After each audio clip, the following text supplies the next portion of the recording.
Dr. Eric Kelly III and a host of phenomenal speakers from all around the globe for this 7-day virtual event that you don't want to miss. The mission of the Black Business Expo is to raise scholarship money from kids all the way from high school, all the way from college. The Black Business Olympics is one of the largest Black business showcases in the world. It is an opportunity for businesses and companies to showcase their businesses globally. We are going to be giving away laptops up to $5,000 away to students. Again, I'm Olivia Appleberry, the founder of 2 Cents Finance and one of the speakers for the expo. I am so excited to see you there. For more info, go to www.blackbusinessexpousa.com or call 919-308-9090 and hope to see you there. I am Black Business. From the moment I wake until the time I sleep. Yes, I am Black Business. I am Black Business. Tell me, are you Black Business? I am Black Business. Do you support Black businesses? Listen, I support Black business because I am Black Business. Black Business Expo, one of the largest business showcases in the history of Black business in the world.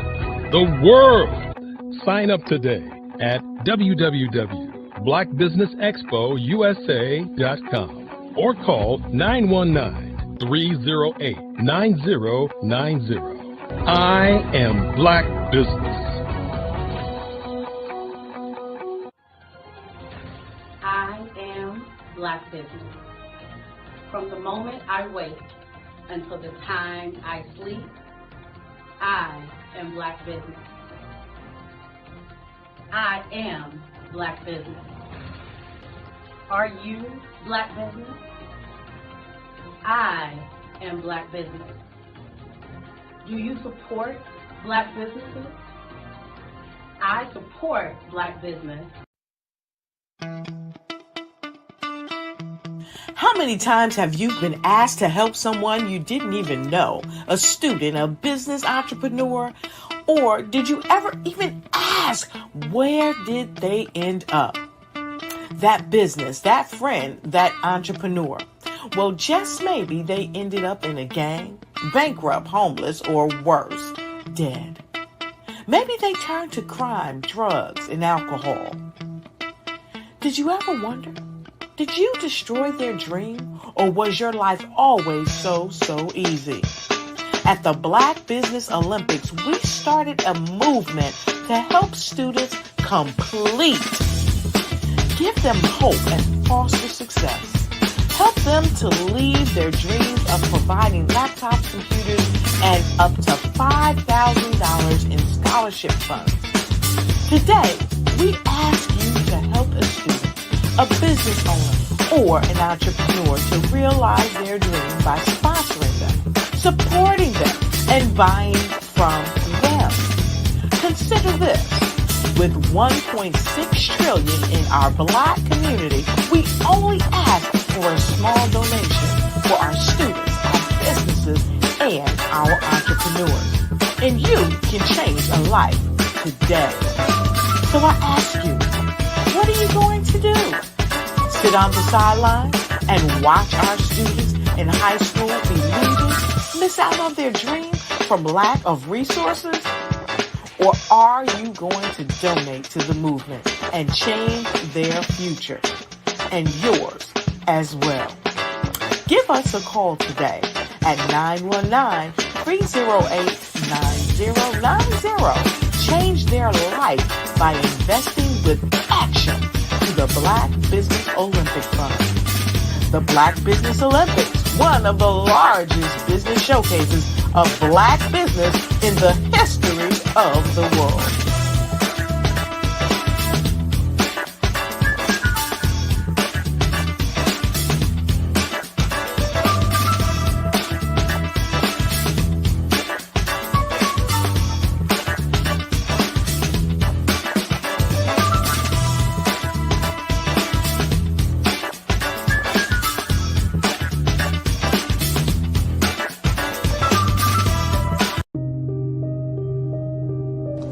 Black Business Expo is changing my life.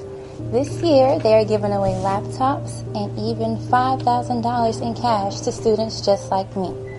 I'm Alexis, and I want to go to college to fulfill my dream of becoming an entrepreneur. Help the Black Business Expo going to www.blackbusinessexpousa.com and also becoming a vendor, a sponsor, or donating. Absolutely. So our coaching program help people that have the lack of time, that lack strategies, and lack the confidence to go after their dream life. So we help them implement tools. We help them implement, I love to leave the inherited lack of finances or the education behind finances. But it wasn't until I lost my firstborn, my only son, that life changed for me.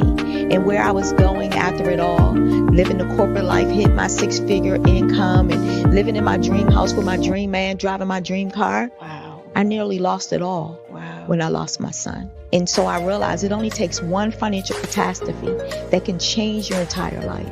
That's what made me start All New Beginnings. Because no matter what's going on in life, there's a new beginning. And because of that, we develop a program called Wise Minded. My little slogan is, don't just dream it, let's live it. If they want to connect with you or work with you, what is the best ways for them to be able to do that? Well, for my social media guru, you can connect with me on every single social media platform as Tanya T. Wise. You people that like the text, then they can text 202-993-5793. Text the word dream. Attention all entrepreneurs and companies. Are you looking for reliable and efficient virtual assistants and back office support to help you manage your business tasks? Look no further than Superwoman Business Services. Our team of virtual assistants provides a full range of administrative support services, including operations management, social media marketing, and much more. We also offer website design services to help you create a professional online presence that reflects your unique brand. In addition to administrative support and website design, we offer business development and structuring services to help you grow your business and achieve your goals. We'll work closely with you to identify areas of improvement and develop a customized plan to help you reach your full potential. At Superwoman Business Services, we understand that running a business can be overwhelming and time-consuming. That's why we're here to help you fly high and achieve success. Our virtual assistants are highly skilled, experienced, and dedicated to providing you with the support you need to thrive. Come fly with us and take your business to new heights. Let us help you become the superhero entrepreneur you are meant to be. Did you know a typical passenger vehicle that has a fuel economy of about 22 miles per gallon and drives about 11,500 miles per year emits about 4.6 metric tons of carbon dioxide on an annual basis? In order to save this planet we call home, we have to make an immediate change in the way we navigate everyday life. Derrick Automotive is that change. Our ambition is to build full-size, near-zero emission electric drive vehicles that don't rely on the electric grid. Derrick Automotive makes driving an electric vehicle extremely convenient without sacrificing a sleek, modern design that is sure to capture the attention wherever you go.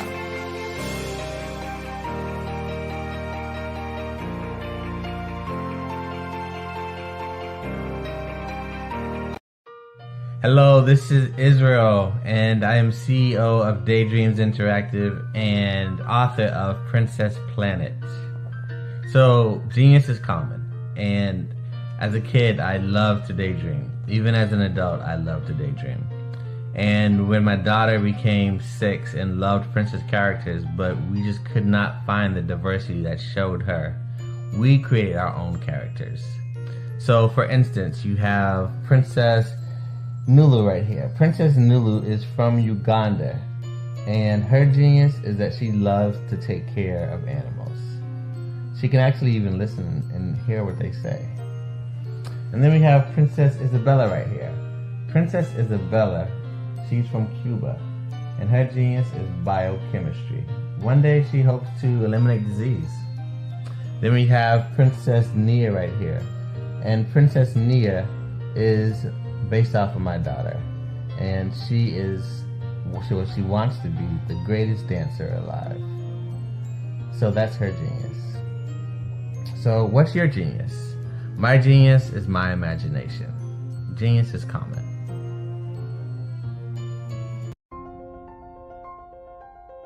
What if you could build your own city?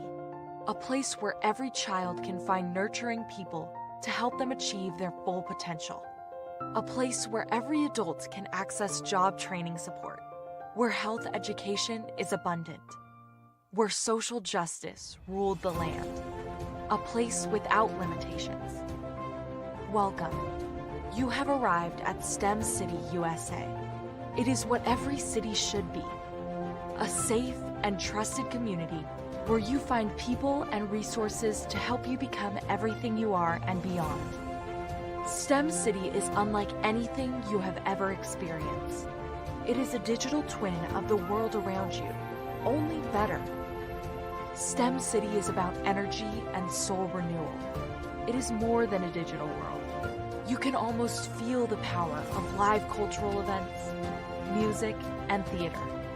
STEM City promises a better future for children with caring mentors and hands-on activities with dedicated tutors to support our youth. STEM City is your passport to a healthy lifestyle with weekly events addressing our community's many issues. STEM City is your financial well-being with helpful information on wealth management, career advancement, job training, and so much more. STEM City is the community you deserve. It is the city where your dreams can come true. STEM City USA, a place in the sky that is accessible to all who reach for the stars.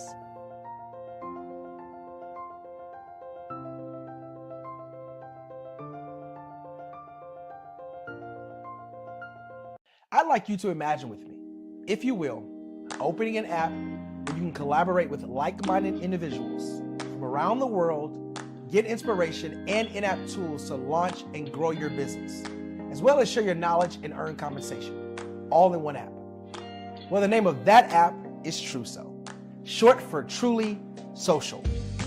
Hi, I'm Matthew Newman, the founder and CEO of Truso. A new concept in social media, Truso is designed from the ground up to be a platform that's both social and empowering for all its users. How exactly do we do that? I'm glad you asked. First, Truso brings the world together via video. Psychologists assert that video provides a significantly more effective connection than audio only. When you enter a community on Truso, you're face to face. Second, on Truso, you don't have to have 1 million followers to monetize. Our business model allows all hosts and moderators to monetize, no matter the size of your following, by 1, producing fee-based content, and 2, inviting others to join the platform as subscribers. Even more, Truso has an in-app resource library with over 100 free resources, forms, and documents to help you build your brand and grow your business. Third, Truso is inclusive. The deaf and hard of hearing communities make up 360 million people worldwide. Unlike audio-only apps, Truso embraces this community, providing a networking platform that allows them to participate via video and closed captioning. We even have a deaf and hard of hearing foundation in the works as well. Fourth, Truso is both social and safe. We refer to Truso as a virtual extension of the beauty shop, barbershop, and brainchild of the community. A place where there's laughter, along with wisdom, growth-oriented conversation, and genuine connections in a safe space. Truso even has proprietary security to ensure we maintain a safe environment for everyone. Where are we at now? Truso is live, y'all. We've launched in beta and we're acquiring users daily. We have an incredible development and marketing team plus amazing celebrity influencers at the table, helping us spread the word around the globe, beginning within the African diaspora and beyond by creating a safe space for growth, connection, and collaboration. We're truly excited about Truso. We've created something special for which there is a global market. And we invite you to embark on this journey with us as a shareholder. The future for Truso is truly bright. Join us and let's go there together.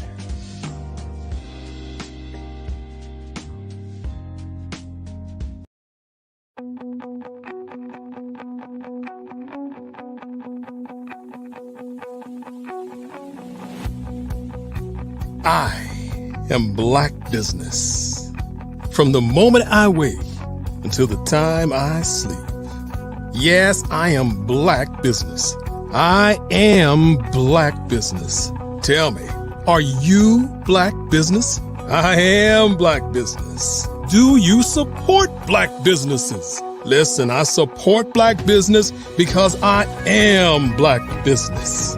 Black Business Expo, one of the largest business showcases in the history of Black business in the world. The world! Sign up today at www.blackbusinessexpousa.com or call 919-308-9090. I am Black Business.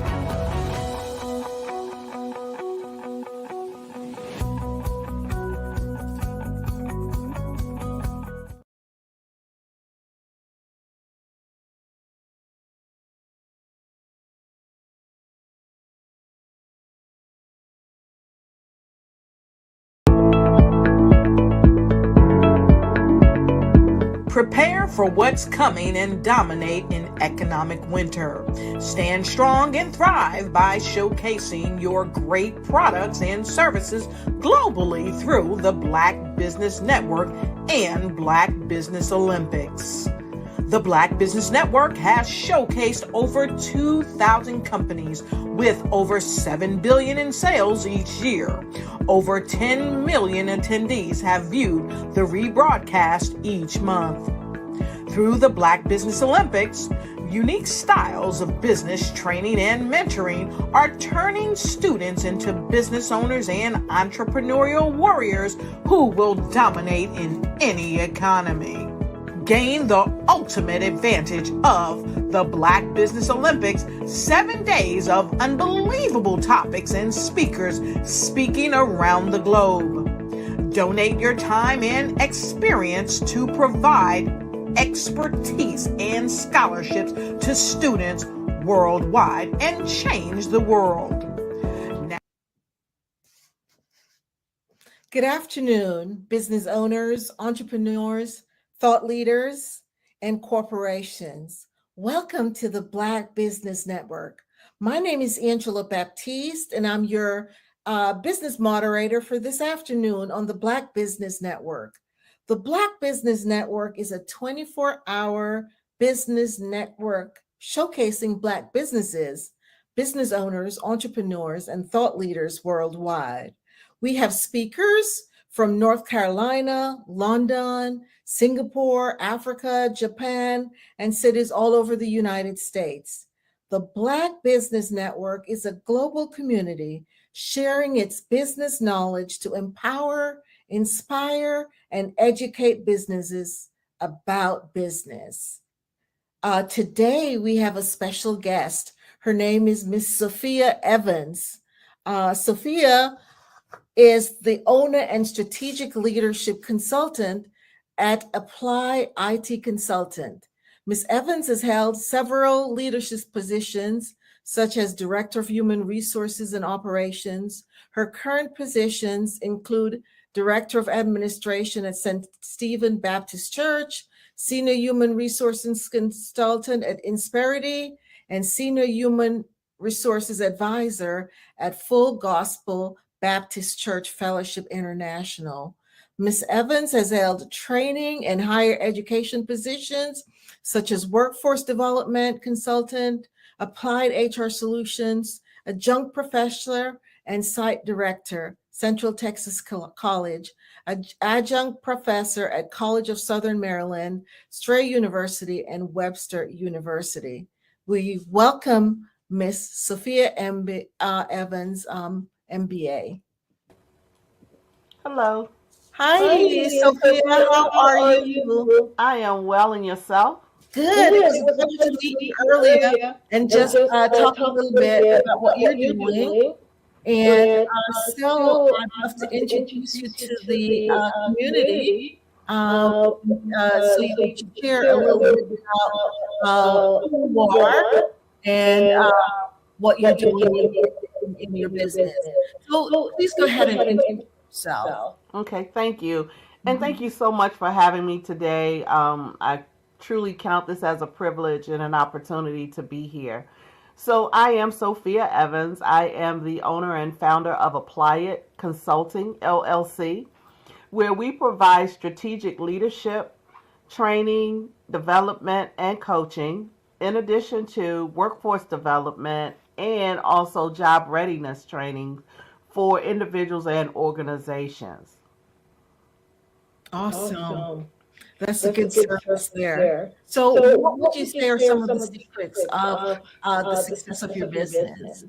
Building relationships, networking, not being afraid to network, not being afraid to ask questions and speak to individuals. And also, if you're in a specific industry, ask those questions in those industries.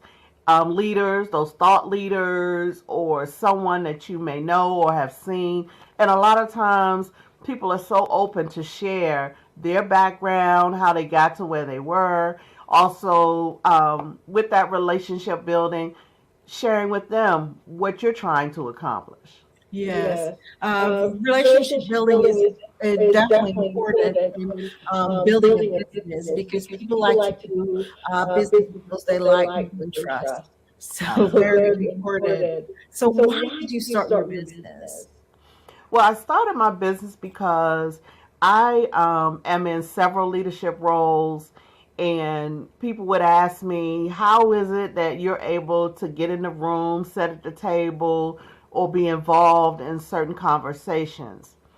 And so what I started doing was helping individuals, particularly my sisters, minority sisters, with between our communications, between not wearing our emotions on our sleeves. That's a big one, isn't it? Oh yes. Debunking the stereotypes that individuals have about us as business owners, leaders, and also the gender biases, breaking down those walls. We know they're there. That's okay. They're going to always be there. But we have to know that we have to stay focused and keep walking through those challenges and make, other kind of shift every now and then to be able to get to where you need to be. And isn't that important, being flexible and adaptable in this kind of business that we have today, right?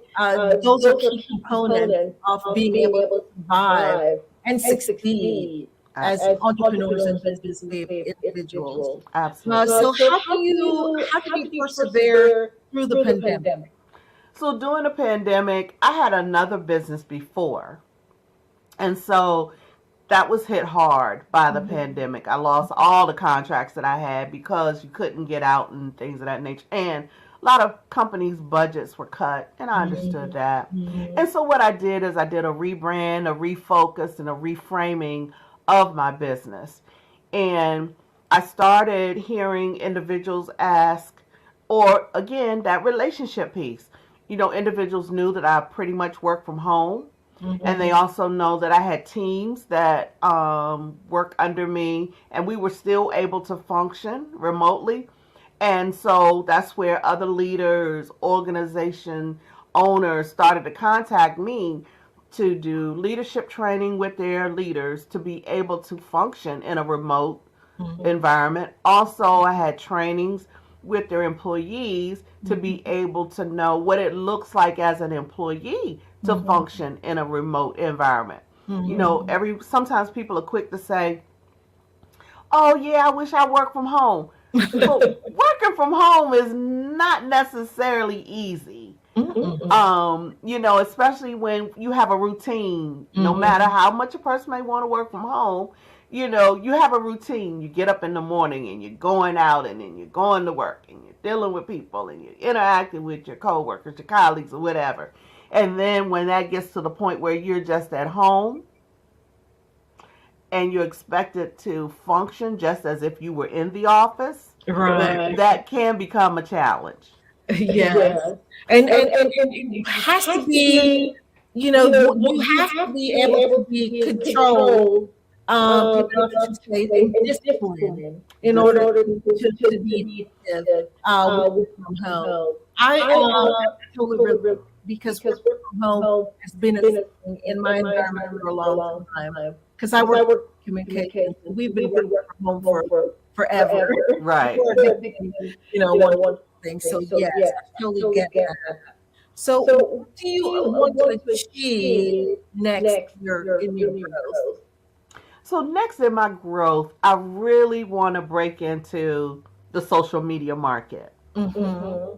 Social media, I have to say, is a weak spot for me. But I am doing research and communicating with other individuals where that's their strength. So, you know, I can get better in it and to help my organization prosper.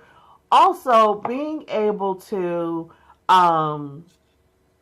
help young people, giving back to them to let them see, yes, you can get a degree. Not everybody needs a degree. Not everybody gets a degree. Not everybody goes to school. But if you've got a burning desire to be a business owner, you can do it. You know, so encouraging them and also helping them to know, yeah, there's some changes you may have to make, and that's okay. And at first it may kind of feel uncomfortable, but sometimes, and most of the time, change is good. You know, and if you persevere through it, make those changes, and then you start to see the outcome of it, it then becomes like second nature. So really helping our young brothers and sisters really focus on what's their next step in life. Yeah, and I agree with you, because if we don't embrace change, what's going to happen? Right. It's just like that book, you know, about mice. And it's just like you're spinning the wheel. Absolutely. You know, who moved my cheese, right? Right. That was a very powerful book about how important it is to accept change. So I can see, yes, being able to communicate to the younger generation that change is not necessarily a bad thing, right? But it can be good overall. Absolutely, and they can do it with what they have. You know, I know the younger generation face some different things from my generation. But I will say they have more in their generation than I had in my generation. Oh, yeah. And I know with my generation, it took a lot of, you know, that sweat equity. You know, Yes. But they got to put in some sweat equity too. Yes. And utilize those tools that they learned. Like I said, social media. My son and even my grandson that's 6 can get online and do things that I'm like, how did you do that? How did you do that? Yes. But in order for us to see, that is something that you're learning in that change too, so that you can get on board and be able to use it for your business. Absolutely. Yes. And we can't be closed-minded. You must be open. You got to be open because, like you said, you're going to be on that spinning wheel. And guess what? While you're on that spinning wheel, the world is changing. Things are going on. Yep, they're moving. And you're the one just spinning. Left behind. Yep, left behind. No more cheese. No more cheese. So tell me, Sophia, as a female leader, what has been the most significant barrier that you have found in your business?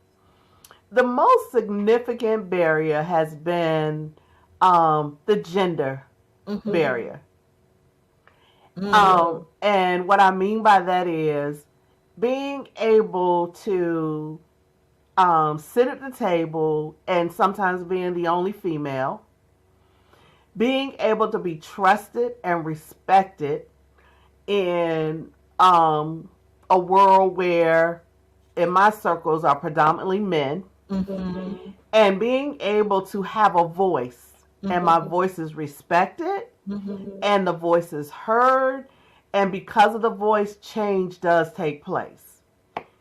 So that's been the biggest for me. However, as I earlier stated, when there is a barrier for me, I look at, okay, how can I maneuver through this barrier, or sometimes go around the barrier? Not going around it where you're upsetting authority or protocols, but positioning yourself for the solution.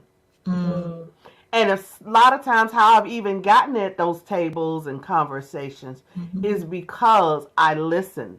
And I thought about why they were talking. I'm assessing a resolution, a solution, and bringing that solution to the table and learning how not to be upset if my solution is taken and I'm not given the credit for it. Wow. That's amazing because I can totally understand your perspective. You talked about gender roadblocks. Could you just share some more roadblocks that you've encountered on your path? Oh, absolutely. So you help, build something. It could be a policy. It could be a team.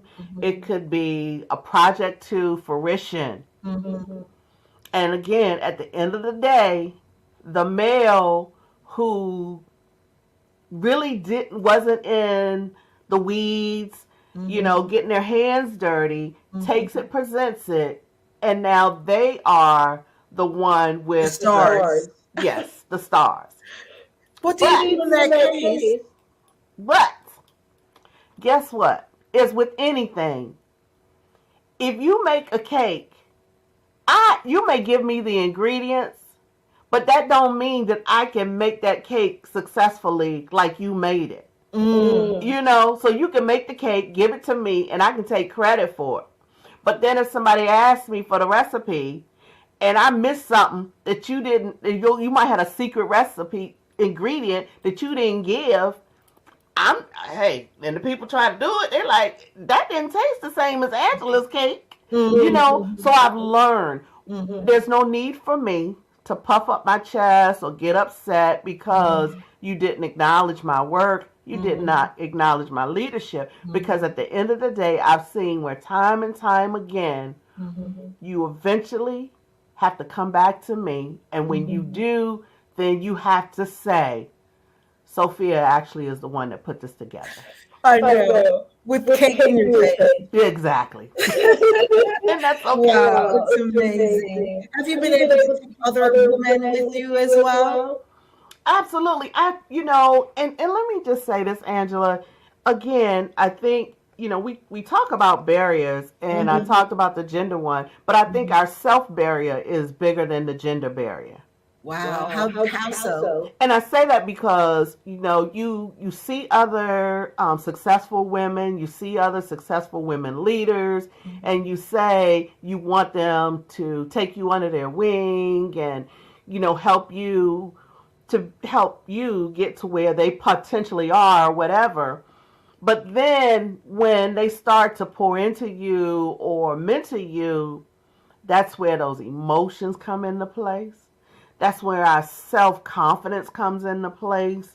That's where we start to doubt ourselves, even though we may have the example in front of us, and also being clear that that individual didn't get where they were without being hurt sometimes, being wounded sometimes, toes stepped on, squashed, but never completely, defeated. With anything, when it comes to leadership and success, you're going to have your failures, your pitfalls, but then you're going to have your benefits and you're going to have your blessings. And so I had to learn, when I'm being chastised for something, I learned from it. Because in my mind, I'm like, that won't happen again. And I do what I got to do to make sure it don't happen again. And sometimes when I try to mentor women, that becomes it's like a block. Just be open. Be open. Open yourself up to a change that will help you. Because even in be it the social media world, be it in leadership roles, no matter the industry, because I try to make sure I talk to different leaders in different industries, male, females, young, whatever. Doesn't matter the ethnicity. The flexibility piece is key. The second thing is being able to take constructive criticism, no matter who's giving it to you, take that on as, okay, there was something I could have learned in that. What is this here to teach me to do better, to be better? Because trust me, I've had situations where I got chastised. They didn't know it, but I cried all the way home. But when I got myself together, I had to say, okay, now let's talk. Sophia, let's talk about this. What could you have done differently? Yeah. And it's funny that you're talking about that. The next question was about the mistakes you made in your business and what did you learn from it? Yeah, like I told you, I had a business before, and now this is the rebrand of it. Even changing the name, because again, that was a mindset for me. I didn't want to carry the same name. I wanted to start fresh, do something new. And so, yes, it was hard with losing and letting go of that other business, because in my mind, I was doing very well, but I had to look at some things. There were some things that I did not put in place. I didn't do some research on certain areas of business areas that I wanted to tap into. I didn't do a lot of the networking and building those relationships, because I'm an introvert, even though people may not think so. I had to break out of that shell. Yeah, I can do a presentation and all of that, but then after that, I go right like the turtle in this shell. So there were some things that I had to overcome. And it was fortunate, but unfortunate. Unfortunate for the pandemic with COVID. But the fortunate piece was it gave me the opportunity to look at me, look at my business, how to rebrand it, how to start it back over, to ask for help when it was needed, to look at those areas where Sophia needed to come out of and do better. So, yeah. Wow. A lot of learning, right? Absolutely. Always. Yes. I think that's one of the things, one of my mentors, John Max, he talks about evaluating experience. Yes. How important it is. That's what leads us to be successful when we take a pause. And did the pandemic give us a time for pause? Absolutely. Absolutely. So I'm sure you're glad for that pause. Yes. So what advice would you give to the next generation? Or maybe a female business owner? Yeah, well, I would say to both. Do your research. Do your research. Do your research. I can't say it enough. Don't get upset if you see that you have a competitor. You might even want to speak with your competitor to see. Do your research to see if the demographics where you are you will be able to be successful. Talk to other individuals about how did they do what they do in the industry that you're interested in. Also, Be honest with yourself. Is it the right time for you? And being honest with yourself, do you have what it takes to be a business owner? Wow, And some hard questions, huh? Absolutely. And these are questions that have come from some of my failures. So you got to do your research, but you also got to, even before all of that, you really got to know who you are. You got to know your value. You got to know you can stay focused. And when you get off track a little bit, you got to put things in place. It can be mantras or some kind of activity that brings you back on track to say, I'm back. And not no long term, I'm back, away. Quickly get back on track, get back up, take your failure as just a little bump in the road to learn from it. And keep moving. And if you have to shift and make a change, no problem. There's nothing wrong with that. And keep the naysayers out of your ears. And that can be family members. Keep them out of your ears. If they negative, you don't even want to deal with them. Amazing. That is wow. Some good advice there. Wonderful. Awesome. So, who would you say inspires you? My son and my grandson. Oh, okay. Tell me about that. So, I was a single mom. And so, anything that I ventured to do, even when my son was a little boy, I'd have him right there with me. I'd ask him questions like he knew what the world I was talking about. He ain't know. He'd be like, yeah, Ma, you doing good. Wow, out of days. Right. That was empowering too. Exactly. And so even till today, he owns 2 businesses. So I'm proud of him. So that motivates me because I look at it as I poured some seeds on him along the way with carrying him along with me with what I was doing in life. And then my grandson, I do the same thing now. And I pour into him and I ask him, hey, what kind of little business would you like to start? And my son does that. And then how just to see my son successful African-American male, and then my grandson who will grow up to be a successful African-American male. They just inspire me so much. Plus, we're like a team.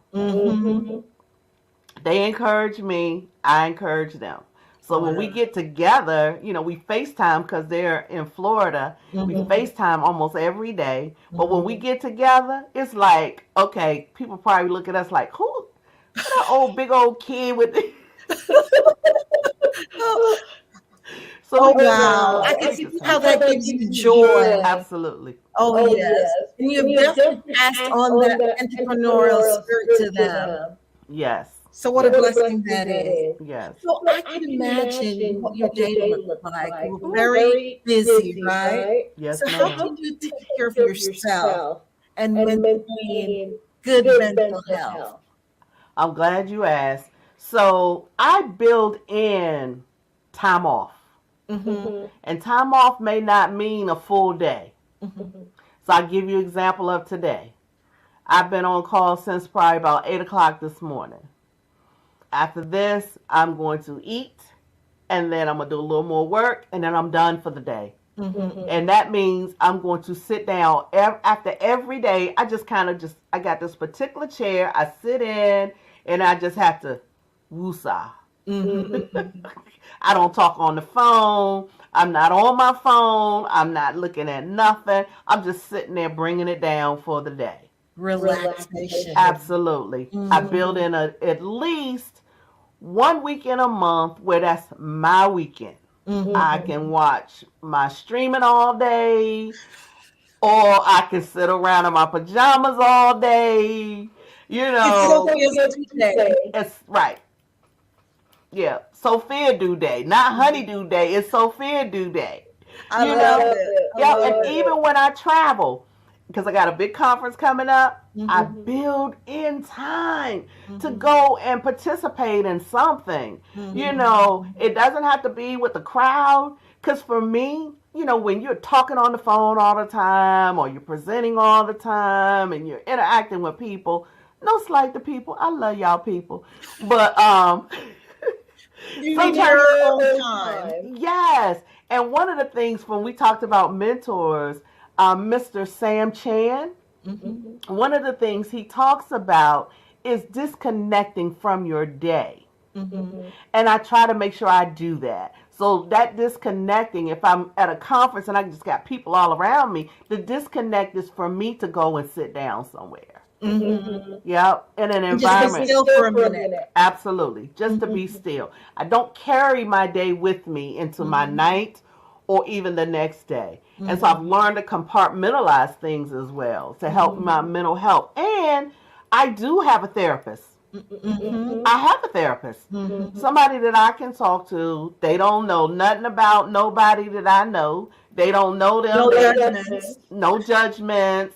If one day I'm crazy, I'll accept them saying I'm crazy. If another day I'm doing good, all right, I'm doing good. I love it. But at the end of the day, after I've had my session, I feel relieved, because it's like I've now released these things that I was carrying on, carrying that may not even have nothing to do with me. Yes. I'm so totally in agreement with you. We all need that person that we can talk to. And yes, therapy is good for sure. Yeah. So as a female person, right? How should women support other women in the business industry? What would you recommend? What I recommend is getting that sister and pulling her along. And, it also may not necessarily be she's in the same industry as you, but there's always something that you can pour back into her. It could be communication. It could be leadership. It could even be emotional intelligence, helping her gain her emotional intelligence, helping her learn how to maneuver in a man's world or in a all male dominated space, in a way that she is able to still keep her femininity and also know who she is. So, yeah. Wow, that's so important, because as females, we need to be more there for each other and encourage and, as you say, bring each other along. Because I have noticed that sometimes that scarcity mindset, and it's so important for us not to have that mindset at all, but to know that we're in the abundance, and we're believers that have that God is all of it, so we are willing to share. Absolutely. Thanks for that. So how have your priorities changed? Well, first of all, they changed, of course, because of COVID. And so, which for me was good, because it seemed as though I was going 24/7. And so when it came to being able to just not be going, I had to go through a readjustment of not going. But it was good, because I had to learn that just burning the candle at both ends and not realizing it will burn you out for real with your health. Stress is a killer for sure. It is. And so I had to change my priorities. I thought I was saying no. I guess I really wasn't. I think my no was kind of like letting the person guilt trip me to be, in it. Some kind of way through that guilt trip, which was my ownership, turned into a yes. To where now, if no means no, that's it.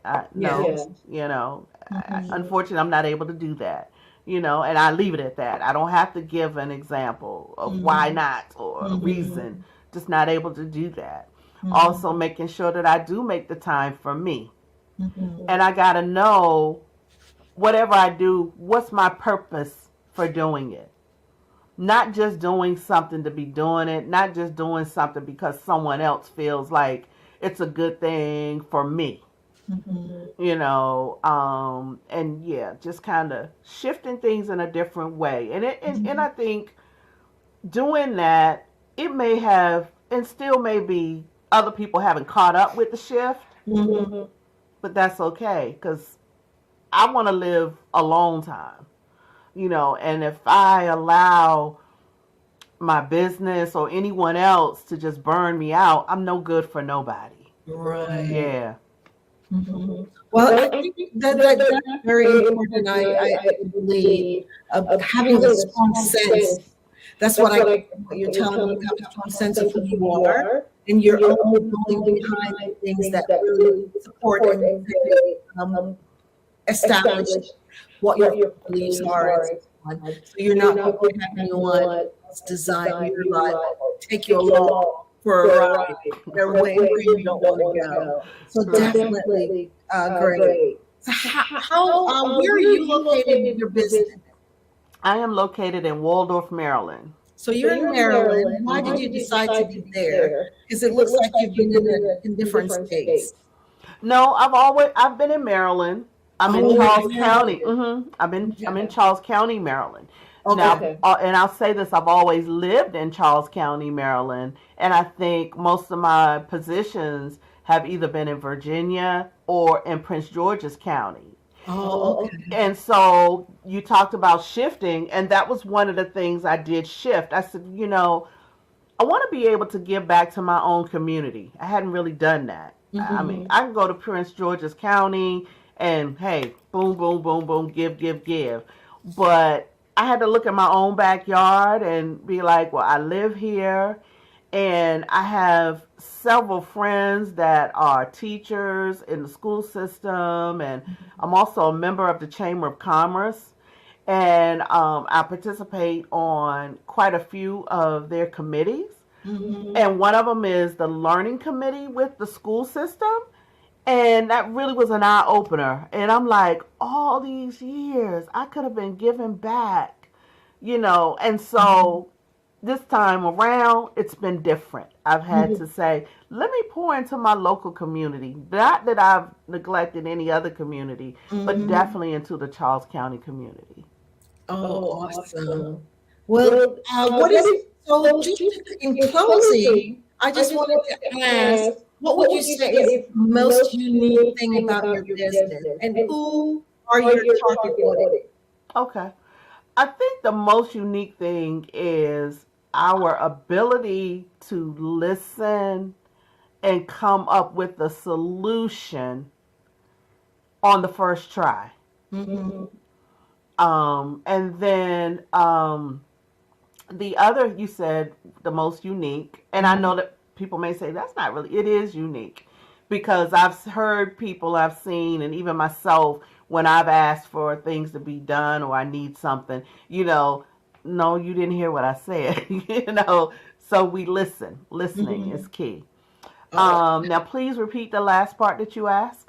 No, who would be your target audience? Okay. And my target audience is any small to mid-sized business that really is trying to get their leaders trained up to be the leaders that the owner inspires them to be. Also, small to mid-sized businesses that have employees that they are, kind of having challenges with their workforce in terms of certain areas of development, be it customer service, be it administration, and then also for organizations, particularly nonprofits, that have individuals that come to them for job readiness. It help them as well to prepare them for the, whatever their situation has been, to prepare them either for their next level or for their job that they'd like to have.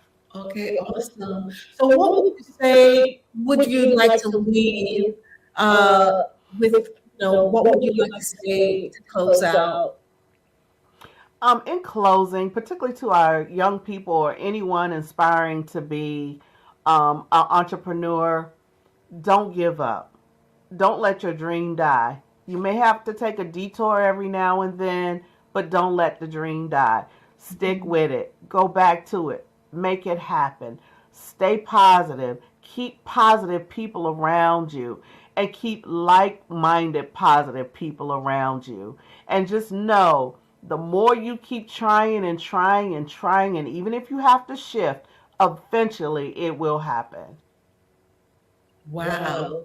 That is powerful. Never give up no matter what. Just keep on going, realizing that yes, there is going to be pitfalls, but just pick yourself up, push yourself up, and keep on going. Amazing, Sophia. It's been such a wonderful, almost an hour talking with you. Learned a lot. So thank you so much. Have a great rest of your day. Thank you. You too. God bless. Bye. All right. Bye-bye.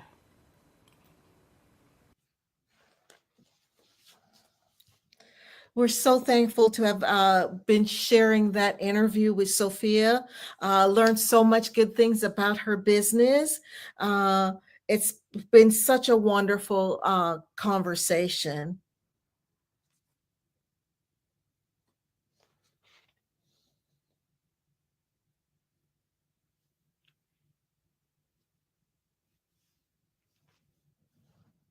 Five-Star BDM, Brand Development Masters, is a professional consulting and advisory group keenly focused on business development services for the small to mid-sized business and entrepreneurs.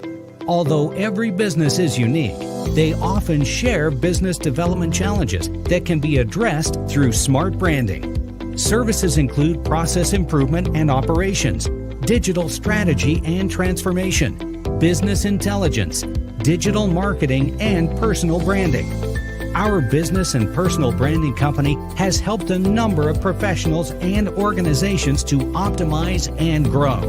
This results in more business, more opportunities, better reach, positive outcomes. Visit www.fivestarbdm.com today to learn more. Hello, my name is Kiasi Helm and I'm 14 years old. I think my genius would probably have to be setting goals and achieving them. I say this because ever since I was young, I always wanted to be an author, and at age 11, I ended up achieving this. But not only did I end up becoming an author, I ended up becoming a public speaker, a publisher, a business owner, all these great things. The name of my business is Written by Kids Publishing Company. I decided to start this company because I thought it was important for me to help kids my age express themselves through literacy and just achieve their own goals. Because to me, achieving goals is the best thing in the world to feel. It's you just achieving things and aspirations that you set for yourself. And I know that everybody is capable of this, because even if you don't end up achieving the goal, you still tried your best, and that's the most important thing. And everybody is capable of this because genius is common. Thank you. A 10-year-old founder of a company, meet Carter, ladies and gentlemen.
Dr. Eric Kelly III and a host of phenomenal speakers from all around the globe for this 7-day virtual event that you don't want to miss.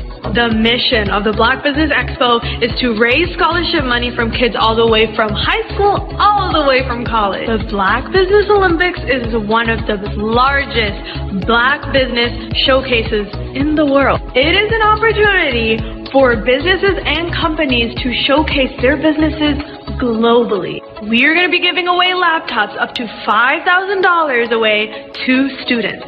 Again, I'm Olivia Appleberry, the founder of 2 Cents Finance and one of the speakers for the expo. I am so excited to see you there. For more info, go to www.blackbusinessexpousa.com or call 919-308-9090 and hope to see you there. I am Black Business. From the moment I wake until the time I sleep. Yes, I am Black Business. I am Black Business. Tell me, are you Black Business? I am Black Business. Do you support Black businesses? Listen, I support Black business because I am Black Business. Black Business Expo, one of the largest business showcases in the history of Black business in the world. The world! Sign up today at www.blackbusinessexpousa.com or call 919-308-9090. I am Black Business.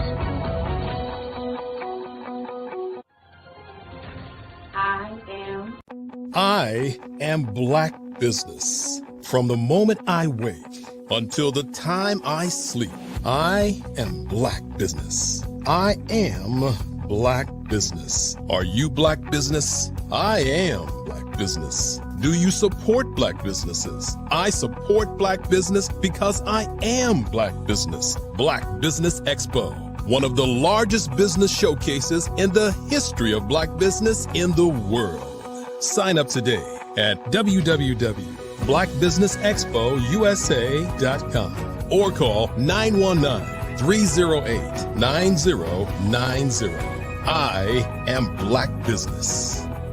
I am Black Business. From the moment I wake until the time I sleep, I am Black Business. I am Black Business. Are you Black Business? I am Black Business. Do you support Black businesses? I support Black business because I am Black Business. Black Business Expo, one of the largest business showcases in the history of Black business in the world. Sign up today at www.blackbusinessexpousa.com or call 919-308-9090. I am Black Business.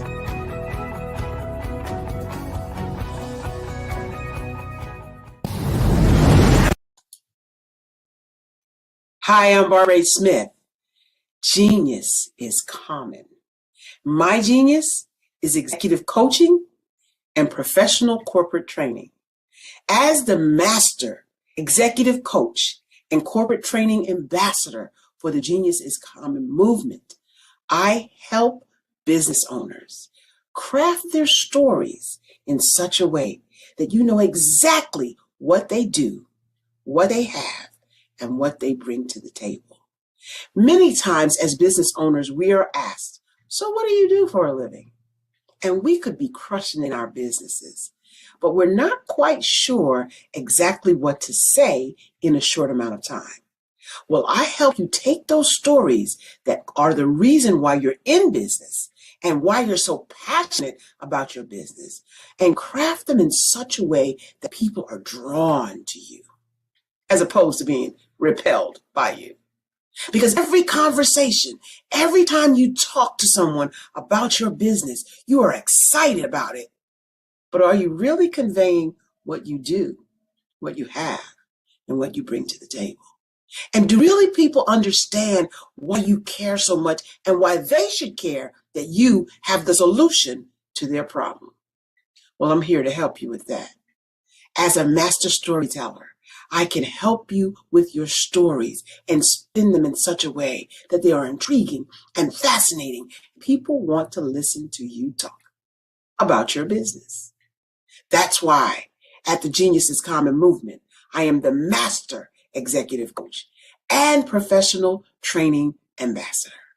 That's my genius. And genius? Oh yeah, it's common. See, being in business, regardless if you're a minority business or any type of business, is about connecting. It's about hearing new information that can drive you forth. It's more about coming together with people with like minds in order to make your business grow. You don't wake up wanting to be mediocre and just do just enough. You want to excel. You want to be a master in your craft. You want to take it to the next level.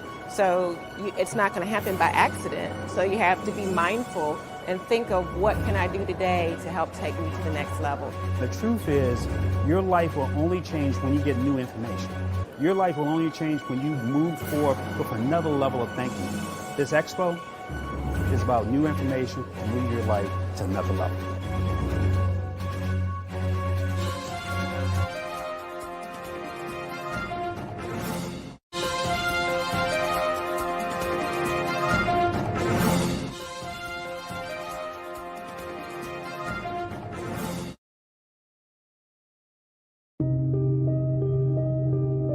The Black Business Expo is changing my life. This year, they are giving away laptops and even $5,000 in cash to students just like me. I'm Alexis, and I want to go to college to fulfill my dream of becoming an entrepreneur. Help the Black Business Expo going to www.blackbusinessexpousa.com and also becoming a vendor, a sponsor, or donating.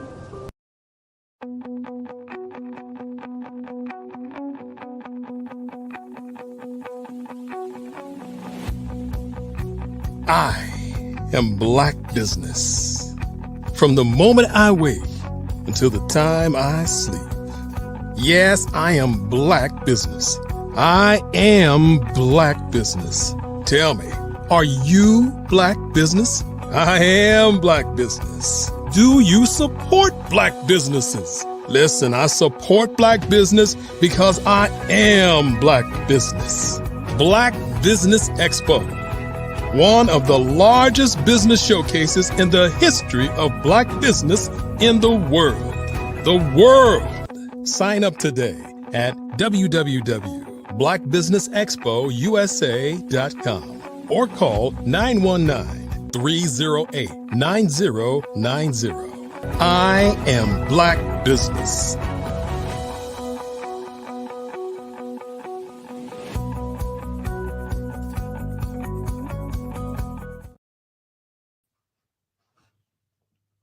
Good afternoon, business owners, entrepreneurs, thought leaders, and corporations. Welcome to the Black Business Network. My name is Angela Baptiste. I am your business moderator for this afternoon on the Black Business Network. The Black Business Network is a 24-hour business networking showcase. We showcase Black businesses, business owners, entrepreneurs, and thought leaders worldwide. We have speakers from North Carolina, London, Singapore, Africa, Japan, and cities all over the United States. The Black Business Network is a global community sharing its business knowledge to empower, inspire, and educate businesses about business. So we would like to introduce, welcome Alan Thornton.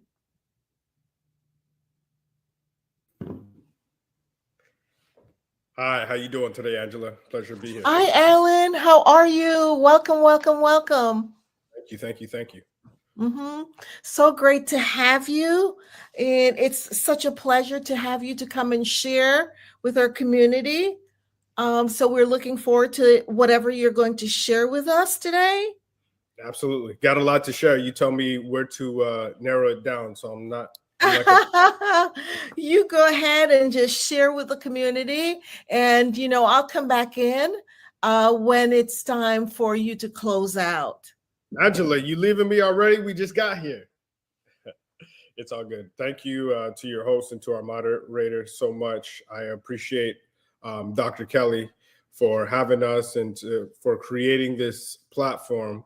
For those of you that don't know me, my name is Alan Thornton. I am the founder and the CEO of the 40 Acre Conference, which is the largest conference in the world on MLK and Juneteenth. And we were so gracious to have Dr. Kelly and to be streamed on the Black Business Network, our very first conference, and looking forward to doing some big things here in the near future. So there's 3 things that I want to go over today. And like I told Angela, like a pastor, I won't be long. So I'm going to hit these 3 points expeditiously.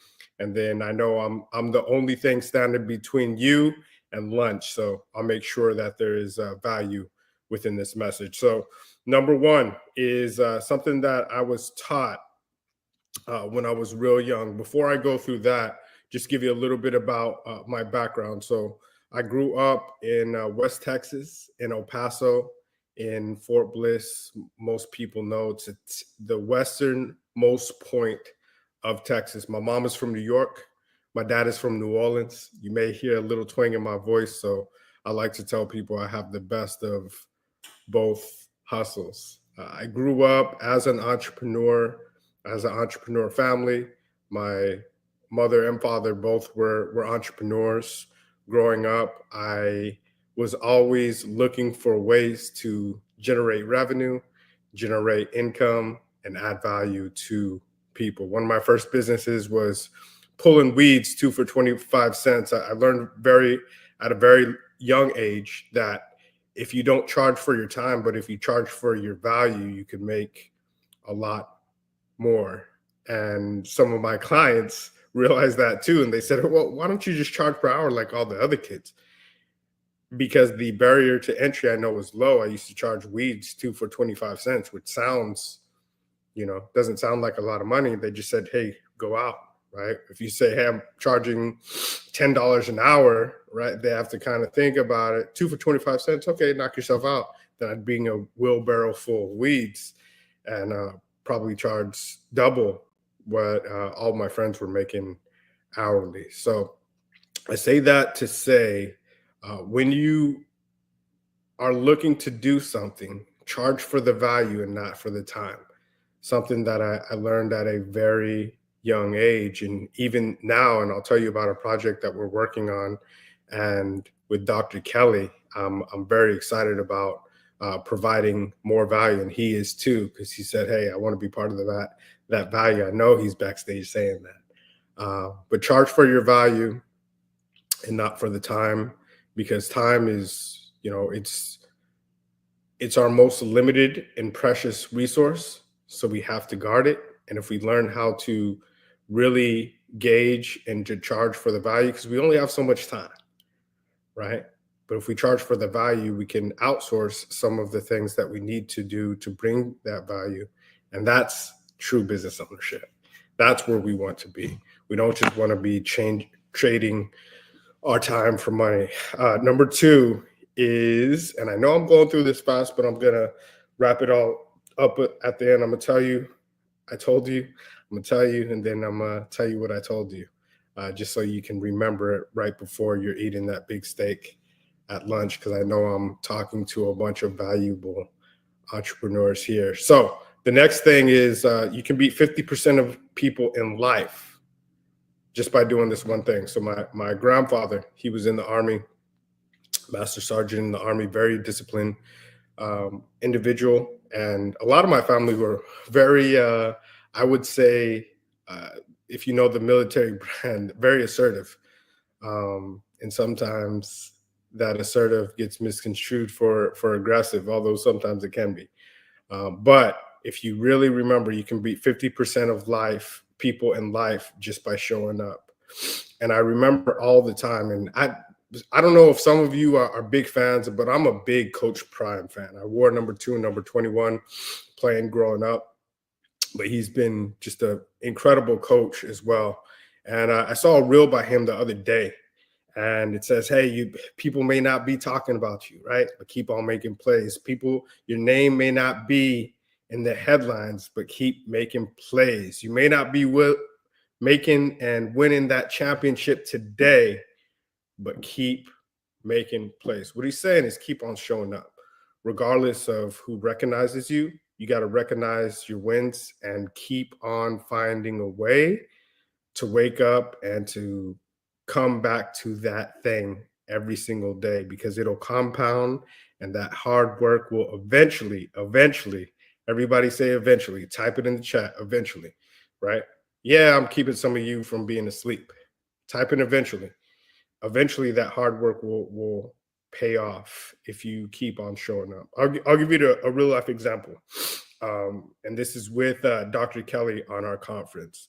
When we first started our conference, and we just completed our 4th conference, and which is astounding, by itself. And we celebrate those little wins, even though they become big accomplishments. When we first started our conference, and I'll tell you the story of all 4, we had this big idea to bring together government officials, to bring together celebrities, to bring together influencers, and to help mentor and sponsor the next generation, kids 8 to 18. Now, on the surface, it had never been done before. And I'll give you the back history. When George Floyd died back in 2020, this is why it's important to show up.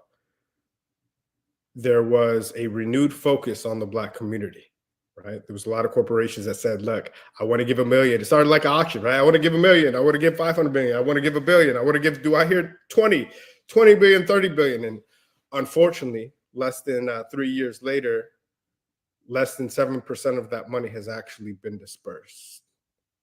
Now, math is my best subject, and that doesn't add up. But history is something that I really enjoy.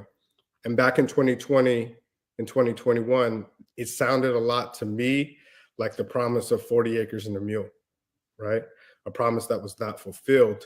Thus, we called our conference the 40-acre conference, and not to harp on errors of the past, but really to pick up and partner with new disciplines for the future. So we partnered with a lot of different corporations to give them a way to disperse, right? To partner and to find an ROI on that money, and especially deploy it into the Black community. And whenever you try to do something great, there's going to be a lot of obstacles in your way. So going to that story, we went to Black Wall Street in Tulsa, Oklahoma, right? I want to be, anything I do, I want to go all in. It's my name, right? For those of you that don't know, ALL-EN. Some of y'all get that on the way home. So I went to Black Wall Street in Tulsa, Oklahoma. And in Tulsa, Oklahoma, I met a few people along the way. Now, this was the centennial of the race massacre. It's the only time in American history to that time that Americans bombed other Americans. Black Wall Street was the most thriving Black community and the mecca of group economics at that time. It was a community where you had the biggest, largest, most luxurious hotels, the Stratford Hotel, O.W. Gurley and J.B. Stratford, right? This was before Marriott, before Hilton. They put all those things together, and they had barbershops, they had dentists, they had lawyers, they had theaters, everything and it was growing. They had banks. And unfortunately, due to greed and racism, that whole area ended up getting bombed. But it started with a couple gentlemen making a decision, saying, you know what, we're not going to get our 40 acres and a mule. So let's go start our own thing, and let's create, and let's partner, and let's build, and let's thrive. And it's exactly what they did. So I wanted to go to the to ground zero of this. And in 2021, and it's centennial, and it's ironic because it was raining as well. And we went to a couple of churches. I met a few people. And I knew them in the past in passing. Sheila Jackson Lee was doing a talk. I remember when I first walked into the Greenwood Cultural Center. I remember there was a bunch of media there, but specifically out of the corner of my eye, I remember seeing Roland Martin, who was doing interviews with a bunch of the celebrities and a couple of survivors, which I had ended up meeting as well. And during this time, we had left and gone to like this little influencer summit for some influencers that were doing a special called Market Monday on Black Wall Street. And I met a few gentlemen named Rashad, Troy, and Ian. They call themselves Earn Your Leisure. Now they tour around the world. They have the #1 Black platform in the world in Black podcast and financial literacy platform. And I met a gentleman named Hill Harbor, right? Famous Black actor who was launching his Black Wall Street app that day. Was one of the first users. So this is back in 2021, about 2 years ago. And during that time, I had let them know, look, I want to do something great. And they didn't know who I was. And they had a pretty good following, had a couple 100,000 people on their platform, which now, well over 1 million, close to 2 million, and sell out buildings around the world in Madison Square Garden, Prince Albert Hall in London, in Egypt, wherever they go. And I remember them talking during their podcast and saying that they were going to hold a conference. And there were some people that told them not to do it. They mentioned that, right? They said, hey, you guys are YouTubers, you're stick in your lane, just stay where you are. Don't go bigger. I mean, you got a good thing going here. So they said, nah, we see something bigger. We're going to do this, and we're going to do it in the next 90 days. And in that moment right there in Black Wall Street, I gained some belief. And here's why, because a few gentlemen, just like 100 years before them, made a decision, right, that they were going to do something great. And now, 90 days later, just fast forwarding the story, they held InvestFest in Atlanta. And if you look on our social media, you can see that picture in that small barbershop in Tulsa, Oklahoma. It's less than 50 people. And during that time when they said that, I said, you know what? You hold your first conference. I'm going to be there. I'm going to have a VIP ticket. I'm going to support y'all.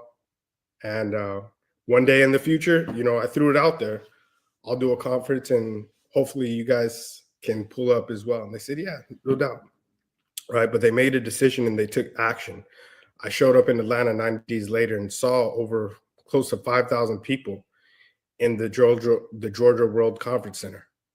And at that time, people couldn't tell me anything, right? Because I had seen gentlemen who, granted, had a much bigger platform than I did, but I've seen them make a decision and decided to show up and decided, regardless of the outside noise and the voices around me, we're going to make this happen. And I saw them execute it, which was phenomenal. So for there, I was like, okay, you know what? I'm gonna do a conference too. And 90 days later, not only was it the name, the 40 Acre Conference, we actually held our first conference, right? And we had, close to 100 speakers. And that was right when COVID, we had a much grander vision to rent out this huge space. There was a resurgence of COVID. They canceled the parade here in Houston. It went virtual and some other things. People told me to cancel it. People told me not even to do it. Believe it or not, even though and I'll say this on the Black Business Network, I got more flack from my own community, right? The Black community, and putting on a conference for the Black community. So sometimes the people that are closest to you are going to be your biggest obstacles, right? Or the people that you're trying to do things for are going to be your biggest hurdles and your biggest obstacles. But I'd already seen it. So there's something, when you see something, you can't unsee it. Once your mind is expanded, it can never conform. So I already had heard the naysayers tell a few other gentlemen, hey, don't do it, stay in your lane, do your thing. But I saw the product of it happening, and I visualized that for myself because I'd seen it done. And we did it, and we held the conference. And I'll tell you why it's important to show up. So we did this conference, and it was absolutely incredible. Heel Harper was actually one of our first celebrity speakers. We had a billionaire on there. We had a bunch of we did a fashion show. You know, we did and a bunch of people told me too, hey, stick to one thing. Just do speakers, don't do all these other things. And I said, forget that. We did everything. And the incredible thing is a week later, a week later, I got a call, and thanks to the Black Business Network, we streamed to over 200 countries, right? Continue to show up. And I got a call from the presidential cabinet in Africa, specifically the Congo. And they said, hey, we wanted you, we would love for you to come to Africa, right? Eventually I got it and I hung up. Y'all ain't gonna get me, right? I've seen this episode before. You ain't gonna get me on a scam. But then they called again and again and again, sent me some paperwork that said diplomatic visa. I told them I didn't have a passport. They told me, show up to this place. I had a passport in 6 hours. And in less than 48 hours, I was on the plane, a private plane to Kinshasa, which is the capital of the Democratic Republic of Congo. And when I landed, I was treated literally like a king, right? There were certain checkpoints and other things that I went around. We had a full police escort the whole time. I got to stay in a 5-star hotel. And something important, you never want to stop showing up, because whatever you're doing, there are other people's destiny that are connected to your purpose. And if you don't fulfill that purpose, you're going to be blocking blessings from other people. And once I got into that, I had a bit of, and I'll share this with you. I had a bit of imposter syndrome when I was there, because I was going and I see all these different people, and I'm right. There's 18 million people in Kinshasa, and I'm riding around in a police escort in this armored limo, and I'm like, how did I get there? And who do they think I am? Right? Clearly, I don't belong here. Like, what do I have? We talked about value. What do I have that these people really want? Because I'm thinking about, like, and even Dr. Kelly would tell you, he said, I don't know, man. I don't know about, Africa. And I was thinking, what do I have of value that they really want? And we went to what I call, right, have somewhat of a sense of humor, the Black House, right? It's the equivalent of the White House in Kinshasa. But I was sitting at a table, and I was with the Minister of Finance. I was with the Minister of Health. I was with the general, right, who heads all the defense of the country. At the head table, this table. And at the head table, the president is now African time is real. This is funny. It started at 7. He got there like at 11, but they gave us plenty of the biggest spread you've ever seen, like you see in the movies, right? Biggest African spread, all the food, all the drinks you can get. He shows up at 11. We don't care because we're having a good time in the Black House. And I was advised not to drink at all, but hey, I'm gonna have a good time if this is how it ends. But we had a very good time out there, and I'm sitting at this table, and again I'm like, how did I get there, and what do I have of value to bring? Because it's not my time. And I learned, remember the first point, I learned very early, you don't charge for your time, you charge for the value that you bring, right? Because at that point, I didn't believe my time was worth that much, but the value and what the unique mechanism that I was bringing to them, they felt no one else could bring. So here's what the value that they saw. They saw they were trying to, and still have a big initiative, to create an African American Descendants Day. Because most of Kinshasa, especially downtown, especially all those different places, all the places that hold most of the wealth in that town and that large city, is not owned by Africans or African Americans, less than 5%, right? Which is astounding. I didn't even believe it when I got off, and the gentleman who brought me there, who helped me get there, he said, look, I'm going to take you to a 5-star hotel, the best hotel in Kinshasa. When you step in the lobby, you are going to be the only, me and you are going to be the only Black people there. I couldn't believe it. I said, man, there's no way. It's 18 million people here, right? 90%, we're in Africa. But when I stepped in that lobby, only me and him, and I looked around and I sat there, big 35-foot ceilings, marble floors, huge granite and ivory tops. I mean, the most astounding, like a scene from Coming to America, with no Black people. There were Middle Eastern people there, Eastern European, a bunch of Lebanese people, a bunch of Asians, specifically Chinese. And he said, what people will do is they will come here, stay in a nice hotel like this, show you the worst part of Africa, right? So you'll never come here. And then they make millions and billions of dollars on the diamond mines, on the coltan mines. Africa is it is the richest country in the world when it comes to natural resources. And we don't own most of them. And they saw that I was able to put together a conference, right? And by any means, wasn't the best, it wasn't perfect, but it was done and we finished. And they saw that from hundreds of thousands of miles away and brought us there because they thought, they knew, right? And I know now that that's the value that we brought, and they saw that to bring me halfway around the world and continue to do things for that. So that's continue to show up. The third point is done is better than perfect, right? So many people wait until they have their ducks in a row. And I remember one of my favorite speakers growing up was Les Brown.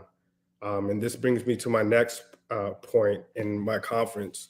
We were able, when I met Sheila Jackson Lee there, and this all stems back from that time in Tulsa, Oklahoma, she talked about something that was to this point impossible, about making Juneteenth a federal holiday. And to this point, there hadn't been a federal holiday in 40, 50 years since MLK, right? And creating a Black holiday, there's going to be a lot of rocks thrown at you. But when we left Tulsa, Oklahoma, also in less than 90 days later, right, because that was May 31st, Juneteenth was a federal holiday. And during that time, that next conference, that next year, we established the Juneteenth Hall of Fame, and we own it with a stamp, none other than Sheila Jackson Lee, right? The person who pushed that bill forward and authored that in Congress. So we own the Juneteenth Hall of Fame. And I say that going back to Les Brown because I was able to honor him and give him an award, one of my mentors from afar. And I had the opportunity to meet him in Atlanta at that conference that I told you about, that Earn Your Leisure did in the VIP place. And the next year I was able to honor him with the Juneteenth Hall of Fame award, right? In the form of the diamond, right? Because pressure makes diamonds, and it all came back, the diamond mines that we saw in Africa and the natural resources, right? There's a lot of, everything that we do is on purpose. And we established the Juneteenth Hall of Fame. Going fast forward, because I know I'm about to get the Apollo hook, kept on going. 6 months after that, the same guys that had no idea who we were in that small room in Tulsa, Oklahoma. We're able to honor them, bring them in, and Earn Your Leisure was at our 40-acre conference, playing golf with us, right? Having drinks with us at our award ceremony. And we've been able to, we had 19 keys there. We had billionaire Mike Roberts, right? More millionaires and billionaires that have a big initiative, went on a world tour. So done is better than perfect, right? Les Brown says, whatever you have, go with it right now. You know, I don't even have shoes on. It don't matter. You got to go with what you got right now. And we were able to capitalize on that and keep on going. And in this last one, we established the Juneteenth Freedom Festival where we extended things because we went from 7 events. We did 40 events in 4 days. Then we did 40 events in 4 days. We just did 100 events in 10 days, everywhere from $1 million panels to fashion shows to chess competitions to coding competitions to of course golf competitions to a health fair where we fed 1,500 people with the Houston Food Bank to of course our Juneteenth Hall of Fame. And billionaire Mike Roberts came in, and the initiative is big.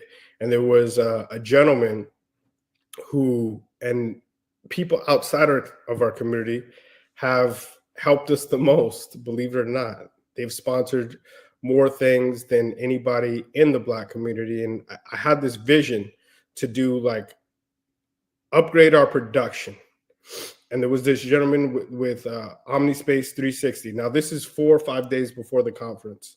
And I saw the screen. It's like a dome set up, interactive 360 domes. What I found out later is this same gentleman does all if you remember, and everybody has seen this, if you have watched the Super Bowl, and you see all the lights and you see all those big domes that usually a big entertainment or a big company rents out to do a party at the Super Bowl, right? These are the people that do that. They have all the contracts to do that, and they've done it for the last 10 years. And I showed him a big vision, and he said, I like it. And in less than 48 hours, they built us a 65-foot screen, right, at where we held our conference. And it was interactive. It was 10 foot high, 60. We threw an interactive fashion show. We established our first film festival. And then the night before, in Sheila Jackson Lee's speech, which if you want to follow us, you can follow us at 40 Acre Conference.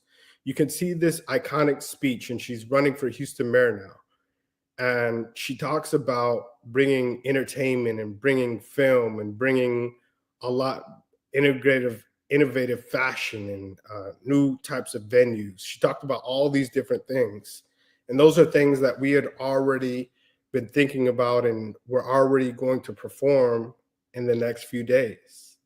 And she talked about bringing Tyler Perry here. She talked about and commended us, which was I'm eternally grateful for, on our vision, and said, look, I can see y'all having your own show, having your own studio, having your own entertainment venue, right? And those words stuck with me because I know that nothing happens by happenstance, right? Everything happens for a reason, and God will align people in your life to help you fulfill your purpose and your gifts.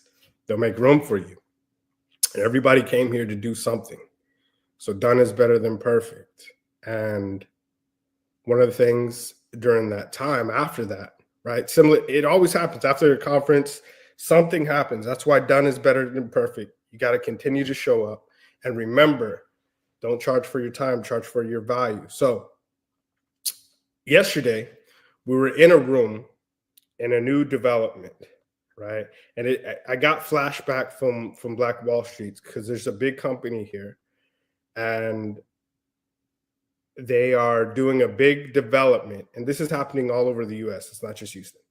They're doing a big development.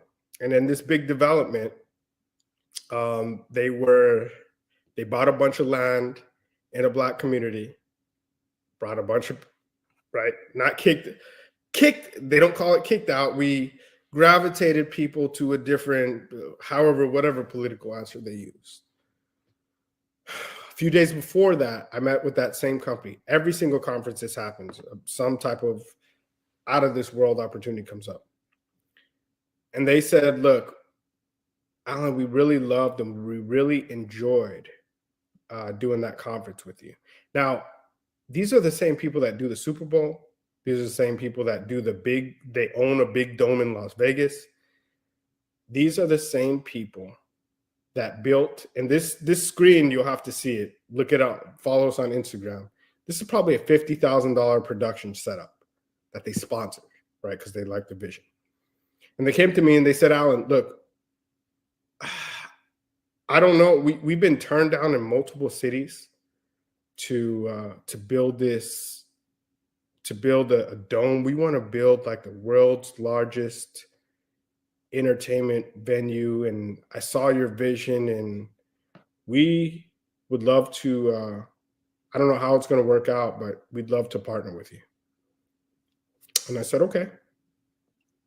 And I made a couple, they said, we want to do this. We want to have some type of social impact. You seem like you know how to do some of that. Let's see what this looks like. Here's what we're thinking. It aligns with some of the things that you're thinking. I made a couple calls and we ended up in this community meeting yesterday. And in this community meeting, the people of that community in Fifth Ward, they were up in arms about this company, saying that they're doing a bunch of things for the Black community, saying that they're hiring people, saying that they want to help them with equity, and really not doing anything with it, right? And they've done a bunch of other developments, very reputable company. They do great work. I think there's a gap in what they envision and actually know how to execute to do with the Black community.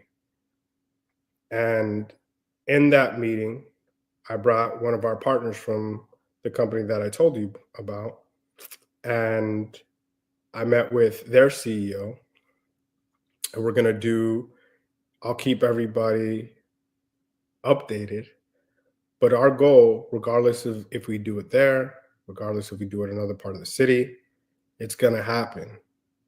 At our next 40-acre conference, we're going to build the world's first fully immersive entertainment venue that holds up to 5,000 people, has 4 different domes, has, and we were thinking about this before, a Black History Museum, right? Housing the Juneteenth Hall of Fame, an interactive art venue, an interactive kid zone, food truck park with a bunch of vendors, and a public domain, right? It's going to be the most incredible thing that you've ever seen, that this world has ever seen.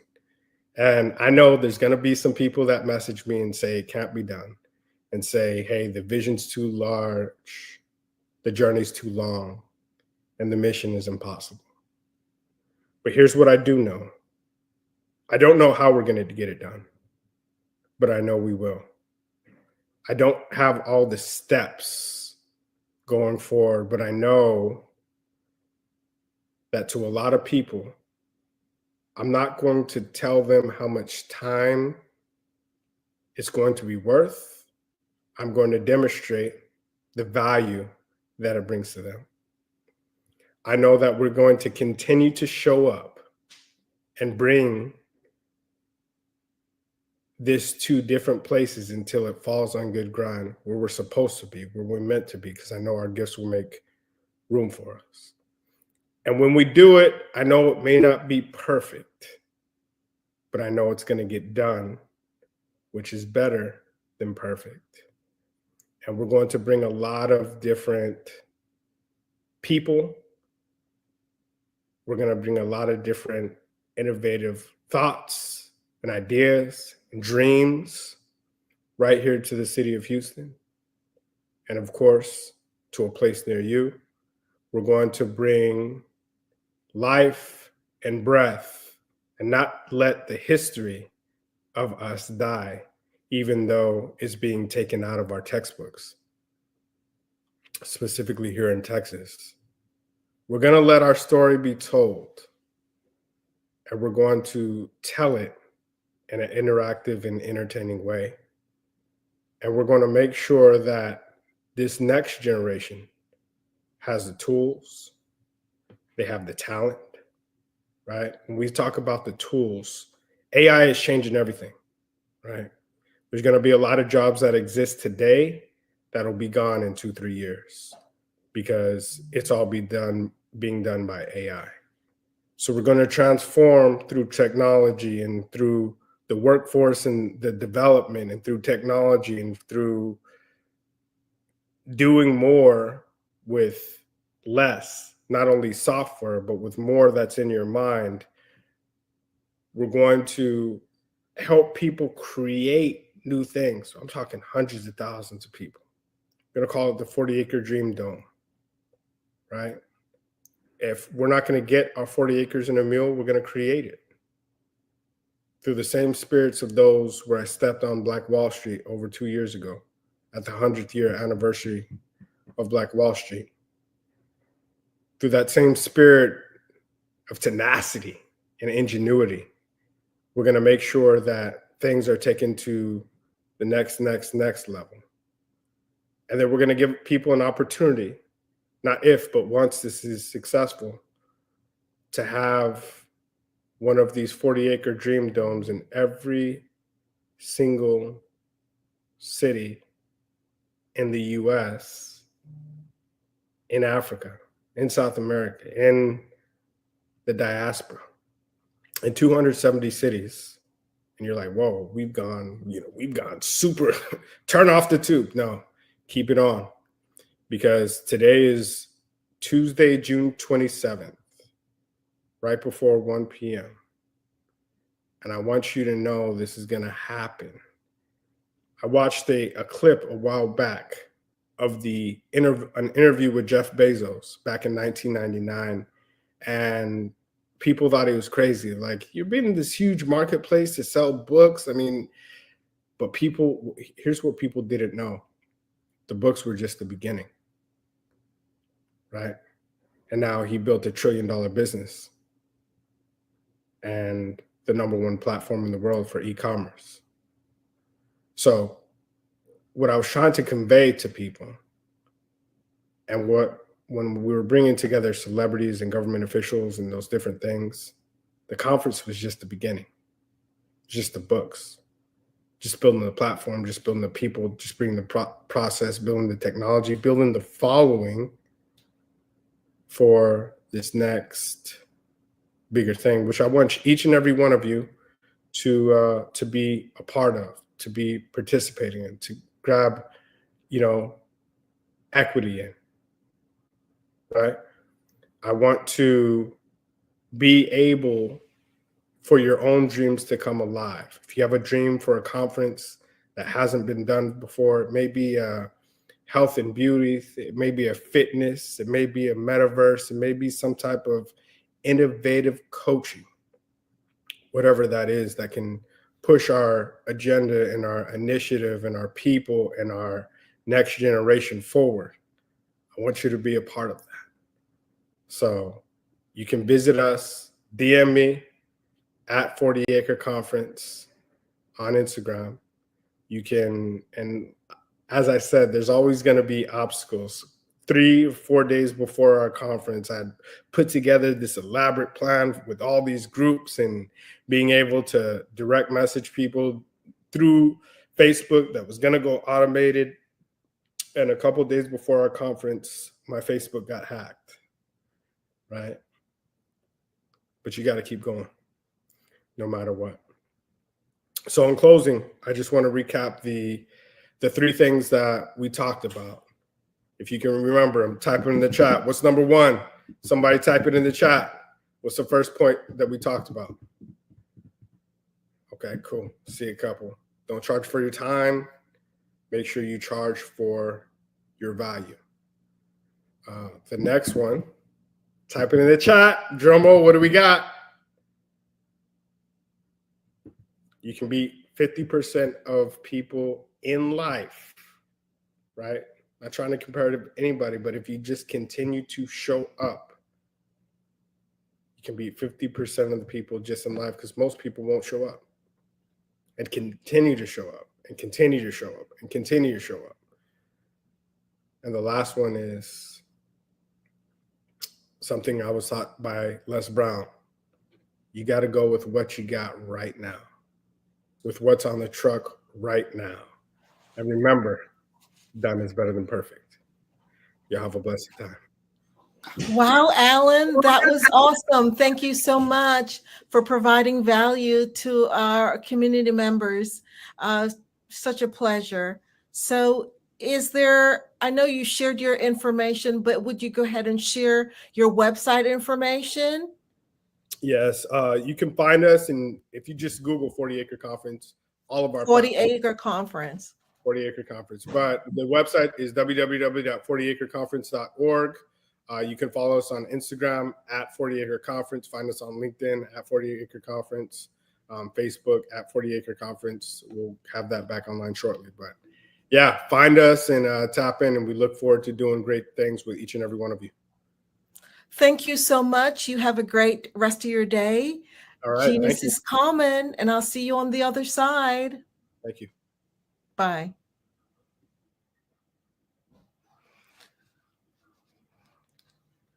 The Black Business Expo's mission is to raise funds for high school seniors going to college or K-12 entrepreneurs. This expo is a fundraiser for students. You may go to www.blackbusinessexpousa.com to donate to the scholarship fund, or use the Cash App that's on the screen below and say it's so the $ BBX USA. Our goal is to give laptops and up to $5,000 to 10 students. Students can register online at www.blackbusinessexpousa.com. Remember, every dollar counts, so we want to remind you to donate to the scholarship fund. We want to thank our Black Business Expo USA sponsors for June 2023. NC 100, Moody Capital Partners, Suede Soul, Lotus Ritchie Coaching and Training, Carolina, Virginia Minority Supplier Development Council, Step Management, BHS and Associates, Margin McLean Foundation, Genius is Common, Earth Essentials, Mullane Shawnee Global, Executive Women's Success Institute, The Quality Coaching Company, Superwoman Business Services, Creative Force Studios, Lee Entertainment, Artistic App Design, and Black Business Expo USA. Always remember, genius is common, and I'll see you on the other side.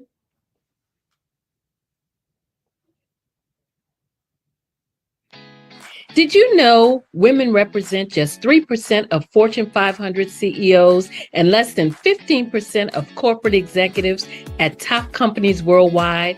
Have you wondered what the secrets are to getting into the top ranks, whether in the private or public sector? Do you want to figure out how to stop being held back in your career or passed over for promotion? Then you're in the right place. Hi, I'm Dr. Madeline Ann Lewis, President and CEO of the Executive Women's Success Institute. I have decades of experience in the military, the federal government, and corporate America, and my mission is to help women succeed and tap into their full potential. I want to reach 1 million+ women around the world to become the leaders they are meant to be. So if you want to move into a management or executive level position, or maybe you are a female veteran transitioning out of the military into business entrepreneurship, then reach out to the Executive Women's Success Institute at 301-693-3284. Let us get you on the fast track to success.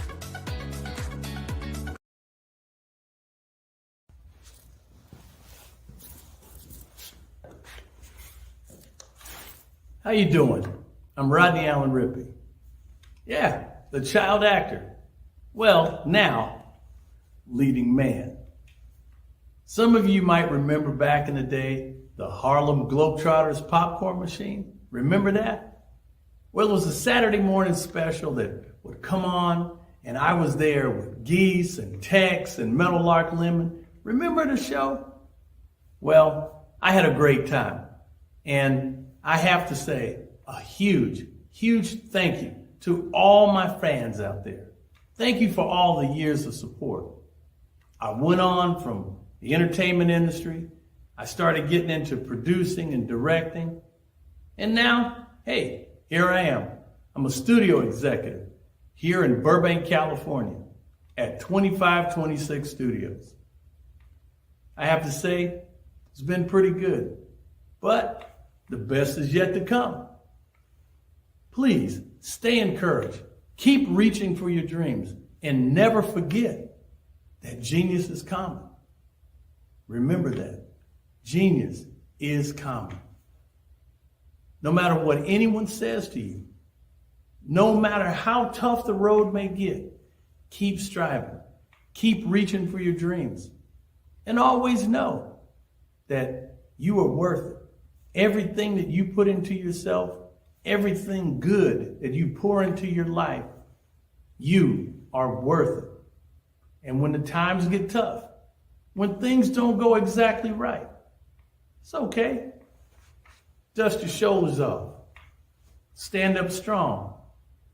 And remember, genius is common.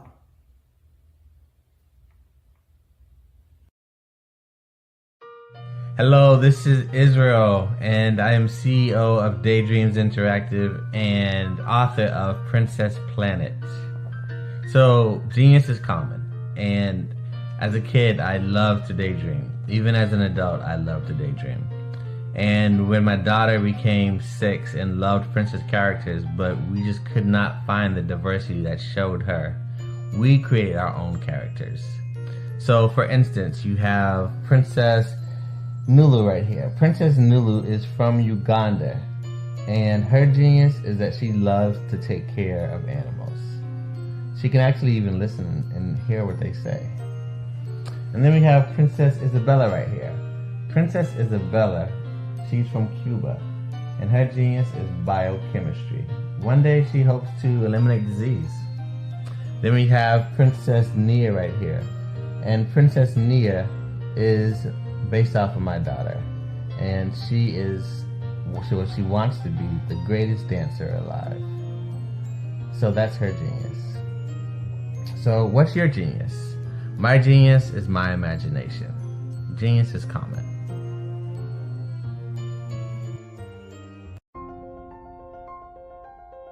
What if you could build your own city? A place where every child can find nurturing people to help them achieve their full potential.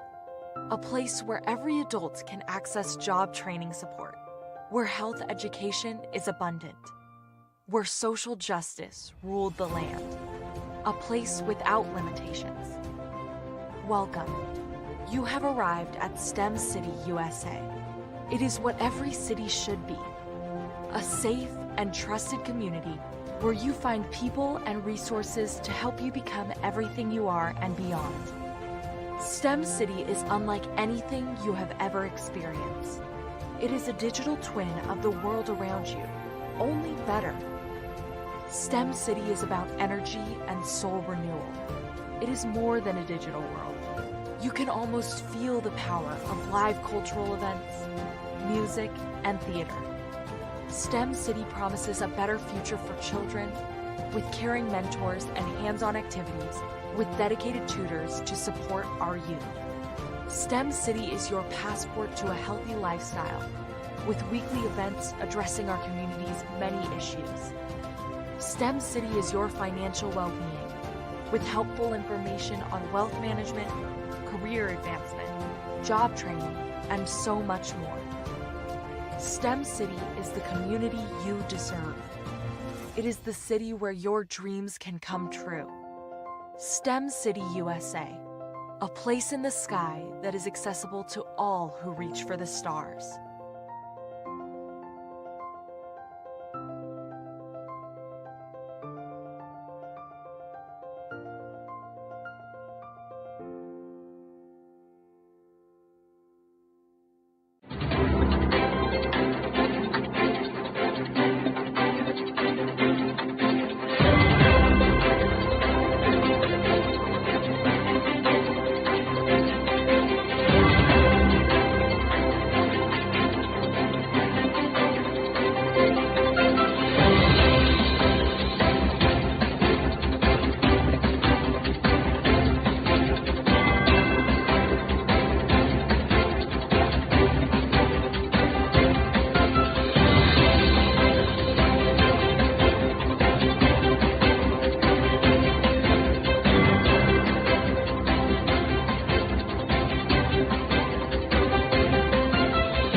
Dr. Eric Kelly III and a host of phenomenal speakers from all around the globe for this 7-day virtual event that you don't want to miss.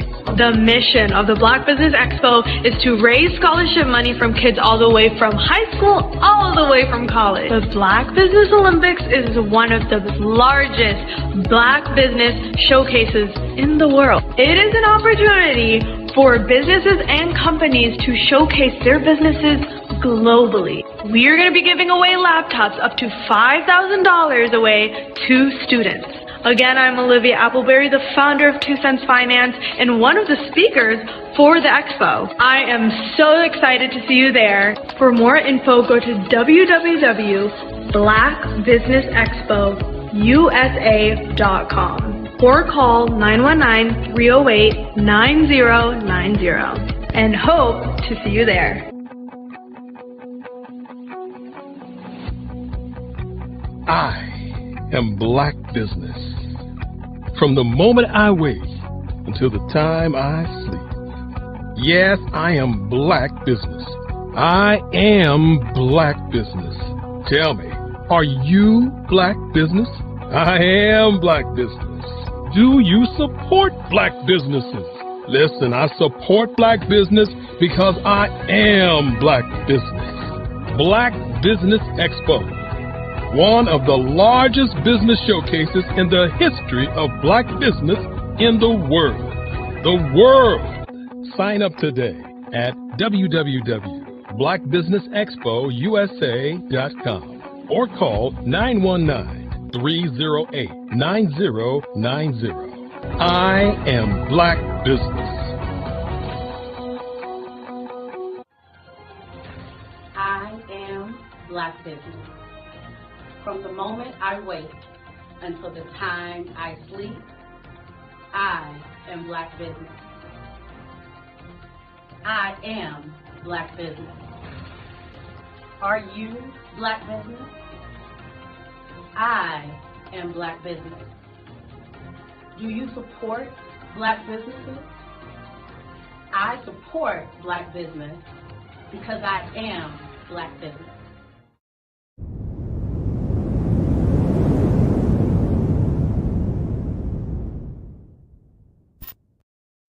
Are you tired of spending weight? In the heart of America, there are dreams waiting to be realized. Dreams of owning a home, creating a haven for families, and building a future. Yet, there are 13 million mortgage-ready home buyers and nearly 20 million renter households who have the credit and income to qualify for a mortgage, but remain left out of the home buying process. These potential home buyers are in urban and rural America, where dreams should flourish. The big banks, the giants of finance, have all exited the mortgage lending business decreasing their lending footprints across America. They are no longer present and active in these communities. Instead of offering opportunities for home ownership, some of these banks have chosen a different path. They have decided to become mega landlords. They have chosen to invest billions of dollars in rental homes, leaving potential home buyers with fewer options and stuck in a cycle of renting without the chance to build equity and create a legacy for their families. Here is the shocking truth. A report issued by the Home Ownership Council of America revealed that if lenders were to step forward and serve this underserved market, they could conservatively increase their loan volume by $1.5 trillion. $1.5 trillion.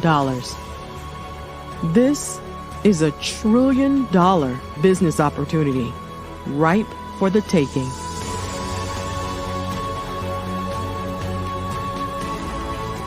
That's why I Have a Dream Home is here. We support the American dream of home ownership in urban and rural America. We believe in the power of social consciousness and the impact it can have on people's lives. Investing in urban and rural America is not just good business sense. It's a moral imperative. Our mission is clear. Become the go-to mortgage lender in these communities. Create a pathway to home ownership for all Americans, breaking the cycle of poverty by empowering families to build wealth, stabilizing our communities, and taking pride in our country. I Have a Dream Home. Unlocking dreams, transforming communities, and rewriting the story of American home ownership. For more information, scan the QR code or visit our website at www.ihaveadreamhome.gold.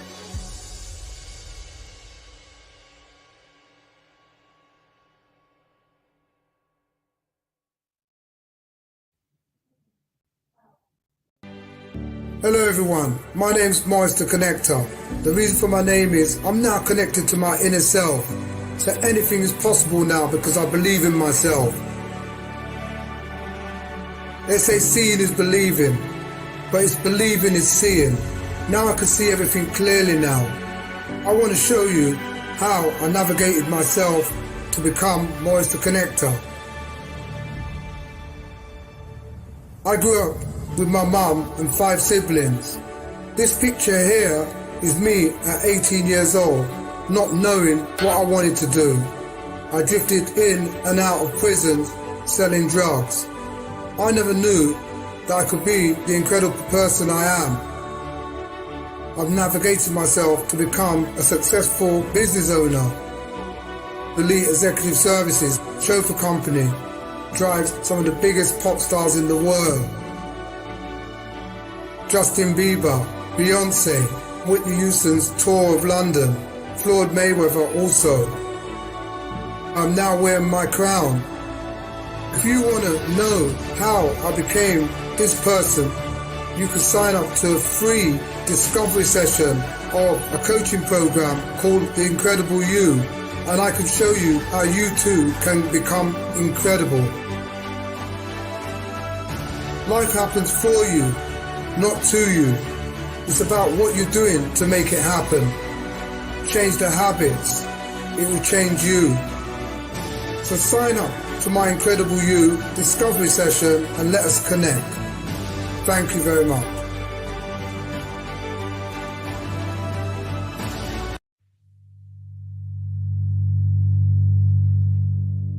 So what we have to do is when we get in a spot, we need to create some spots for us. That's the main thing. We need to be able to be in a position where we're able to create those spots for us. For me, being an entrepreneur, I'm not just going to get a business and then leave you sitting high and dry. If you ask me some questions about entrepreneurship, I'm going to give you as much as I received. I've seen people who made it, and then when you ask them, it's like, okay, now you have to pay me for the information, the same information I got for free. We probably in totally different cities. There's no way that we're gonna bump heads or anything. We're not competing. Bring me up with you. And so I just think that whatever education that I have, then I need to be able to give that to my own as well. So create the spots. You can create the spots when you get there.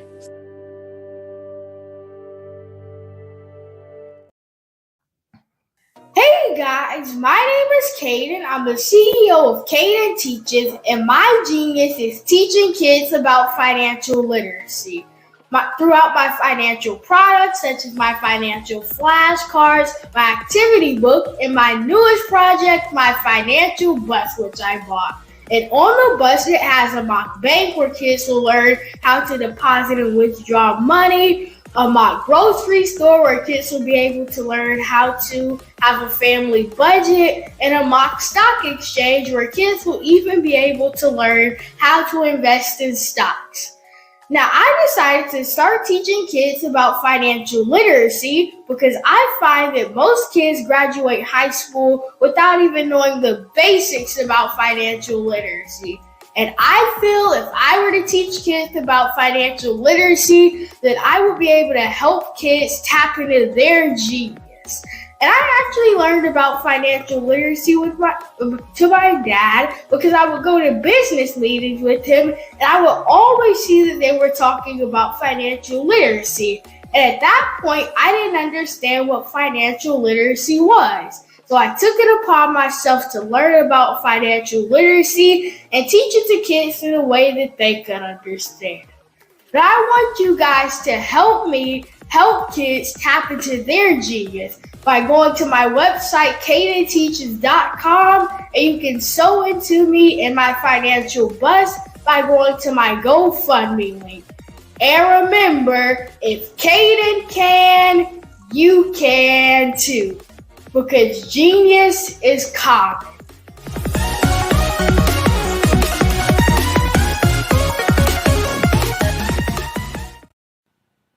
Hello, my name is Kiasi Helm and I'm 14 years old.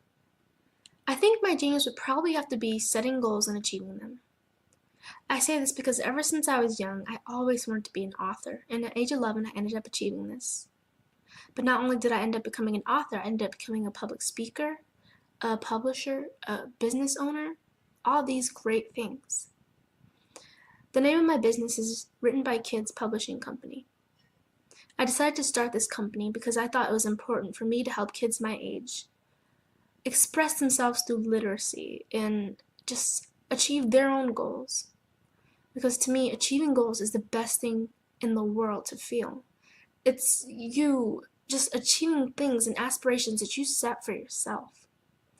And I know that everybody is capable of this because even if you don't end up achieving the goal, you still tried your best, and that's the most important thing. And everybody is capable of this because genius is common. Thank you.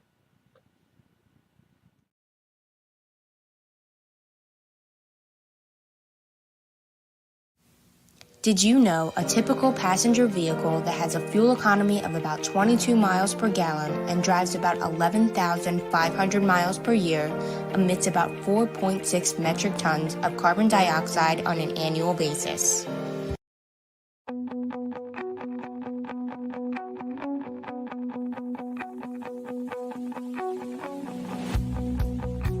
I am Black Business. From the moment I wake until the time I sleep. Yes, I am Black Business. I am Black Business. Tell me, are you Black Business? I am Black Business. Do you support Black businesses? Listen, I support Black business because I am Black Business.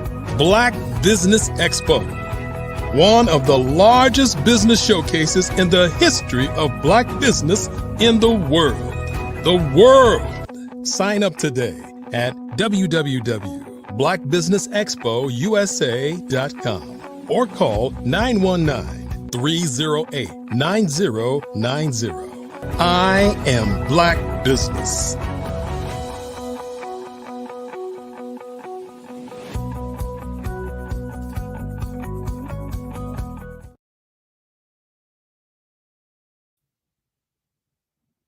Good afternoon, business owners, entrepreneurs, thought leaders, and corporations. Welcome to the Black Business Network. My name is Angela Baptiste, and I'm your business moderator for this afternoon on the Black Business Network.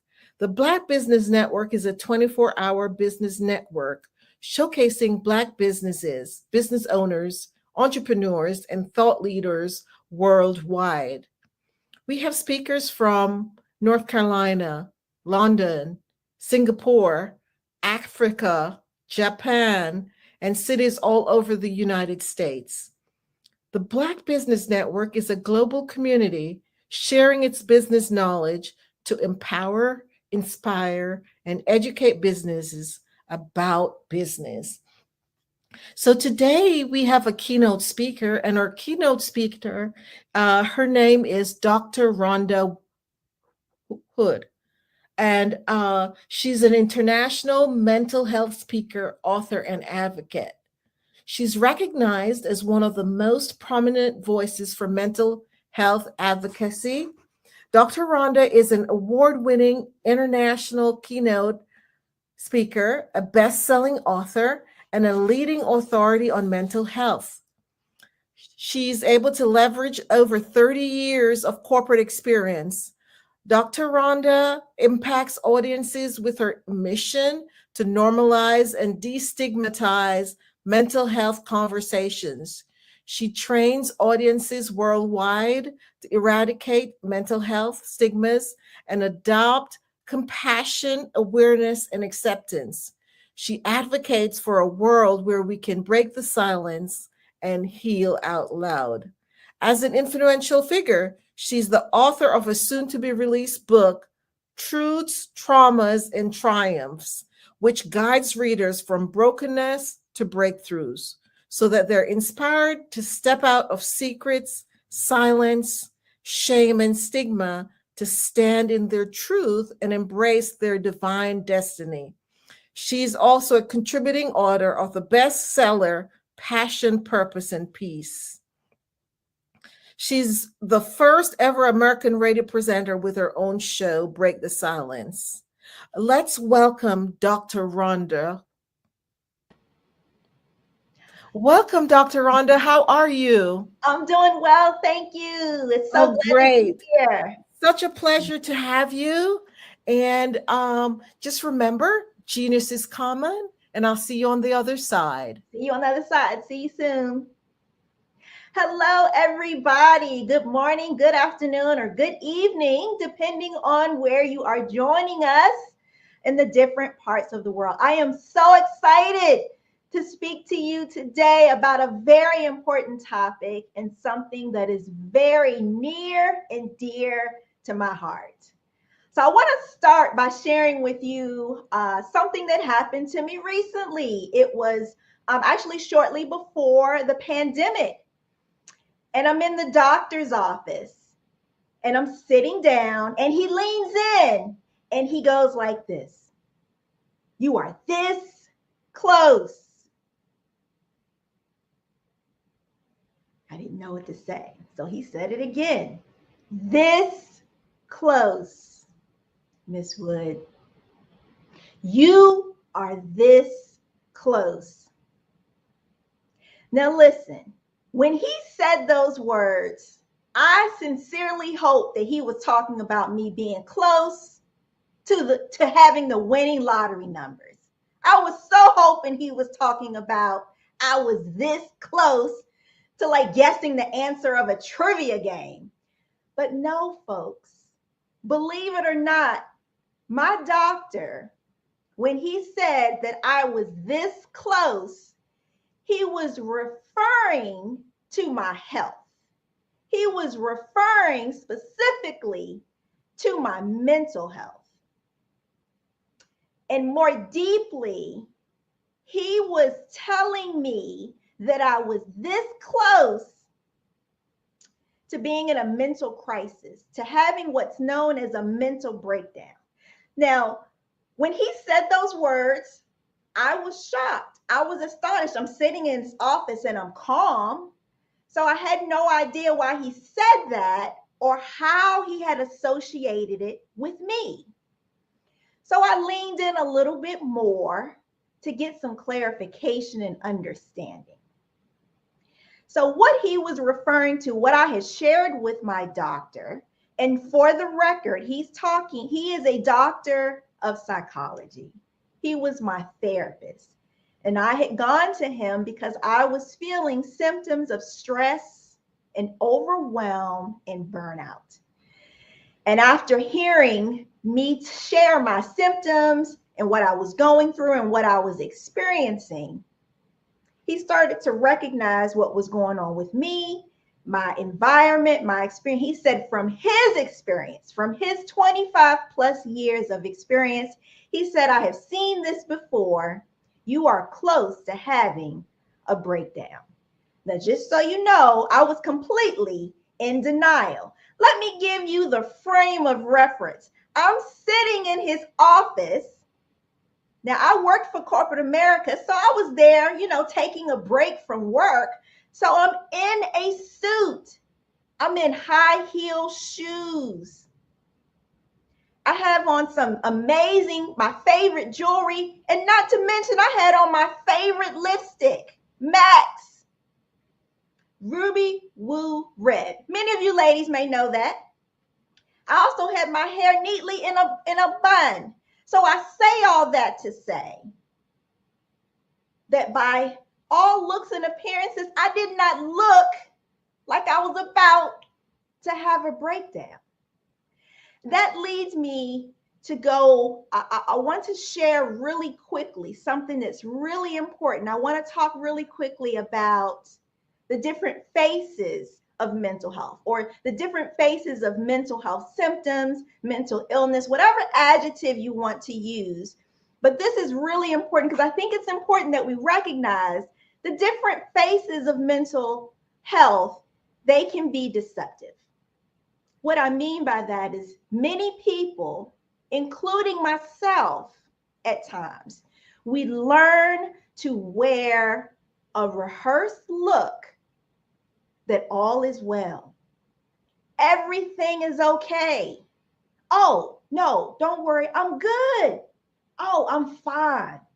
As a matter of fact, in most cases, when people ask you how you're doing, 9 times out of 10, we are probably going to respond, I'm fine, or something along those lines. It's unusual that when people ask you, how are things? How's it going? What's going on? That we start to go into things that are not going well in our life. We have a tendency to put on the rehearsed look or the rehearsed response that all is well and everything is okay. When in fact, there are times that mental health symptoms, mental illness, whatever you want to call it, has so many faces because mental health symptoms look different from person to person. What I mean by that is a person could, a lot of people the expectation is that when you think about somebody who's dealing with a mental health challenge, when you think about somebody who has mental health symptoms, for example, depression, anxiety, or maybe even PTSD. Maybe they're feeling stressed or overwhelmed, or maybe they're having just bouts of sadness or not even wanting to be around anymore. We expect that person to show their signs externally. We expect them to show signs on the outside. We expect them to look downhearted. We expect them to be maybe isolated or maybe even externally show nervousness. We expect them to show or exhibit external signs that something is wrong. But our society has learned how to rehearse the look of all is well and that everything is fine. And that includes me. So in many cases, when people are saying that they are, everything is well and they may appear to be fine, there may even be instances where they will show up with their head held high, a big smile on their face, and again, can tell you or even show you that everything is okay. When in reality and beneath the surface, they very well may be masking emotional pain. And we've seen it even recently in the news. We saw the recent Black Miss USA, Chelsea Christ, who went to work every single day, interviewed celebrities, had an amazing job, had an amazing salary, had a supportive work crew and a loving family. However, she was functionally depressed and she died by suicide.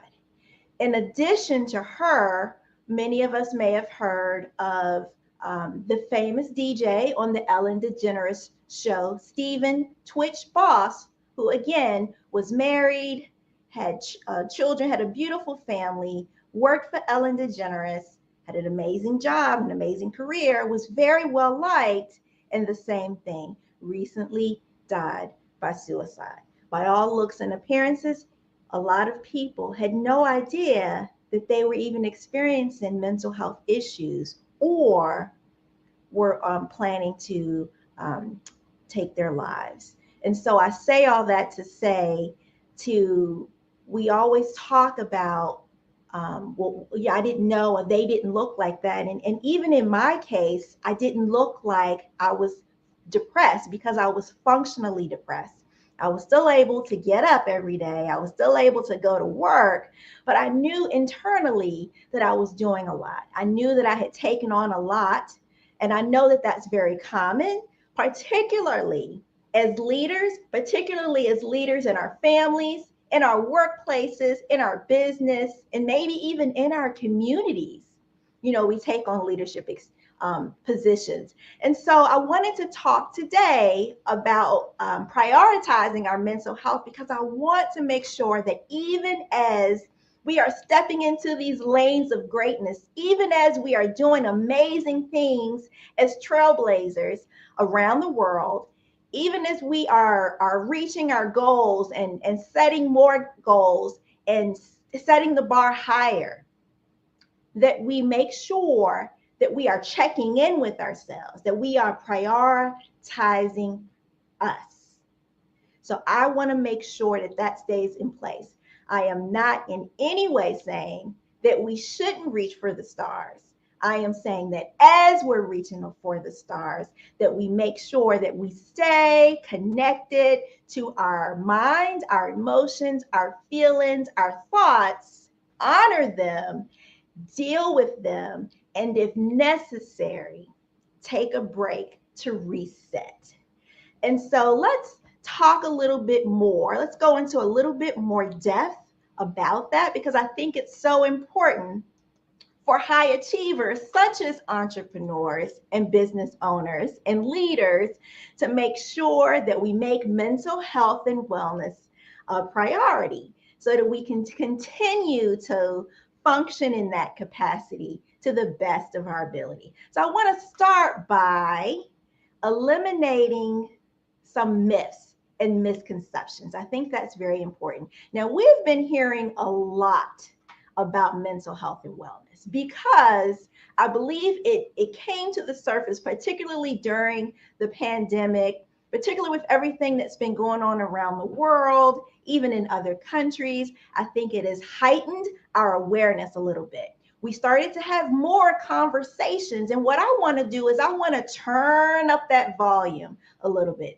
Now that we're starting to talk about it, let's turn up the volume. Let me shine some light and bring more awareness and brightness to these conversations. Let's normalize having conversations regarding mental health. Let's normalize when things are not okay, that we can take a step back rather than pushing through and jeopardizing our mental well-being. So let me first start. I want to make sure that we eliminate any misconceptions about, what is mental health?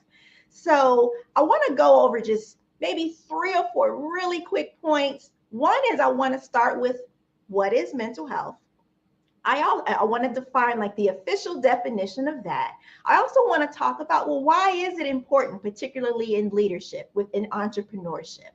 And then I want to go over, well, how can we do our part in making sure we're making it a priority, not only for ourselves, but for the other people around us, the other people who we support or whom we lead. Okay, so let's start with, well, what is mental health? A lot of people have different thoughts and feelings about what mental health is, but the official definition of mental health, it actually comes from the World Health Organization. And so mental health is about being able to cope with the normal stressors of life, so that you can function productively and effectively. So mental health, again, is about being able to cope with the normal stresses of life so that you can function productively and effectively. So mental health is comprised of your emotional, psychological, and social well-being. So remember, mental health is about being able to cope with the normal stresses of life so that you can function productively and effectively. Now, understand there are going to be times when you may experience things that are outside of the norm. It is normal for you to become stressed. It is normal for you to experience loss. It is normal if people are going through life challenges, such as a job loss, right? Issues with your physical health. You may experience a actual loss of a family member or a close friend. You may experience like a separation or a divorce, or a breakup of a toxic relationship, or any of those things. So we're talking about normal stresses. So our reaction to experiences would be normal if we were to get sad, if we were to have anxiety, if we were to be stressed out.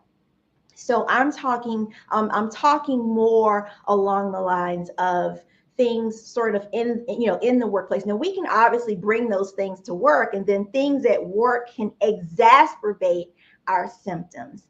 And we can talk a little bit more about that. But I wanted to make sure that we understood what mental health was comprised of. So once again, mental health is about being able to cope with the normal stressors of life so that you can function productively and effectively. So a statistic, even prior to the pandemic, so that it's probably a little bit more, but about 1 in 5 Americans, or I should say 1 in 5 even people around the world, probably have experienced a common mental health problem, such as anxiety or depression. So those are common. Anxiety and depression are very common mental health symptoms, and they typically go together. They're also very common amongst leaders. So leaders have a tendency to experience depression and anxiety at a higher rate. And so again, that's why I want to make sure we have this conversation. We are normalizing this conversation.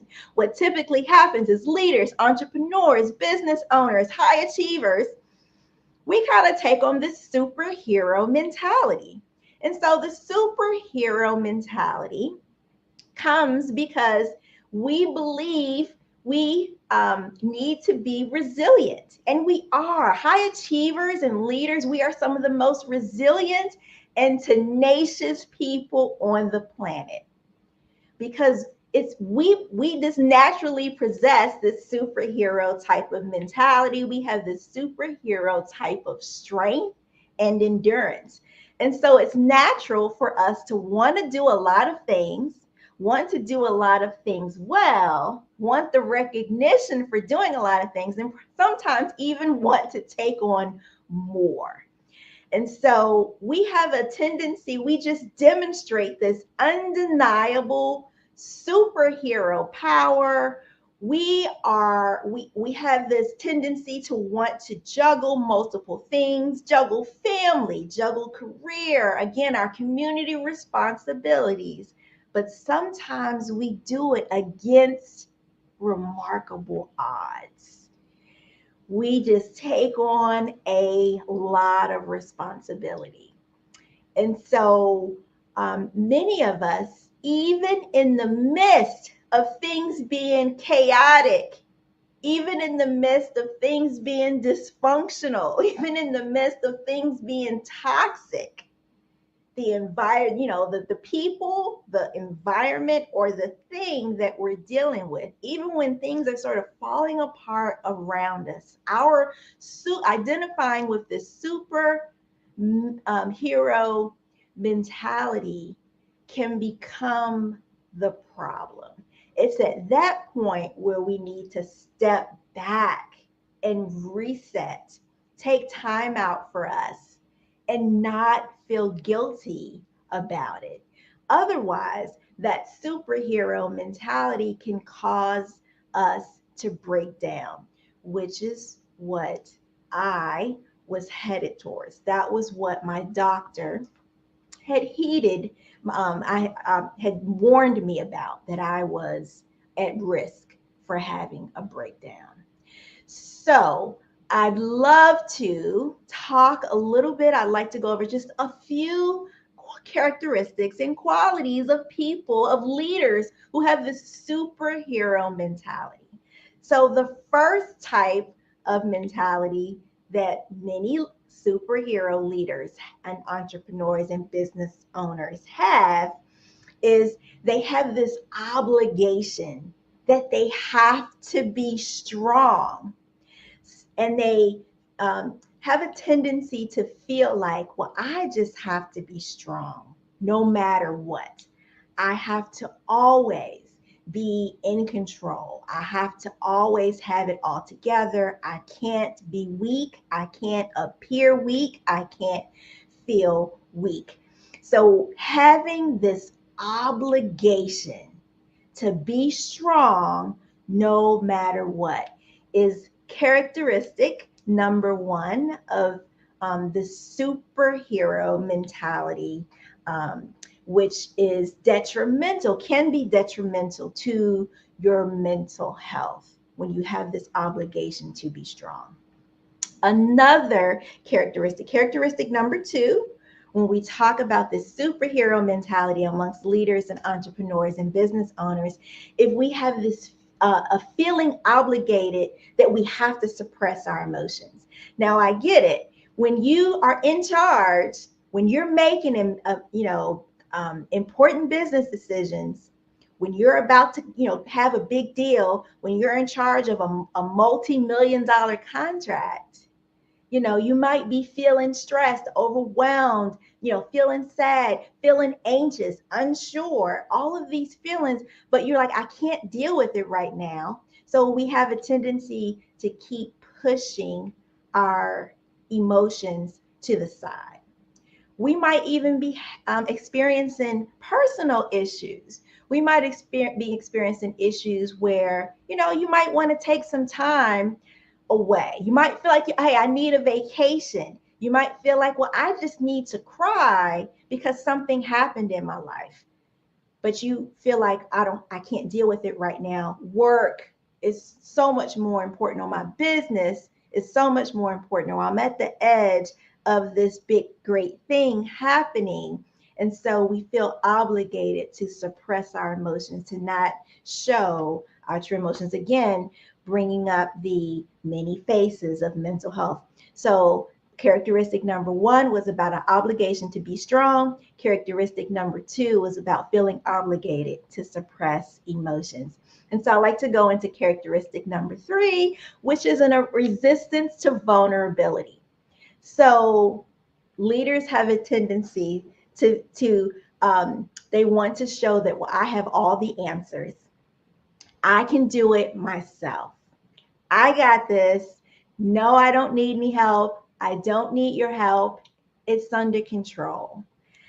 And so the resistance to being vulnerable can also be detrimental to our mental health. And so again, that is a superhero characteristic. It's a superhero quality and not a great one. There is nothing wrong with being vulnerable. There's nothing wrong with feeling like it's too much. And there certainly isn't anything wrong with asking for help, whether it's in your business or whether it's in your personal life, in your professional or your personal life. It's never anything wrong with asking for help. The inability to be able to do that is what leads to having, potentially having problems with our mental and or physical health. Okay, and then characteristic number 4. So we talked about the obligation to be strong, feeling obligated to suppress our emotions, being resistant to being vulnerable and asking for help. And number 4 is this obligation that we have to help everybody, that we have to be there for everyone. Now, that certainly comes in our professional and personal life. They kind of are interweaved. So sometimes we feel like we are the responsible one, whether you're the head of your family, right? If you're the parent, you obviously feel like, well, I always have to take care of everything that goes wrong in my family, especially in a particular area, whether it's meals or rides or dealing with problems or drama, anything of that nature, or feeling like, well, I have to be the provider. I have to provide all the needs or take care of all the finances or take care of all the troubles. This obligation to help others can also show up professionally. So you may feel like, it may not necessarily be your job or your role, but you might feel obligated to still help. Or you might see somebody who might be struggling and you might feel obligated to help them. And in those instances, that's where we have to, 1, set boundaries. There are so many times when we have difficulty saying no. We might feel guilty. We might feel like, well, they did something for me. I need to show appreciation. I need to do something back. And sometimes we're already at our limit. We're already on a scale of 1 to 10, we're already at 9.75. We only have a little bit left for us, and we have a tendency to even give that away. And so it's really important for us to make sure, again, that prioritizing you is not a selfish thing, making sure that you don't exhaust all of your, energy or all of your resources away, that you don't have anything left for you. There's nothing wrong with setting boundaries. There's nothing wrong with saying no. We have a tendency to say no and then explain it. We have a tendency to say no and then justify the no, but understand that no is a complete sentence. We can say N-O period and be done. No is a complete sentence that requires no justification or explanation. And so setting boundaries is important so that you don't feel this obligation to help everybody else, or feeling like it's your job or your responsibility to do everything for everyone. And then characteristic number 5 is the determination to succeed. This is a big one, and this was huge with me. This determination to succeed no matter what. Sometimes even despite our limited resources. There are times, so many times, I see it in other people, and I certainly see it in myself, is we feel like we should be doing so much more. We should be at a certain place in life. Our business should be reaching a certain amount of money. Or education-wise, we should be here. Personally, in our personal lives, we should be here. Professionally, we should be here. We put so much stress on ourselves, and a lot of times we don't realize how that stress radiates to other people, the people around us. And so in mental health and how it relates to entrepreneurship, how it relates to business owners, how it relates to other people, are these superhero qualities: obligation to be strong, feeling obligated to suppress our emotions, and feeling like, we don't have time to deal with how we're truly feeling. We don't have time to honor our feelings and check in with ourselves. Number 3, the resistance to being vulnerable and not being able to actually feeling like you have to do everything yourself. and that you don't need help, being resistant to asking for help. The quality number 4 of being the superhero mentality is this feeling like you have to help everybody else, helping others at the expense of yourself. Not saying that there's anything wrong with doing or helping people, but when you already have exhausted most of you, then reserving that for you to kind of get full before you can, so that you can be able to give to others without depleting yourself. And then characteristic number 5 of the superhero mentality is this determination to succeed. Nothing wrong with being determined to succeed. But when it gets to the point where you're jeopardizing you, your value, your self-worth, your energy, your sleep, your natural habits, when those begin to change is when it becomes an issue. So those 5 qualities of the superhero mentality that's very common amongst entrepreneurs and business owners and leaders. And so what happens is when we have those particular qualities, they can put a strain on our relationships. They can put a strain on our physical health. They cause overwhelm, stress, and burnout. And so we want to make sure that we eliminate those things.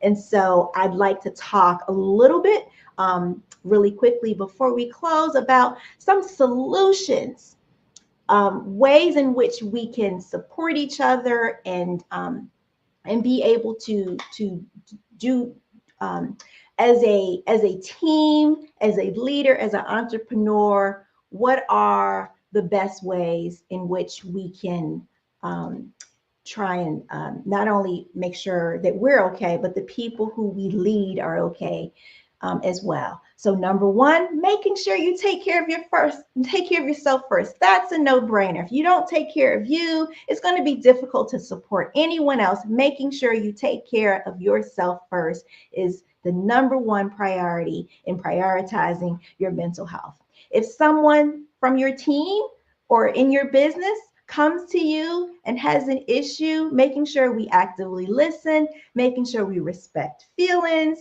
making sure we care unconditionally. Another thing we can do is to make sure we always create supportive environments. That's so important.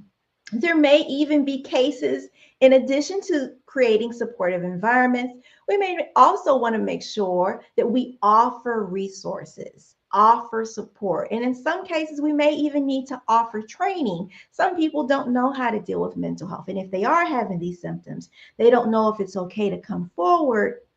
And if it's serious, they don't know where to get help. And I think more deeply than that is making sure we are decreasing the stigma surrounding mental health, making sure we are practicing awareness, making sure we ourselves are being knowledgeable about mental health symptoms, making sure we are being knowledgeable about and having awareness about, again, what mental health is and how it affects our lives, how important it is in society. Having compassion, having advocacy, having empathy, and most importantly, I think if somebody is struggling, if we are struggling, we always want to make sure that we practice and embrace acceptance as well. And so the benefits, here are the benefits as we close out, the benefits of having a mentally healthy environment for your entrepreneurship journey, that you are mentally healthy, but you also provide a mentally healthy environment for your people whom you lead, whether it's your workers, your staff, the other people that you partner with in your business. You want to make sure that you provide this positive, one of the benefits is it'll lead to a positive work environment and culture. People will want to work with you and people will want to work for you. So it produces a positive work environment. People will want to work with you and people will want to work for you. In addition to that, you'll have higher retention rates. People will stay connected. They won't want to leave, or they won't want to find a different employer or a different business partner. You'll have higher productivity. Your work will be better. You'll actually make more money. You'll have higher productivity and increased profitability.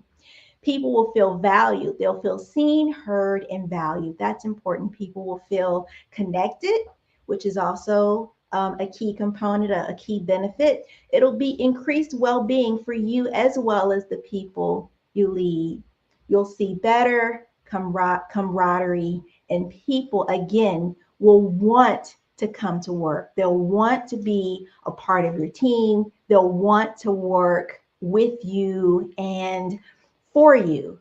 Now, we have gone over a lot in these last few minutes. We have talked about what mental health is. We have eliminated the misconceptions and myths regarding mental health. We even talked a little bit about the different phases of mental health to kind of go along with that, so that we understand that not everybody is going to show or exhibit symptoms externally. Sometimes it's going to be internally. We also talked about why it's important on our entrepreneurship journey as leaders for ourselves, but also for the people whom we lead in our journeys as entrepreneurs or business owners. And then we also talked about how we can do our part, again, for ourselves as well as the people that we lead. I hope this information has been useful for you. I hope that it's some things may have resonated with you, and I hope there are some things that you want to, some ways in which you might want to make some tweaks in your life, in your business, in your work environment, or whether it's personally or professionally. As I close, I would love to stay connected with you. Again, my name is Dr. Rhonda M. Wood. I am an international mental health speaker, best-selling author, and America's favorite advocate regarding mental health. If you want to stay connected with me, my website is drrhondamwood.com, and I'm also Dr. Rhonda M. Wood on all social media platforms. Thanks for listening. Wow, thank you, Dr. Rhonda. Pleasure listening to you. And you left your information. So hopefully if anyone wants to reach out to you, that they will. Always remember that genius is common, and I'll see you on the other side. I'll see you on the other side. Have a great day. You do the same. Awesome. So good afternoon, business owners.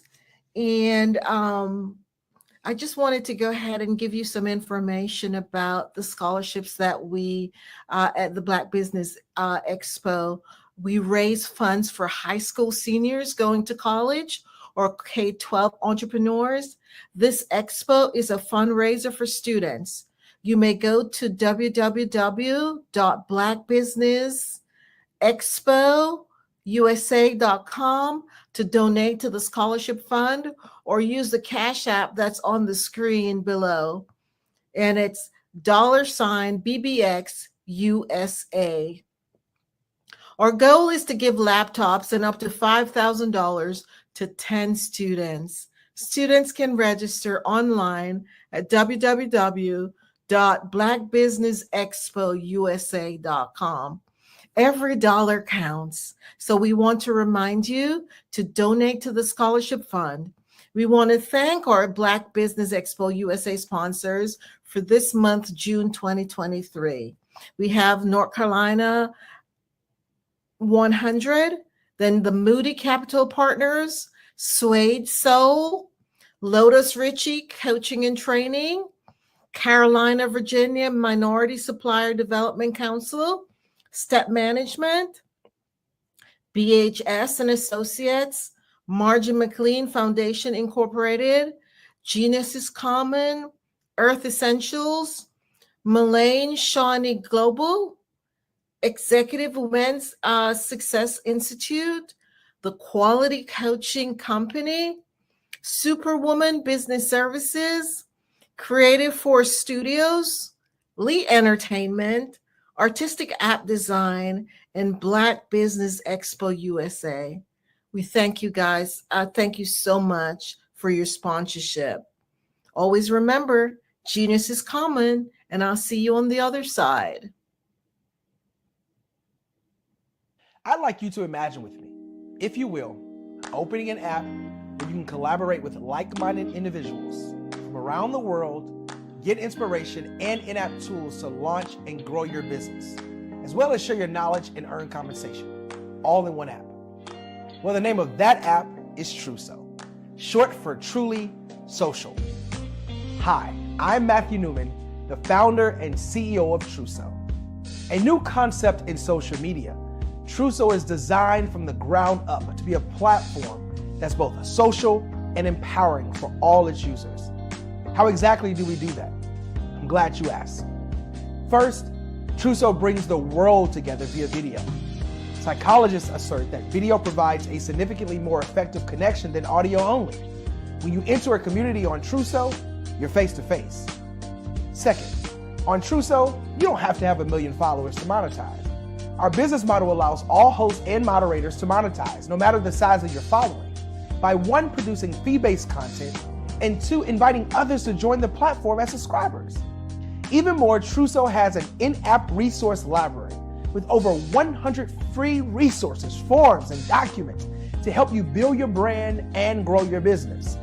Third, Truso is inclusive. The deaf and hard of hearing communities make up 360 million people worldwide. Unlike audio-only apps, Truso embraces this community, providing a networking platform that allows them to participate via video and closed captioning. We even have a deaf and hard of hearing foundation in the works as well.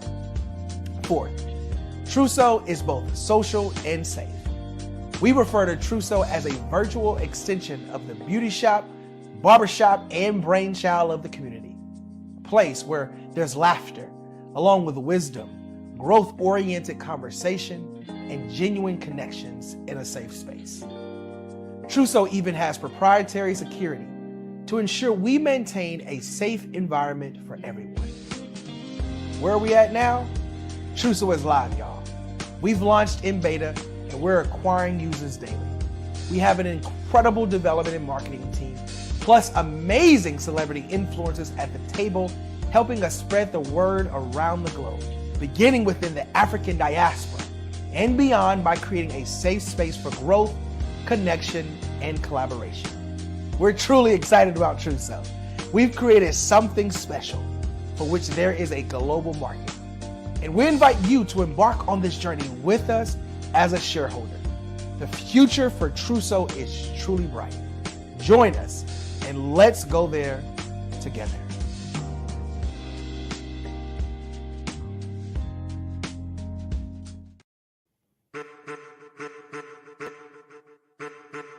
I am a child of the Most High God. He has gifted me in ways that I could not even imagine and didn't know.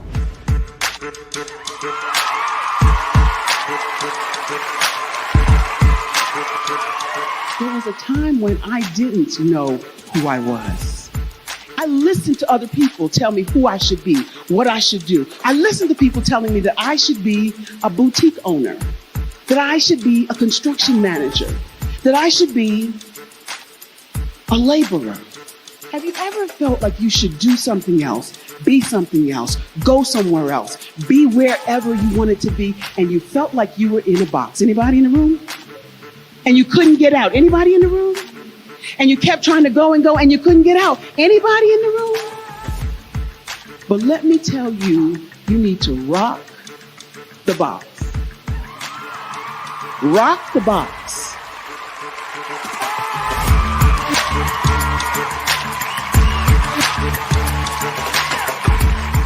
I am engaging, inspiring, and empowering.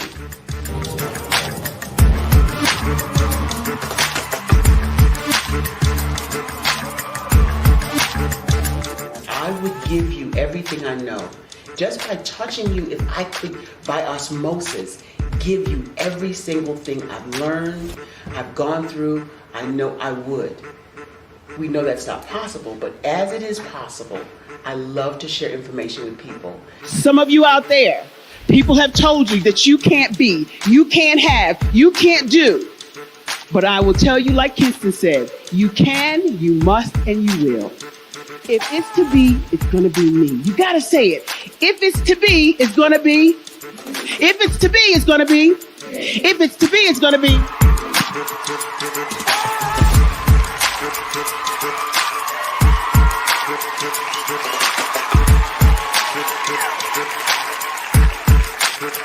Barbara is because she believed what her mama said about her and not what other people told her. Every day you wake up, when you're in a situation, it's your choice whether it's an advantage or the disadvantage. She gained her confidence and her life, and now she is a testimony. If I can help you elevate yourself, then I feel like I'm elevating my own self as well. What you know and I know together can change the world.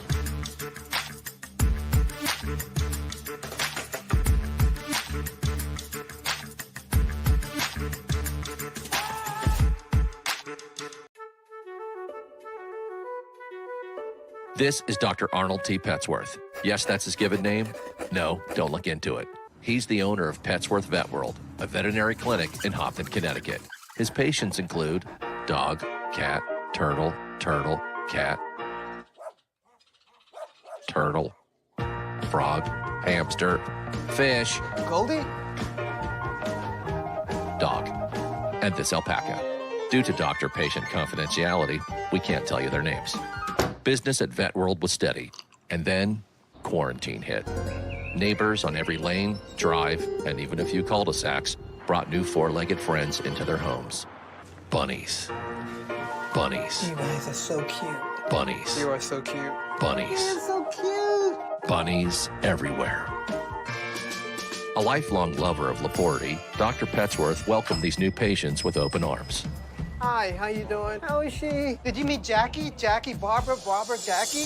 This is Betsy. The only problem? Okay. There were more appointments than he could manage. Yes, I'm gonna get to you. Give me a second. We're gonna get you in real soon. Don't worry, all right? And then...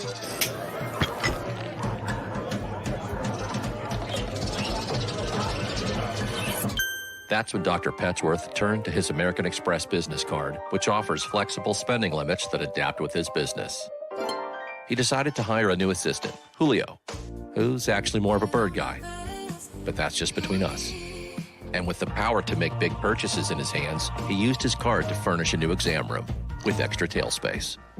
Together, Dr. Petsworth, Julio, and American Express Business made sure all the pets of Hopton got the love and care they deserved. All right, Julio, man, that was great, man. And everyone was happy.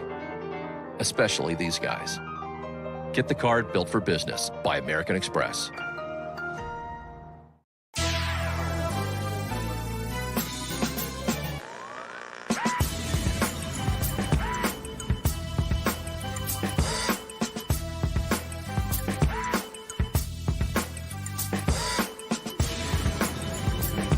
You are watching The View from Hampton U, exploring Hampton University's rich history, the past, present, and promising future.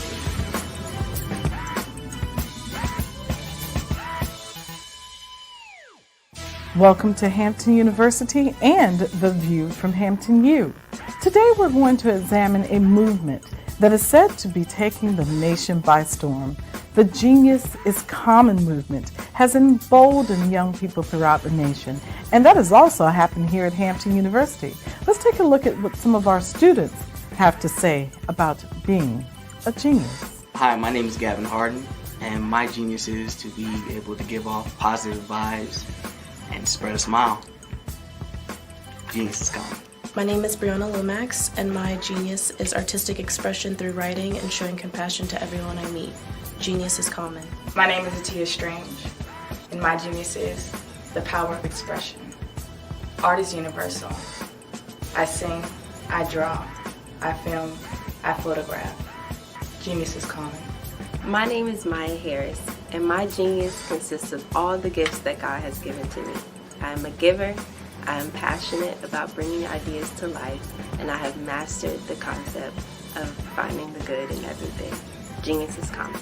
My name is Diamond Sigmore. My genius is acknowledging the beauty in my own mistakes while challenging others to do the same in order to cultivate and grow. Genius is common. My name is Almajid Edwards. A lot of people think genius is about being talented or being smart. It's not true.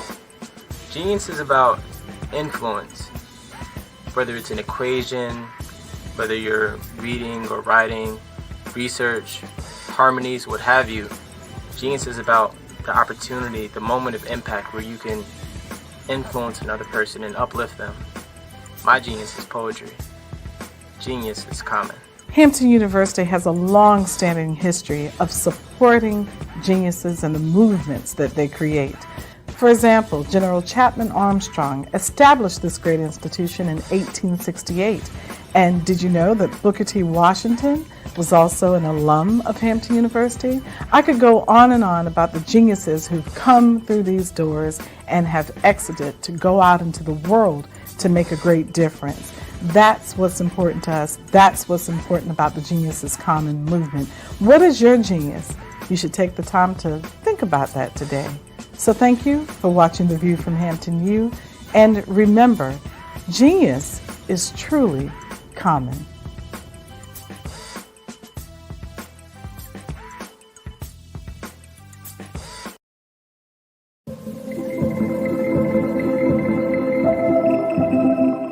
Design is human.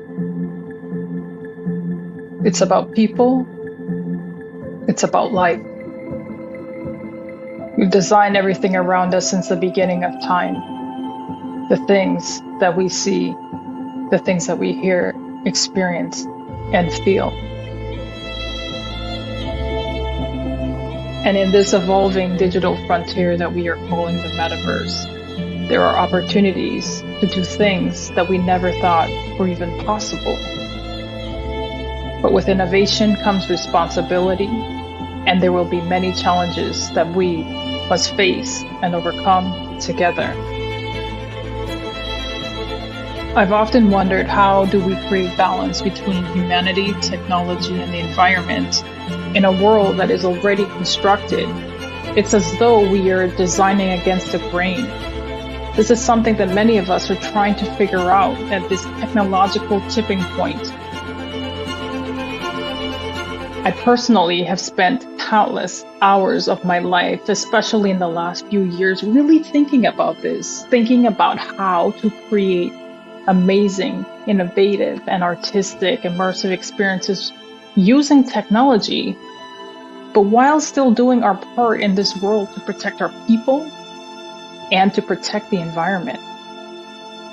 And what I've realized is that collective thinking around design is holding us back.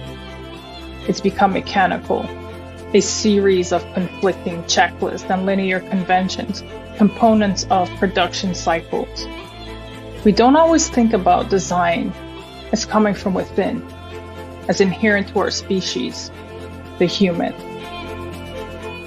So today I will discuss 5 immersive design considerations for the metaverse outside of these technical checklists and processes. These are considerations that are a little more qualitative, sometimes a little harder to wrap our minds around and transfer that knowledge into meaningful action. These are the things that impact our decision making and the world we live in, whether we realize it or not. And when we make this connection more mainstream, I truly believe that we can evolve the world by pioneering what artistic but responsible, immersive design looks and feels like, and what the metaverse should evolve to become and to include. My name is Natasha Rapsat, and I am an experienced designer, strategist, multi-dimensional being, an explorer traveling to see the bones of the world and to learn for the future of humanity. I have medium brown skin and dark hair that is pulled back. I'm wearing a black shirt, red lipstick. Before we get into the considerations, let's discuss immersive design for common understanding. Feel free to leave comments or questions. I will do my best to answer. Thank you for joining me today.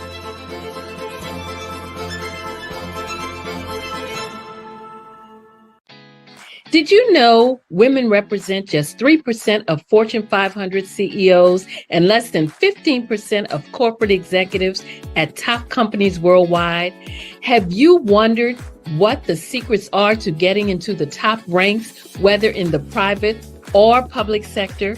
Do you want to figure out how to stop being held back in your career or passed over for promotion? Then you're in the right place. Hi, I'm Dr. Madeline Ann Lewis, President and CEO of the Executive Women's Success Institute.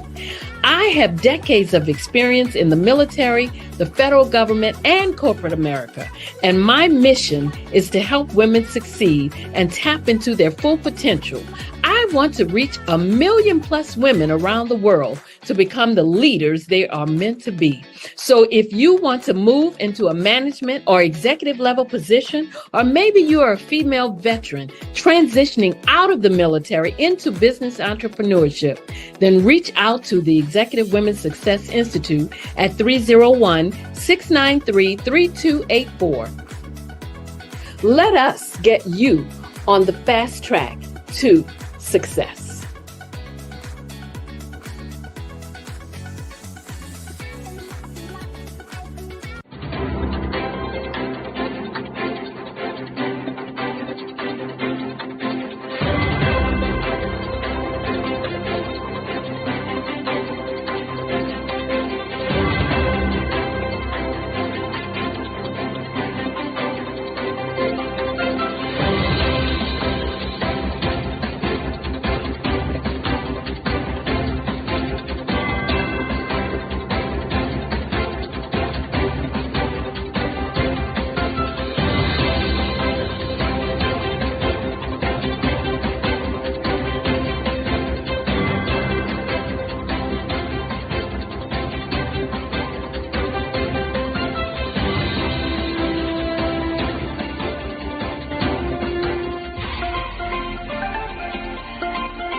Dr. Eric Kelly III and a host of phenomenal speakers from all around the globe for this 7-day virtual event that you don't want to miss. The mission of the Black Business Expo is to raise scholarship money from kids all the way from high school, all the way from college. The Black Business Olympics is one of the largest Black business showcases in the world. It is an opportunity for businesses and companies to showcase their businesses globally. We are going to be giving away laptops up to $5,000 away to students. Again, I'm Olivia Appleberry, the founder of 2 Cents Finance and one of the speakers for the expo. I am so excited to see you there. For more info, go to www.blackbusinessexpousa.com or call 919-308-9090 and hope to see you there. I am Black Business. From the moment I wake until the time I sleep. Yes, I am Black Business. I am Black Business. Tell me, are you Black Business? I am Black Business. Do you support Black businesses? Listen, I support Black business because I am Black Business. Black Business Expo, one of the largest business showcases in the history of Black business in the world. The world! Sign up today at www.blackbusinessexpousa.com or call 919-308-9090. I am Black Business. I am Black Business. From the moment I wake until the time I sleep, I am Black Business. I am Black Business. Are you Black Business? I am Black Business. Do you support Black businesses. I support Black business because I am Black business.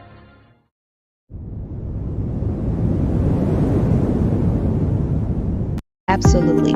So our coaching program help people that have the lack of time, that lack strategies, and lack the confidence to go after their dream life. So we help them implement tools. We help them implement, I love to leave the inherited lack of finances or the education behind finances. But it wasn't until I lost my firstborn, my only son, that life changed for me. And where I was going after it all, living the corporate life, hit my 6-figure income, and living in my dream house with my dream man, driving my dream car. Wow. I nearly lost it all when I lost my son. And so I realized it only takes one financial catastrophe that can change your entire life. That's what made me start All New Beginnings. Because no matter what's going on in life, there's a new beginning. And because of that, we develop a program called Wise Minded. My little slogan is, don't just dream it, let's live it. If they want to connect with you or work with you, what is the best ways for them to be able to do that? Well, for my social media guru, you can connect with me on every single social media platform as Tanya T. Wise. You people that like the text, then they can text 202-993-5793. Text the word dream.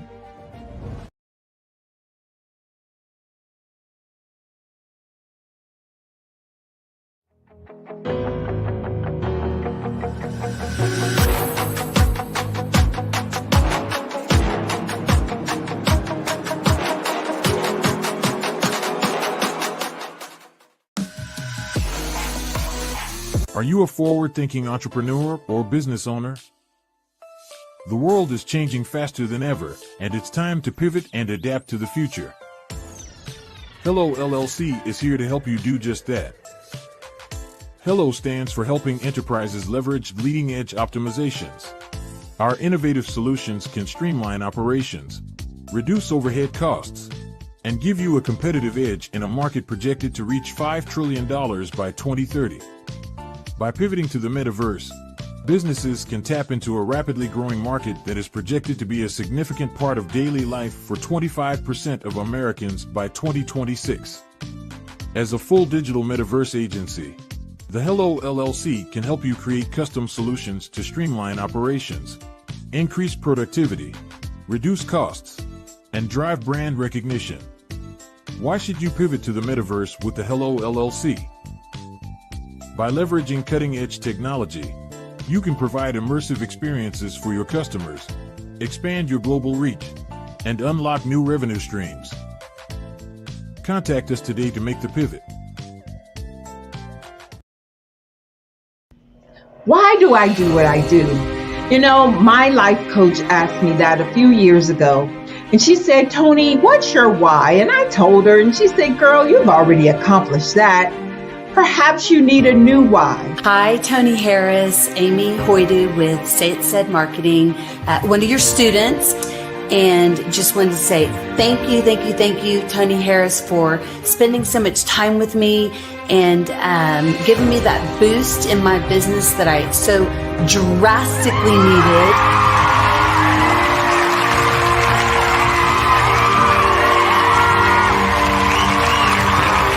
My why is to touch, move, and inspire my clients to take drastic steps to be better than they were before they met me. I'm a resource.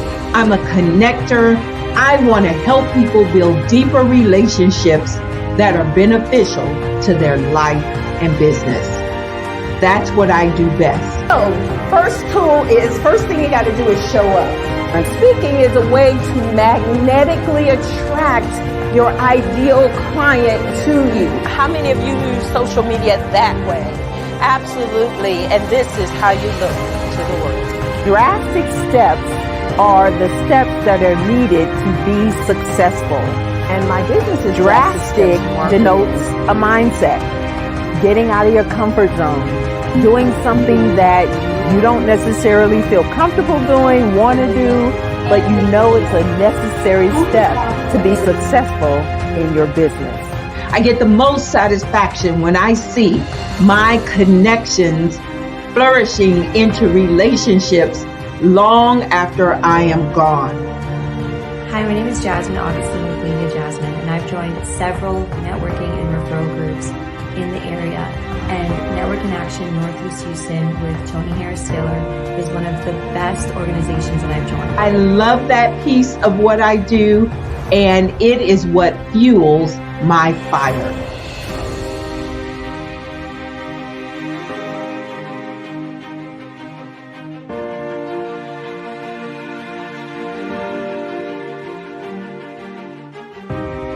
My name is Tony Harris Taylor, saying take a drastic step today for a fantastic tomorrow.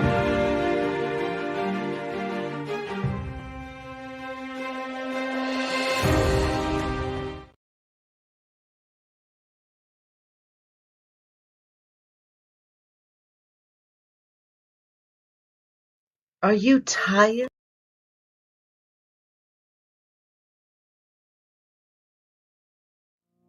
Did you know that approximately 333.34 million businesses exist today, according to a report from 2021?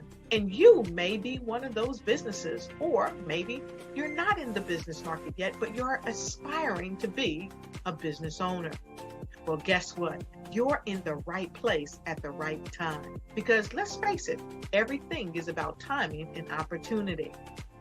Hi, my name is Dr. Lotus Richey, and I'm the CEO and founder of the Lotus Richey Coaching and Consulting LLC, along with the Lotus Richey Ignite Show. 15 minutes of success with Dr. Lotus Richey, as well as books to boom your business and bring who you are. And today, I want to bring this amazing message to you about the Black Business Network and the Black Business Olympics. See, the Black Business Network and the Black Business Olympics is designed to help people just like you, that's right, that look like me, to take their business to the next level. Not just in your front yard or your backyard, but globally. The Black Business Network and Black Business Olympics is designed not to just help you survive, but to help you thrive. So join us today as we come together with businesses all around the world to support our students, our children, our young teens, our young entrepreneurs. What we do is we come together to help raise funds for students who are aspiring to be business entrepreneurs, who are aspiring and who are thriving in college. We endow them with a wonderful opportunity to gain scholarship of either a laptop or several thousands of dollars. And we invite you to help be a contributor to this amazing opportunity to help someone that looks just like you. So join us today at our website and let us connect with you and help you ignite and take flight in every area of your life on the Black Business Network and the Black Business Olympics. I'll see you on the other side. I am Black Business. From the moment I wake until the time I sleep, I am Black Business. I am Black Business. Are you Black Business? I am Black Business. Do you support Black businesses? I support Black business because I am Black Business. Black Business Expo, one of the largest business showcases in the history of Black business in the world. Sign up today at www.blackbusinessexpousa.com or call 919-308-9090. I am Black Business. I am Black Business. From the moment I wake until the time I sleep, I am Black Business. I am Black Business. Are you Black Business? I am Black Business. Do you support Black businesses? I support Black business because I am Black Business. Black Business Expo, one of the largest business showcases in the history of Black business in the world. Sign up today at www.blackbusinessexpousa.com or call 919-308-9090. I am Black Business.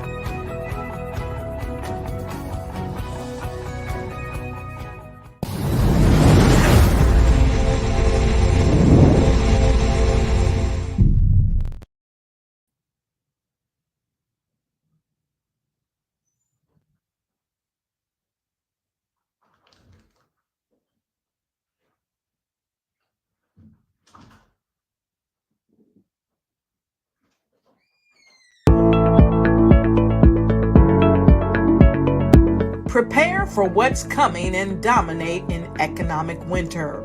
Stand strong and thrive by showcasing your great products and services globally through the Black Business Network and Black Business Olympics. The Black Business Network has showcased over 2,000 companies with over $7 billion in sales each year. Over 10 million attendees have viewed the rebroadcast each month. Through the Black Business Olympics, unique styles of business training and mentoring are turning students into business owners and entrepreneurial warriors who will dominate in any economy. Gain the ultimate advantage of the Black Business Olympics, 7 days of unbelievable topics and speakers speaking around the globe. Donate your time and experience to provide expertise and scholarships to students worldwide and change the world. Now, more than ever, new insights, tools, strategies, and capabilities are needed. This is your chance for a major presentation to the world. Fill out the form and join the more than 2,000 speakers who have presented to over 200 countries.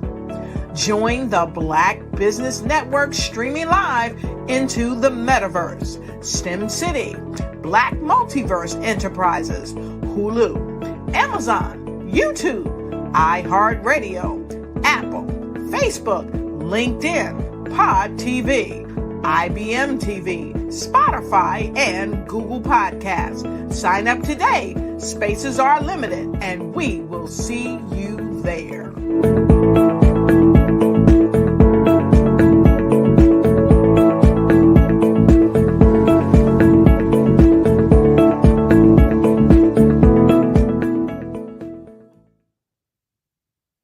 Good afternoon. Hope you're doing well today. So business owners, entrepreneurs, thought leaders, and corporations, I welcome you to the Black Business Network. My name is Angela Baptiste, and I'm your business moderator as well as your speaker for this afternoon on the Black Business Network. We are a 24-hour business network showcasing Black businesses, business owners, entrepreneurs, and thought leaders worldwide. We have speakers from North Carolina, London, Singapore, Africa, Japan, and cities all over the United States. The Black Business Network is a global community that shares its business knowledge in order to empower, inspire, and educate businesses about business. Today, I'm going to be the speaker, and I'll be talking about leadership, and leadership is influence. I am a coach, speaker, trainer with the Maxwell Leadership. The name of my business is Inspire, and the focus is on keeping people inspired so that they could go out and achieve whatever their goals and their mission and vision in life is. So let's talk about leadership. You know, my mentor, John Maxwell, he says, leadership is influence, nothing more and nothing less. That's very interesting, right? Is it really influence if you're not able to be able to influence others, are you, or can you really say you're a leader? There's so many people who or leaders by title or by position, but they're not quite able to lead, whether it's a staff or even, you could be a leader in your home as well. How are you doing? Are you being able to influence those that you lead? And if not, are you then, or can you then say that you're a leader? This is indeed a very powerful and bold statement to say. Leadership is influence, nothing more, nothing less. As a leader, are you focused on being a positive influence to those around you? Can people look at you and say, he does what he says and says what he does? Are you conscious of the fact that your leadership abilities or lack thereof can and will be consequential to those you're called to lead? Are you of the belief that leaders are born, or rather that leaders can be trained? What are your thoughts? I personally believe that leaders can be trained. Yes, there are leaders who are born, natural born leaders, but interesting question to ask oneself is, yes, leaders, or for the majority, leaders are the fact that they can be trained. So becoming a great leader of personal influence is recognizing, therefore, that you are, or you have the ability to become a better leader. Leaders are expected to lead, and this begins by leading oneself. How do you lead yourself, you might say? As John says, true leadership always begins with the inner person. Be personally aware of your conduct, whether it's good or bad, and accept responsibility. Ask yourself some questions. Was my actions demonstrative of the leader that I want to be? If not, why not?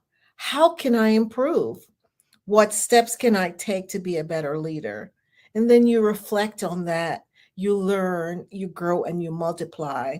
And then you share with someone else, right? That's the whole reason for being a leader, is to be growing not only yourself, but growing others as well. If you're running a race and you get there by yourself, can you really say that you're a leader if you're taking no one else with you? That's a question to ponder, right? Because as leaders, it's always so important for us to be able to be carrying others with us as well. So we never get to the finish line by ourselves. That's a true way of showing whether yes or not you're a leader. And going back to the thought of, leading yourself, if you're saying, okay, I promise to do so and so, right? I'm committing, or you say yes to something. Are you really living to your commitment? Are you saying, do as I say, but don't do as I do? What kind of behaviors are you modeling to the people that you're leading? That's a question to ask yourself. When you're growing your inner self, because people could always see, it's one thing to have a shiny suit on and then there's no character or nothing to show outside of that.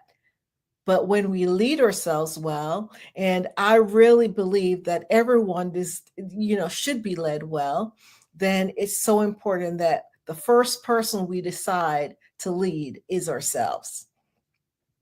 It is so important to note that leadership is not positional. So yes, you might have that job as a manager or the leader in your department, right? But whether you're the CEO or the caretaker in the organization, you are all leaders in some form. So disregarding the caretaker over the CEO is so, we're not even thinking in terms of the fact that, yes, He might be the caretaker. She might be the caretaker. She might be the one picking up the garbage, but she's a leader in her own right, just like the CEO is a leader or the customer service representative. So whatever the function is, that does not have anything to do with whether you're a leader or not. We're all leaders in some form, whether at home, at church, in our communities, or in the workplace. So respecting and recognizing this fact is very important, because in whatever aspect of life you lead, we must always be intentional in adding value to others, because it's never about us. It's never about me, never about you. Rather, it's about adding significance to those around you. Being able to connect and build relationships that foster a trust. Those are the key things in being a great leader, right? Not being so focused on, oh, it's all about me, but it's all about serving that other person, your team members, those people who are dependent on you in order to make the goals, to achieve those KPIs, right? To achieve that increase in productivity and profitability for whatever your organization or for your family, achieving that joy and happiness that means fulfillment for your home life or for your church community, being able to serve those in that church community in whatever way, so that they can see what it is that your goal is and your mission in life is. That's what leadership is all about, building those relationships that foster and adds value, serving others so that they too can see the value of you as a leader. Being able to say we than me, right? It's not about me so much, but about the team that we're working on. So whatever the teamwork is. So if I'm leading a team of 5, a team of 10, I'm leading a team, my family, in that family or in my church community, it's about us working together to achieve whatever those goals and our vision and our mission. That's what it means to be a great leader. The power of teamwork in all that event. So together we're able to achieve more. My mentor, John Maxwell, again, he talks about being a river and not a reservoir. What does that mean when I say be a river, not a reservoir? Or there's another one, be the thermostat. Don't be the thermostat, right? You're not being the thermometer, but the thermostat. What does that mean? Okay, that means the river is flowing, right? It's flowing and it keeps flowing and it's adding to the reservoir, right? The reservoir, it's just keeping that it's not moving, but the river moves. And so that's us as leaders. That's the whole idea, is that we keep flowing, we keep building, we keep energizing, we keep motivating and giving back to those we serve, or teams, or families, or communities, so that we're always adding value and helping those to get to that next level. That's what it means about being a great leader, and being able to be influential and adding significance to others, the lives of others. That's what it means to be a great leader. What we must flow through to others. So that concept of being a river, being able to just flow through and bless others, bless the life of others, and so that we're consistently adding value and serving others. Are you being intentional in your actions, being able to show those around us our heart, letting them know that we care about them, being able to have a positive and contagious attitude? If everyone should see me, as a leader, and they're looking, or you, are they being able to say, oh, she has a great and positive attitude? Could that be said about you as a leader? Do you always have a smile? Are you intentional about what you're reflecting in your actions? Always, having that mindset and that behaving in a way that people want to be around you, knowing that you actually care about them. There's a quote that says, people need to know, they want to know if you care for them more than what you have to say. So, right. So it's not about the words that we say, but if are we acting like we really care? It's not so much about what but it's more, they want to know more about how you show them that you care for them. That's more important. So as leaders, we need to show people that we in fact care for them and live that by our attitudes and our actions, always being upbeat, displaying that positive and contagious attitude, always encouraging and being gracious towards others. How we think we show through in how we act. Attitudes are mirrors of the mind. They reflect thinking, says David Joseph Schwartz. So our attitudes, that's what he's saying, are mirrors of the mind. So what's going on in your mind? Is your attitude showing exactly what your thought process is? It always reflects that. So we always need to do a check on what we're showing. How are we showing up? How are we showing up to those people that we're leading? Are we reflecting that great attitude so that they can know that we know, like, and care for them? Leaders position their people well by making their team better, placing them in their best position that they're suited for so that they can succeed. So if you have a team, you're setting your team up for success. So high level, you should be aware of your team, what their talents are, what they're good at, how they can positively impact your team overall in getting to that and achieving their goals, right? So you're placing your team members and setting them up for success, not for failure. So that's a key way to make sure that you're positioning each person in your team, just like your family members as well. And in your church community, you're positioning them so that they are in the best spot, they're being directed in that best way to be successful. So that's very key. So as I stated before, when you succeed, your team should succeed as well. So you do not succeed if you finish at the finish line by yourself. A leader crosses the finish line with others. Growing yourself means growing those around you. So the people around you should be shining as well. You should not be the only light bulb going off on your team. Everyone around you should be shining as well, because you're setting them up for success and you're wanting to know that when you get to that finish line, you're there with your team. That's what shows about how great a leader is. The ability to add value and positively impact the lives of others. That's what leadership is. As a leader, we must always keep in mind what John says: everything rises and falls on leadership. Ultimately, leadership is not about the great and glorious goals that we achieve.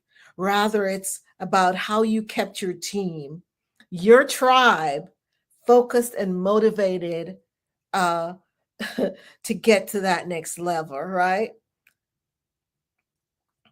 They should be achieving their best, even the worst of times, even when the consequences mattered so much, yet you stood by them, always supporting them, always encouraging, pouring into their lives, laying the groundwork for success, empowering, and then celebrating them and letting them shine. That's what I call leadership. Being able to share with others so that they too can achieve that monumental success, taking your team to the finish line with you. Now, as a leader, we talked about leading yourself and leading yourself well. So great leaders have great values. As leaders, by choosing to embrace and practice good values every day, you choose the higher course in life, and your life goes in a direction that you'll always feel good about. You may not always get what you desire, right? But you will always be the person you desire to be. It's so important that you're able to live with yourself, that you can go to bed at night and sleep because of the values that you have.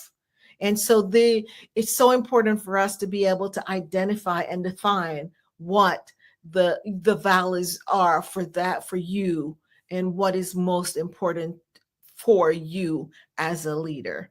Understanding your values is understanding your passion, your motivation, and your priorities.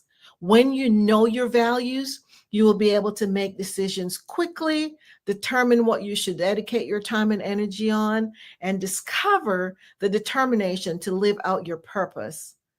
I'm hoping that for you, that you can use an exercise to identify what your values are each and every day, and begin to live those values going forward. And by showing up every day, no matter if it's leading a tribe, leading 10 or 5 people, leading your church community, leading your family, maybe about 2 or 3 people. So it's not about the number, but being a good leader by being able to say, I'm choosing to embrace and practice good values each and every day of your life. You might say to me, Angela, what are values? Well, values should be your North Star, your motivation, your passion, and how you measure success as a leader. When what you're doing and your passions line up, you're living out your true values. When they do not align, this can be a source of discontent and unhappiness.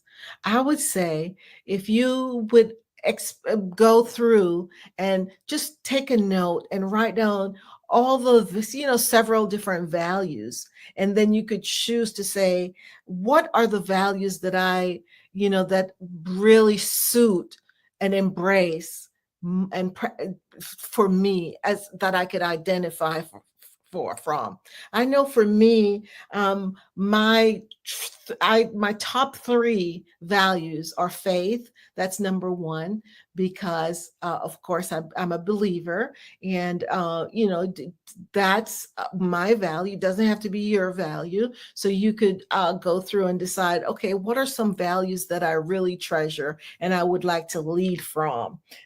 So faith. And then, of course, my second one, top 2, would be my family. So it's God, my family. And then third is joy. I choose to live my life joyfully. So no matter what my circumstances, I'm leading always with joy in my heart, despite whatever the circumstances I'm going through.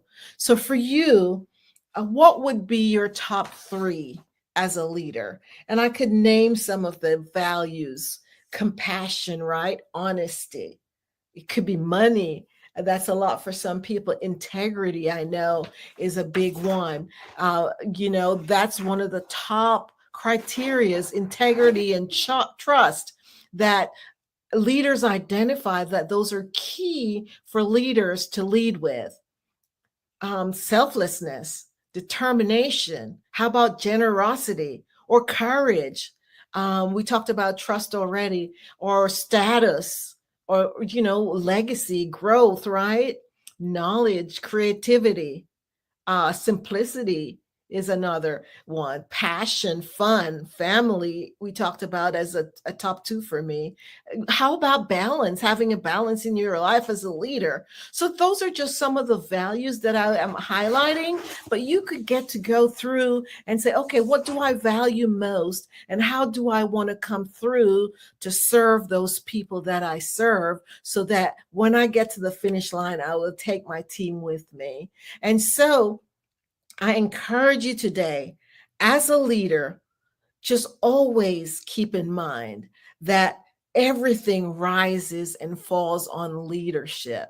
So if you're a great leader and you're wanting to achieve your vision, your goals, your mission, then it's going to depend on how you're leading your team. So when you're laser focused on those strong values and you're leading with a great attitude and, you're focused and motivated to achieve no matter despite whether it's good times or bad times, you will definitely get to the success and the significance that you hope to achieve and get your team to that next level. So yes, being able to motivate and empower your team will definitely allow you to celebrate with them and be the greatest leader that you could possibly be. So you have a great day. It was a pleasure sharing with you today about leadership and how important it is to live those values and pass those on to the people that you lead. Great and wonderful day, guys. Thank you for participating. If you'd like to reach out to me, it's Angela Baptiste with Inspire, and it's www.inspires. So it's INSPIRES.shop. I'm a coach, trainer, speaker with Maxwell Leadership, and my focus is keeping people inspired. Go out and be a great leader and just lead your team well, because everyone deserves to be led well. Thank you.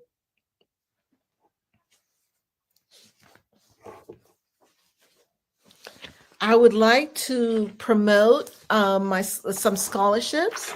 The Black Business Expo's mission is to raise funds for high school seniors going to college for K-12 entrepreneurs.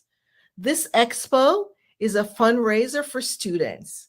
You may go to www.blackbusinessexpousa.com to donate to the scholarship fund, or use the Cash App that's on the screen below, $BBXUSA.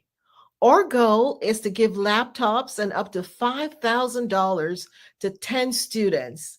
Students can register online at www.blackbusinessexpousa.com.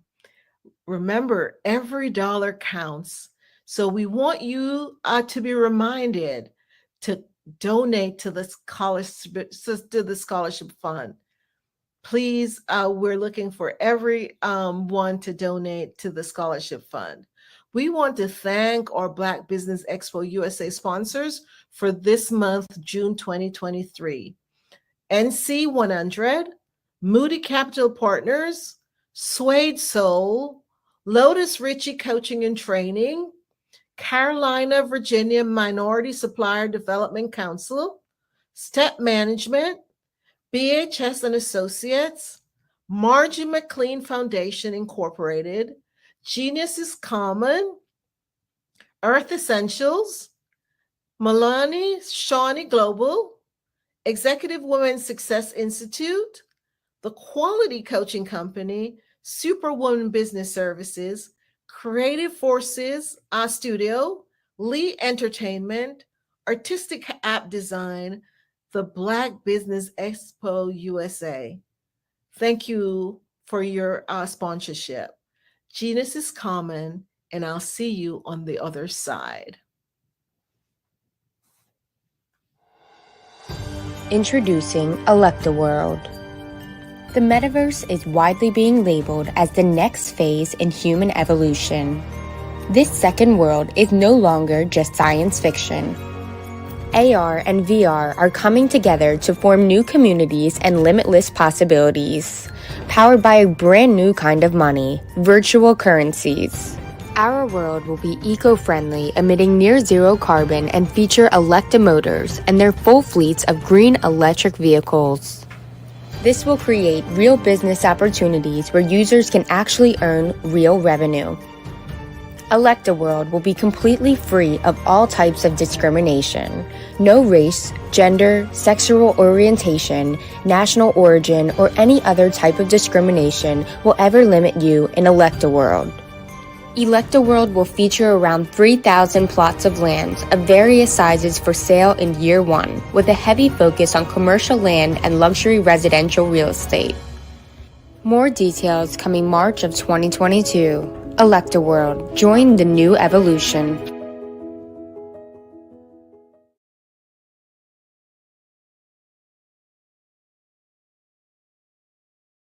I was born in a little village on the island of Haiti. Many deadly diseases pounded me. It is as if they were on a mission to end my existence on this earth.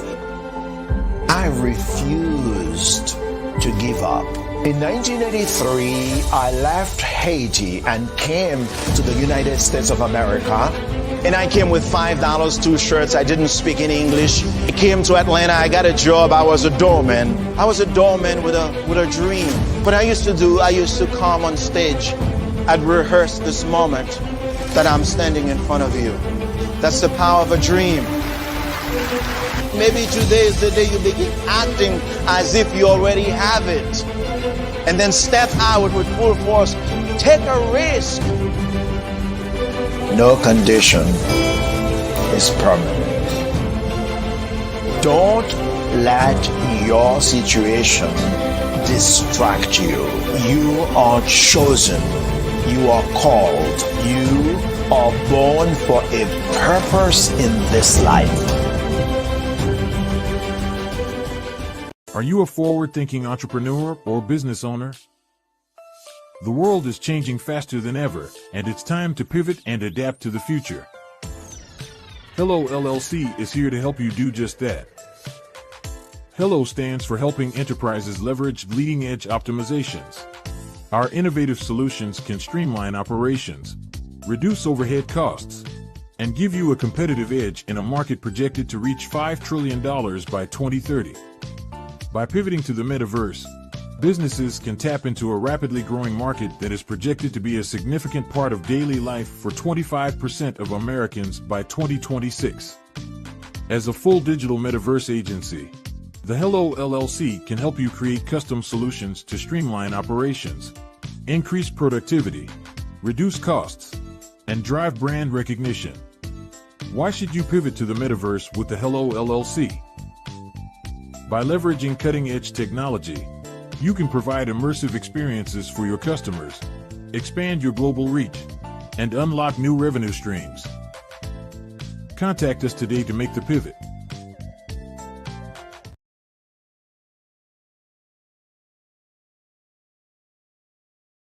I'm Ramon Ray, founder of Smart Hustle Magazine and smallbiztechnology.com.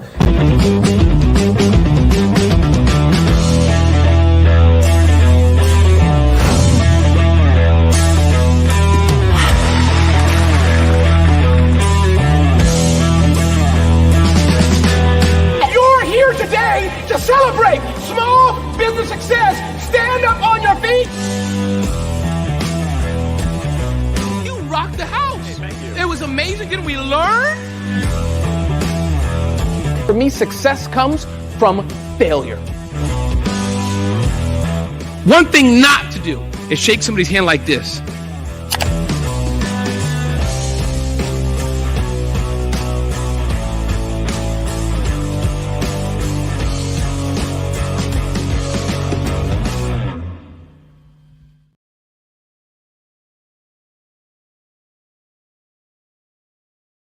I was born in a little village on the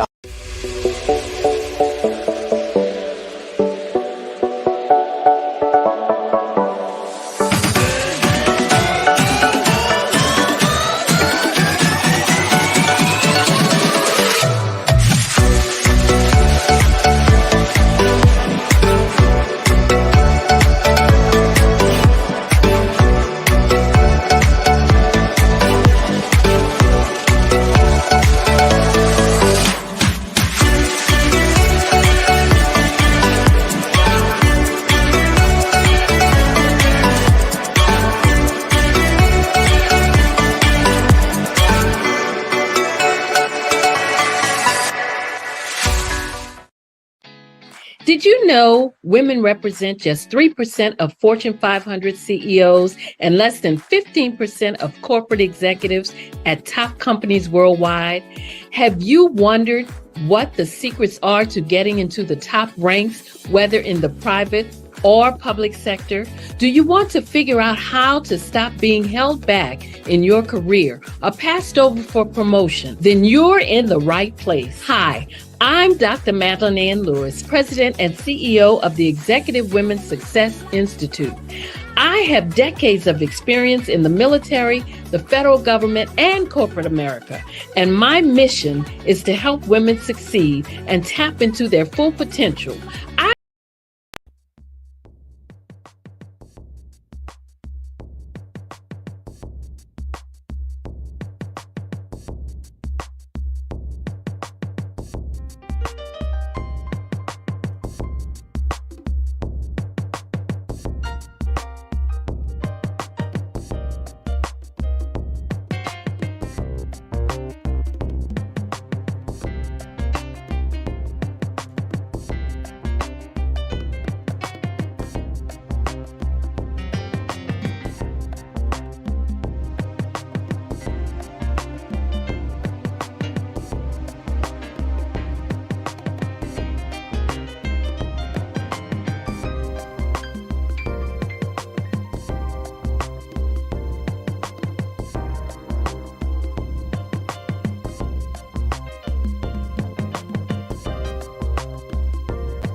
Artist to me is a creative expression of something from nothing. You know, it explodes onto the canvas, or it explodes on in my work. One of the things that I try to do more than anything is I try to just give the lines and the movements and emotions and expressions into what I do. Art really means to me a chance to express how I feel deep down inside. Most of my art begins as a thought that I might have, you know, whether it's sports, whether it's history, whether it's a woman or a man. It pretty much starts as an idea of thought before I get into the actual image of what I'm going to draw. I do a lot of historical pieces. I was a history minor in college, and I love to do history pieces. And a lot of times I'm thinking about history, and then I try to make that history impact you as you look at it. That's one of the reasons I do pictures so large. People ask me, why do I do pictures so big? And I tell them, I want the piece to impact them as they're looking at it. To kind of dominate them, dominate their space. And most of my pieces I try to do off page. I don't try to do anything that's going to be in those four corners or in a square. And I want your imagination to be a part of the piece that you're looking at.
Hi, I'm Eric Kelly III, and today I'd like to introduce you to my art.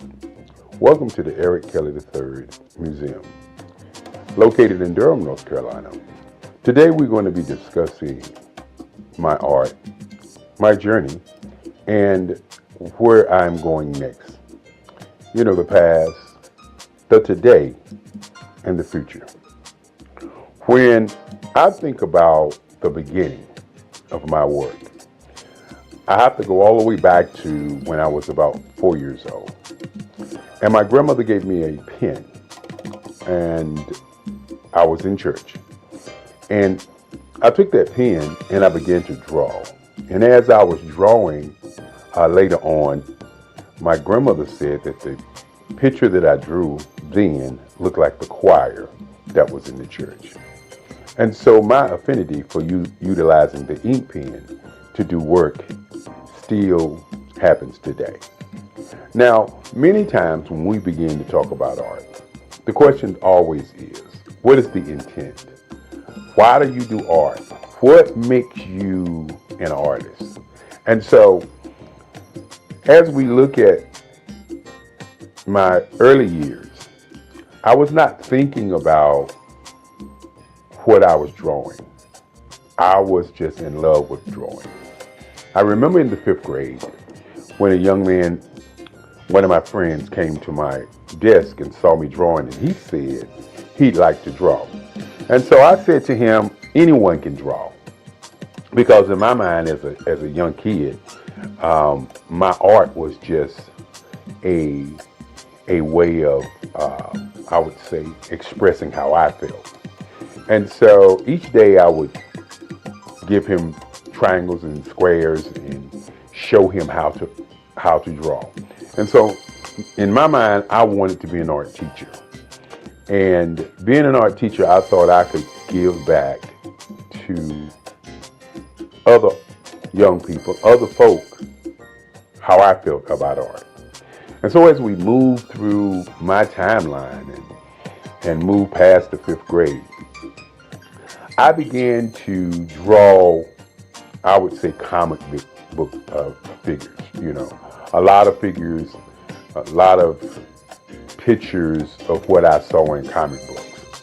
And one of the things that I noticed about me at an early age, maybe it was because my grandmother was a civil rights leader, maybe it was because my great-grandfather wanted me to be a lawyer, and he took me each day from Scarborough Nursery School down to the courthouse to watch what was going on at the courthouse.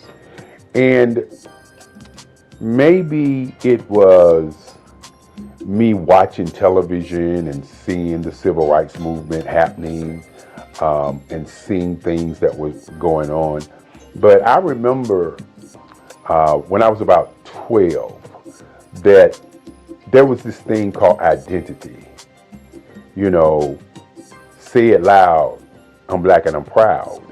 And the music that I was hearing was just so different until I began to change the white images that I looked at to black images. I can remember the Incredible Hulk that I changed into the Incredible Bullock. You gotta understand, I was a kid, Tarzan. I did Tarzan wrestling with an alligator in the jungle with an afro. And so this whole thing of black identity was prevalent on my mind as a young artist. Many times people say artwork is political. And I continue to say that not only artwork is political, art is what is your identity, but more importantly, what is your intention. And so as I moved through those years, 5th, 6th, 7th, 8th grade, I began to look at the difference between how I felt and how I saw things. And one of the things that I noticed early on is that I could actually hear tones and hear music, and I would see colors in terms of what I was drawing. Many times I found myself talking to people and I would say,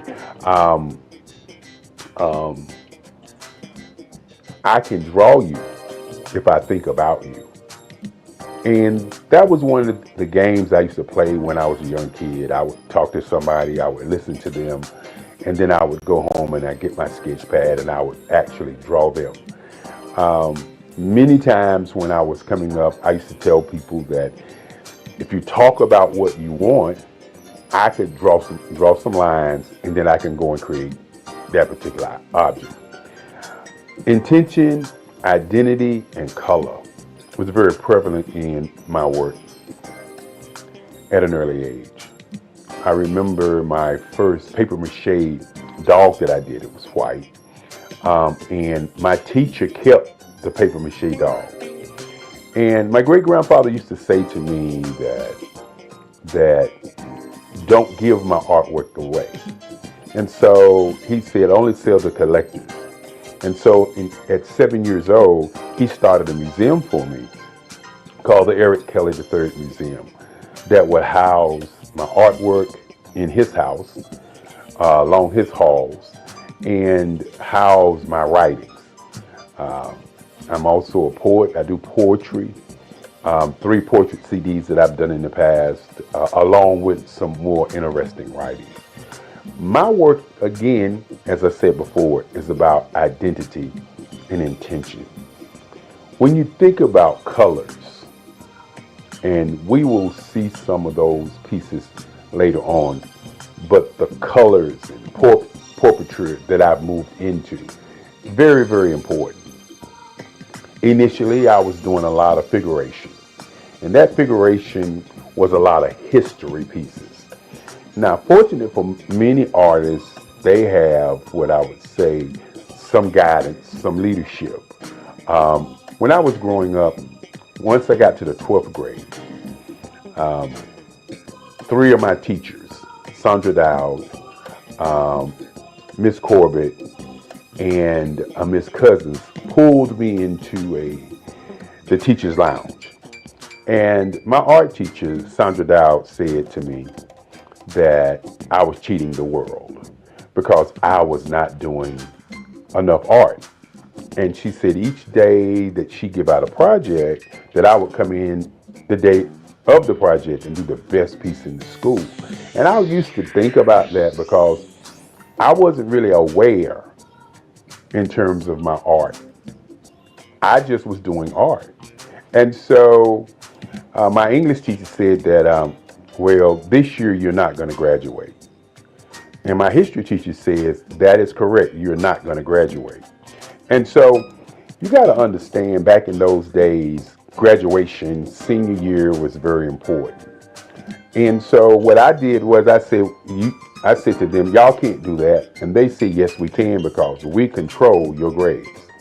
And so I sat there and I listened to them as they began to tell me what they wanted me to do my senior year so that I could do more art.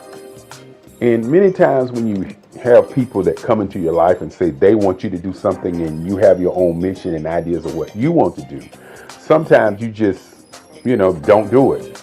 But in those days, I was the guy who was very popular in high school. So I thought to myself, this is only a challenge. And so each morning, I would draw for my English class, the Macbeth, the Odyssey. For my history class, which was a Black history class, I would draw about the transatlantic slave trade, great African Americans who went on before, like Crispus Attucks, Martin Luther King, Marcus Mosiah Garvey, Malcolm X. And these are the kind of pictures that I was drawing. They were historical figures. And I found myself doing the work late at night and bringing those pieces to high school and give them to the teachers the day of. And I think those teachers thought that by me doing the work that I was doing, that I was giving the work to them. But as I said before, my great-grandfather said, don't give your work away. Always sell your work for what it's worth. And more importantly, sell to collectors. And so the Eric Kelly Museum has been a private museum only selling to collectors. And so when the end of the year came, I had drawn enough work to fill a whole hallway in the high school.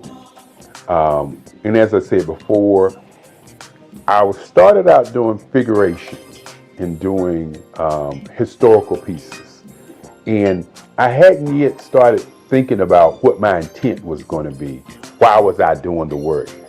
I was doing the work because I was asked, not because there was this urge deep down inside saying, I'm going to draw all of this work.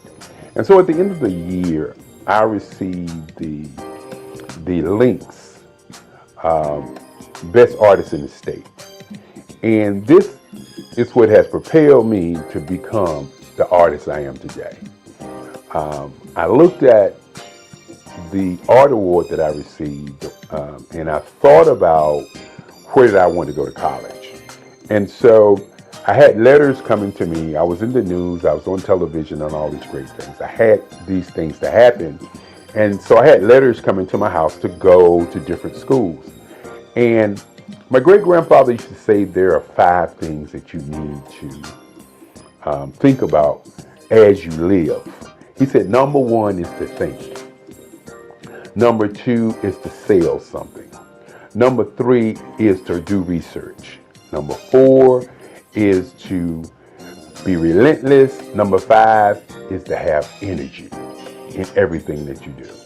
And so I started on my quest for understanding that art was going to be what I wanted to do. And so I did research on the schools in Durham, North Carolina. And for those who don't know about Durham, North Carolina, Durham, North Carolina is a space where black people, 49% black people, were engaging in economics everywhere. You know, Durham was the tobacco capital of North Carolina at one time. And so when I was a young man and I lived in Fairwood Street Projects, I could walk down to Pettigrew Street, not to Parish Street, because Parish Street is considered Black Wall Street now, but before Parish Street, there was Pettigrew Street. And on Pettigrew Street was Service Printing, black man owned it, the Regal Theater, black man owned it, the barber shop, WAFR, and the taxi cabs. And I could see black people doing great things right there on Pettigrew Street. And Pettigrew Street was probably about 4 or 5 blocks from where I stayed. I remember going to the Regal Theater, seeing Hercules and all these movies as a young man. But the thing that really impressed me about Pettigrew Street was I saw black people doing black things. And so as I did my research to see where I was going to go to school, I discovered that North Carolina Central University was one of the top schools with black professors.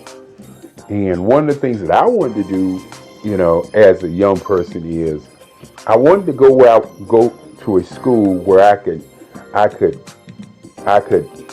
study in the class, and then I also could go to the library and pick their books up and read more about what they were talking about, so I would be immersed into the art.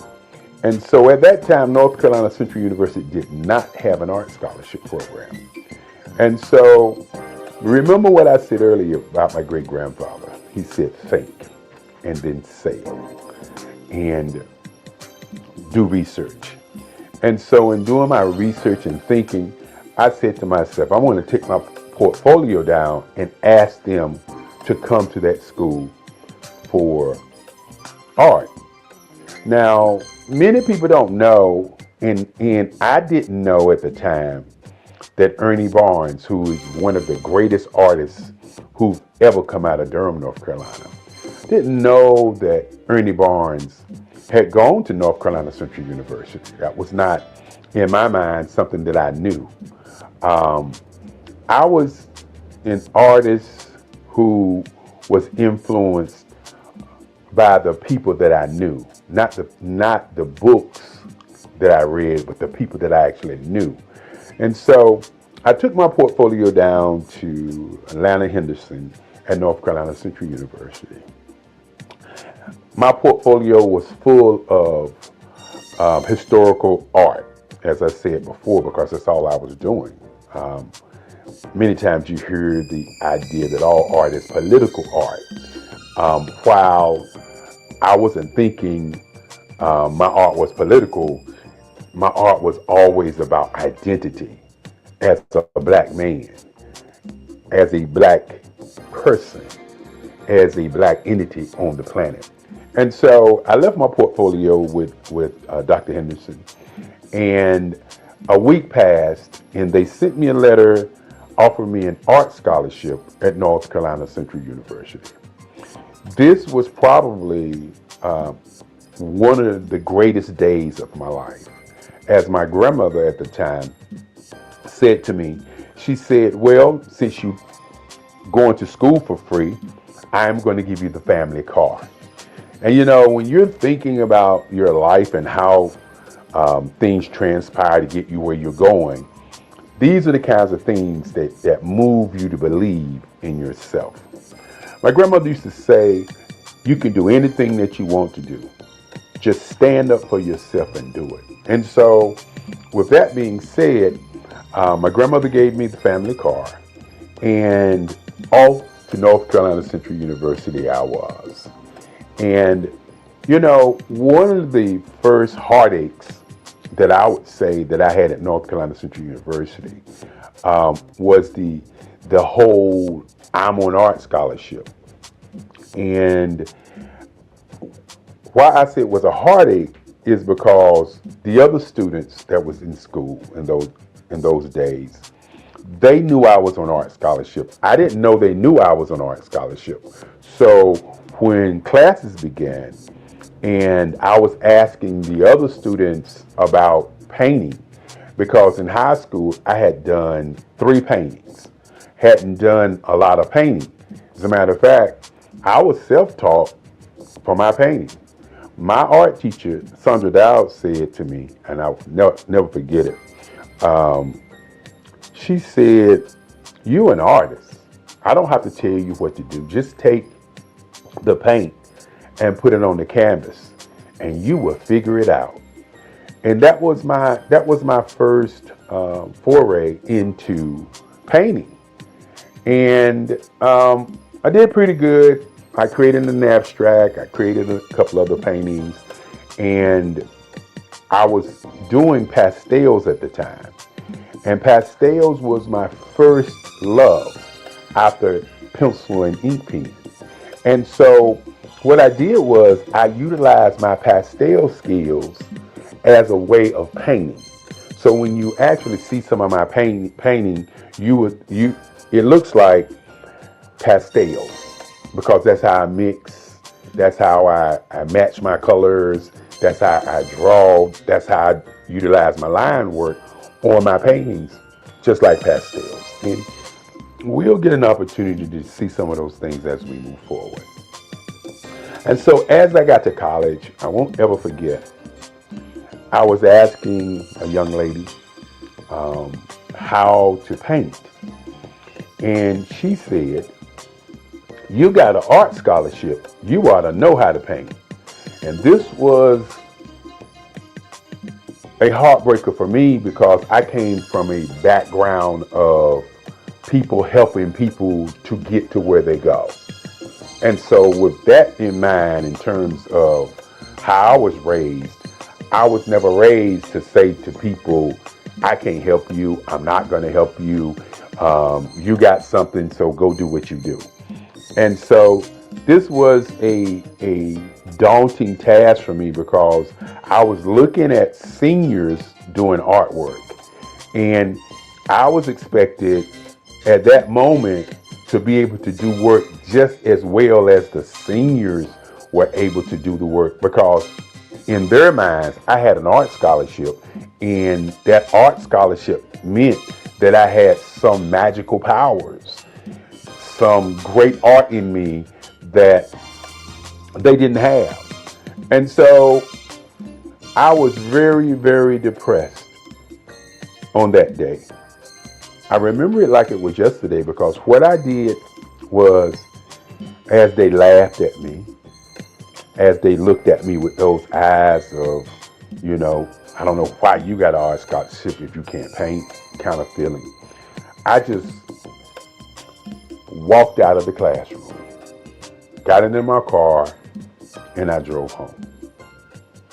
And I sat in my house, in my grandmother's house. I sat there and I just thought, why am I going to college? Do I want to go back to college? do I want to continue this thing called art? I wasn't sure. I just sat there and sat there and sat there. And then in the back of my mind, I could hear Sandra Dowd saying, you know, you're an artist. All you got to do is put the paint on the board and work it out. I could hear Miss Corbett saying, when I brought her the pieces of artwork, oh, this is great. I'm going to be able to talk about Macbeth today, and we're going to utilize these pieces. I could hear in the back of my mind Miss Cousin saying, when you look at Eric Kelly, he looks dumb. But when he opens his mouth, he is brilliant. He holds class from one side of the classroom while we are doing class, and he can answer all the questions about history. And I could hear these things in my mind while I was sitting there thinking, do I even want to go back? I tell people all the time that peer pressure is a major pressure on many people if they can't handle it. Fortunately for me, my great-grandfather, my grandmother, and my mom's always said to me, you can do whatever you want to do. Listen to what you want to do first and follow your dream. And so my art class was on Monday, Wednesday, and Friday. And my class that I went to was on a Monday. On Tuesday, I didn't go to art class.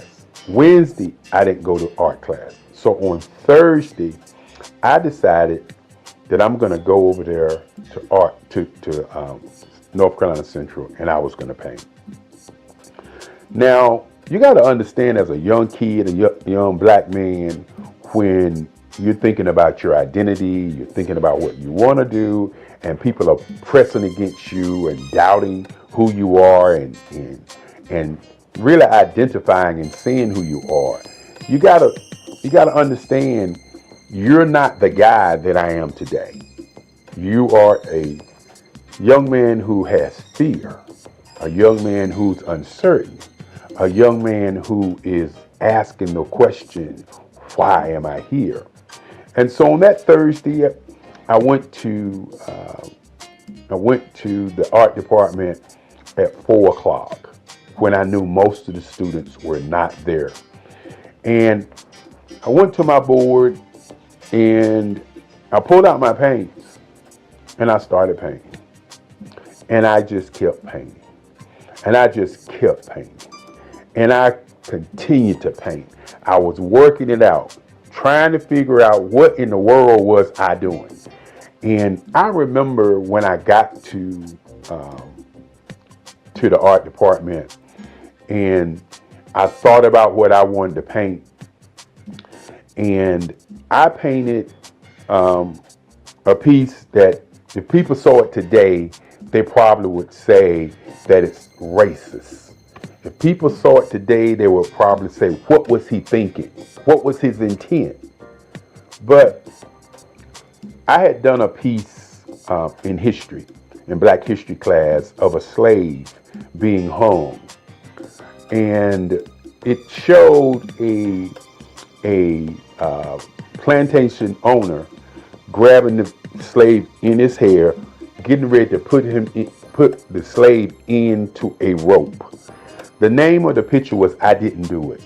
And the picture was about a slave who witnessed something that happened and told other people on the plantation, and then the master decided to hang him for talking about it. And in this piece also has the Ku Klux Klan in the back, the fiery cross in the back, and all of that crazy stuff I was doing back in that day. And I began to paint that picture. And as I was painting that picture, I could see exactly how to paint. I don't know why or what, but I could actually see how to paint. And so I was there from 4:00 in the afternoon and I looked up, it was 4 o'clock in the morning. I took my sheet that we had in art class and I laid it over the piece, and I jumped in my car and I went home. And so my class was Friday morning at 11 o'clock, 11:35. And so I got to class late that day, and somebody had pulled my sheet off of my painting, and the whole entire class was standing around my piece. You know, when you are uncertain about who you are and what you're doing sometimes, and you're looking for validation, it kind of gets in the way of how you make art. And what I mean by that is, I was not looking for validation. I was looking for how to paint. And by looking for how to paint, I created something that nobody expected to come from me, because just 2 days prior, I was asking people in class how to paint. And so this has been a part of who I've always been, is the kind of person who looks at something from a perspective, and instead of asking a question, I delve into it and make a change and make a difference. And so as the kids were standing around my piece, I walked into class, and true to form, I am never been a person who is always trying to talk about what I do. As my great-grandfather used to say, great people are not people who are walking around talking about being great. They're doing great things. And so I walked in and I walked past the students, and I started to pull out my paints in my box. And one of the students said to me, and this was a moment in my life when I really realized that I didn't need validation from people in me making my art. I just needed to continue making art. One person said, "That's not yours. What are you doing?" And I turned and I looked at the student, most of us seniors, and I said, "It is mine." I said to them, I worked on it from 4 o'clock until 4 o'clock yesterday morning. And then one of the students just said, "I just can't believe it." And I just turned and began to work on my work. This has been what's happened to me in art all my life. It's never been about me looking to be a great artist. It's always been about, what is the identity? What is the intent? Why do I draw? What about this practice that I have? What about this museum that I have that makes me continue to draw and paint? And so in college, it was very, very interesting after that time as I created my first piece. And then all of a sudden, the other students start asking me questions about how I did it. And that was more important to me than anything else. Not that I did it, but being asked how. And as I said before, I utilize my artwork or utilize my painting as I was doing pastels. Pastels was my first love. And once I got to college, I had to begin to think about what my identity, what I was going to do in art. Was I going to be doing figuration? Was I going to be doing scenes? What was I really going to do? And I remember Carlisle, who was one of my teachers. Mr. Carlisle. I remember Mr. Carlisle. And Mr. Carlisle was a teacher, an art teacher, who said to me, he liked the way I was doing large pieces, and that large pieces was something different from what the other students were doing. And so what I decided to do was to try to figure out what kind of artist I wanted to be. I opened up talking about identity and intention. And I'm going to talk about power and color and emotions later. But what kind of artist was I going to be? And so Mr. Carlisle and Kennedy and some of the other teachers decided that they were going to take us art students to Washington, D.C. And taking us to Washington, D.C. to a art show by an art show curated called 200 Years of African American Art.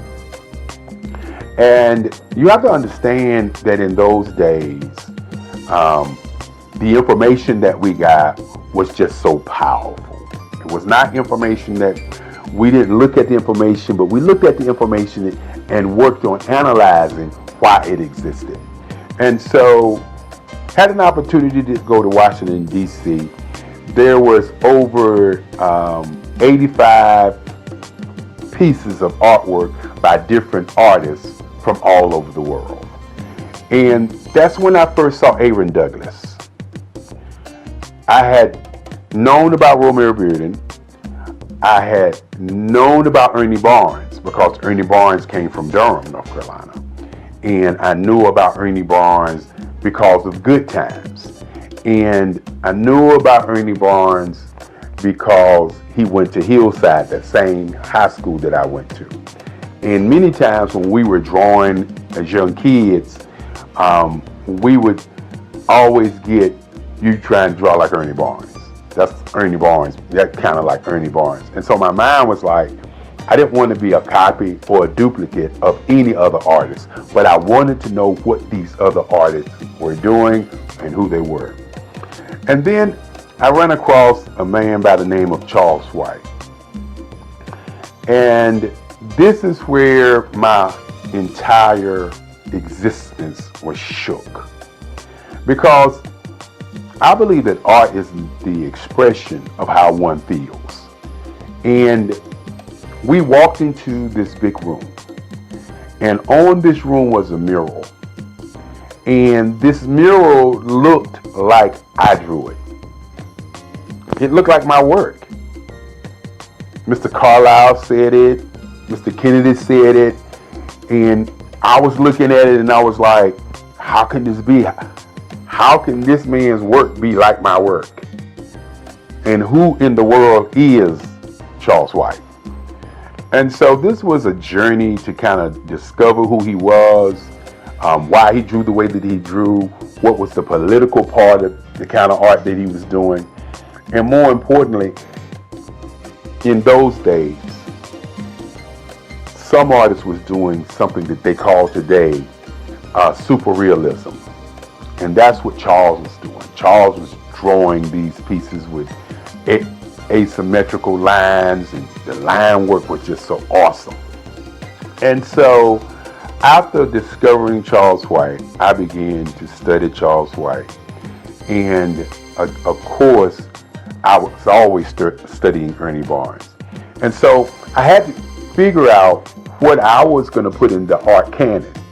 Was I going to continue to draw these kinds of pieces like the Charles Whites? Was I going to continue to draw the pieces like Ernie Barnes? And so I talk about intention and identity and what my work really represents. And what I say to many people, that my work represents world peace. That's what my work represents. The colors that I use, the line work that I use. I'll share with you a little bit later some of the pieces and some of the line work that I do. But my work is about bringing people together, having them to see each other without seeing black or seeing white, without seeing color. I decided that I would do portraits, instead of doing themed pictures. Now I still do theme and scene work also, but I decided that I would do portraiture, that I would do portraits. and that I would take colors and use them as emotional tones. Many times I sit down and then I hear music and I see colors. I hear people having conversations, I see colors. And so I decided that doing portraits of people and how they feel and how they look would be an impact on how people feel. And so I can remember going to New York City during the summers and just sitting on the stoop in Harlem and just watch people go by and just try to see what they were thinking. You know, and they was arguing, how the intensity of that argument was, and the facial expressions. And I was always amazed by how people reacted. And each time that I would see people responding or moving, I would always see a different color that I could see in my paintings. And so I started drawing pieces in colors. And so my work has morphed from just doing the figuration into just doing portraiture, even though my next series of paintings are going to be dedicated to Black women. That's going to be an awesome set of work that I'm going to work on. I can't wait. And so when you look at my work and you look at my portraits, you'll notice that I'm working to capture an emotion. When I do a piece in green and white, I'm looking at capturing an emotion. When I do a piece in a red, white, and blue, or as the Nipsey Hussle piece that I did, or as I would say, the rap piece that I did, which is a piece that shows the California colors, the American colors, and the African colors. And so I'm utilizing all these colors to make you, the viewer, see an emotion and get a feeling from that particular piece. My intent is to push you away from looking at a scene, but looking at how somebody is being seen. And that's what my portraiture work is all about. For the last 20 years, I've worked on work that transcends time. Pieces on my grandmother, my mother, in what I call lines, colors, and emotions. And when you sit back and you think about that first day in college when I didn't know how to paint, and you think about now where I'm painting every day, you can understand what identity for me has always been about. We hear about Black female artists. We hear about white women artists. We hear about white men artists, the Michelangelos, the Monets, and all of these guys, the Picassos. But what we don't hear is about many Black men artists and what is their intent and identity in the Black art canon. I don't want to be revered as a Black artist. And one of the reasons that I've moved into doing the kind of work that I'm doing is because I want to be revered as an American artist. I don't want to be revered as a Black man artist, even though I'm a Black man. I want to be revered as an artist that painted people, portraits in different colors to get emotions from the viewer. I want my pieces to be large enough that it impacts you as you're looking at it, as opposed to you're just looking at a piece. You know, the colors are symbols and emotions that I get when I'm listening to music, when I'm painting. And so I want my audience to begin to look at my pieces as if it's an emotion. not just a painting, an emotion. And when you talk about all art being political, my work is about, again, how do we develop world peace through art? And I believe the way that we get to world peace through art is by stop looking at art as being black or being white and looking at art as an entity of making, or as some people say, as creating a piece where you get emotions, where you get feelings, where you get an idea of what my intent is when I was actually creating or making the art. That is kind of where I am today in terms of my work.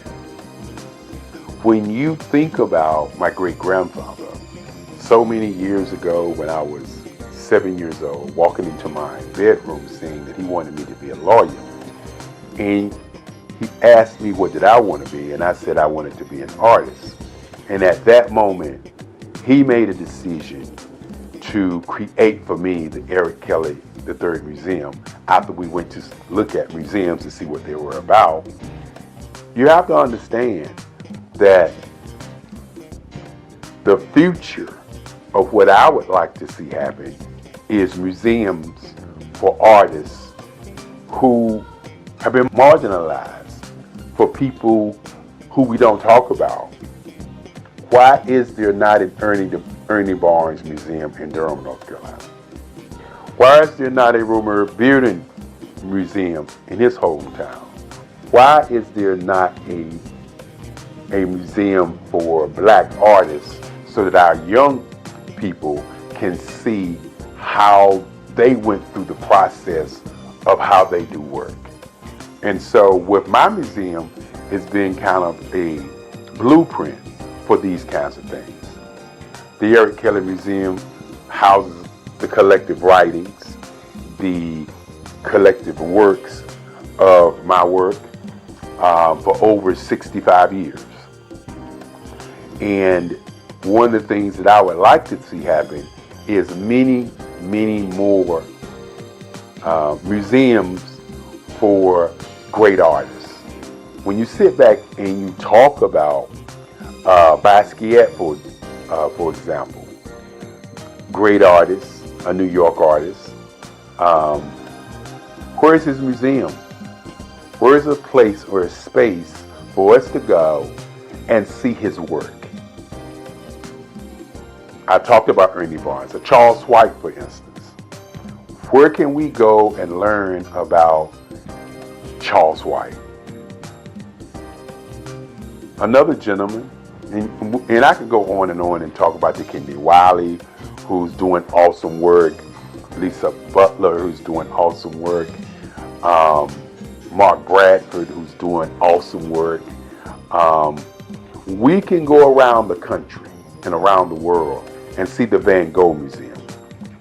We can see the Richard Steele's work, Clifford Steele, work.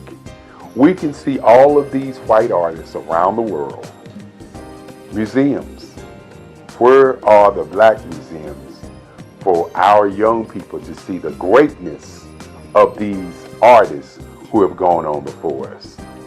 You know, I also do photography work, and Gordon Parks was a great photographer. But think about it for a moment. Other than seeing the exhibit of Gordon Parks photography, where can you go and study him, the man?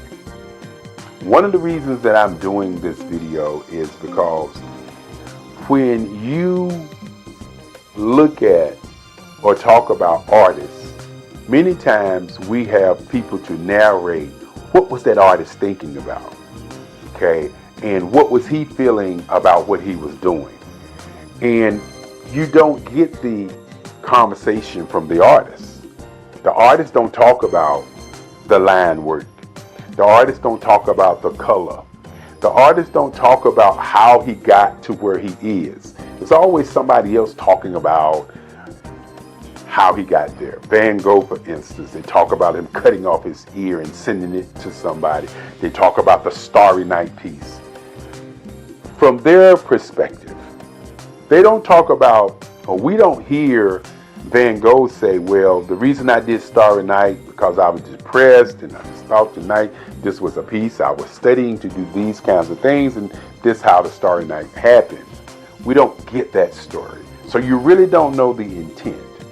And so I want to do a conversation about the intent of my work. My portraits, my lines and my colors are put together in a way to pull from you an emotion of how you feel about people on the planet. My pieces are human landscapes. I want you to look at my work and see the lines as the age of the people who I'm painting. When I talk about sitting in North Carolina on my stoop, or sitting in New York City, or going to Chicago, going to New Orleans, going to California, and going to all these different places and watching people, I want you to understand that I'm watching people to see how they move, how they react, how they respond, what makes them them.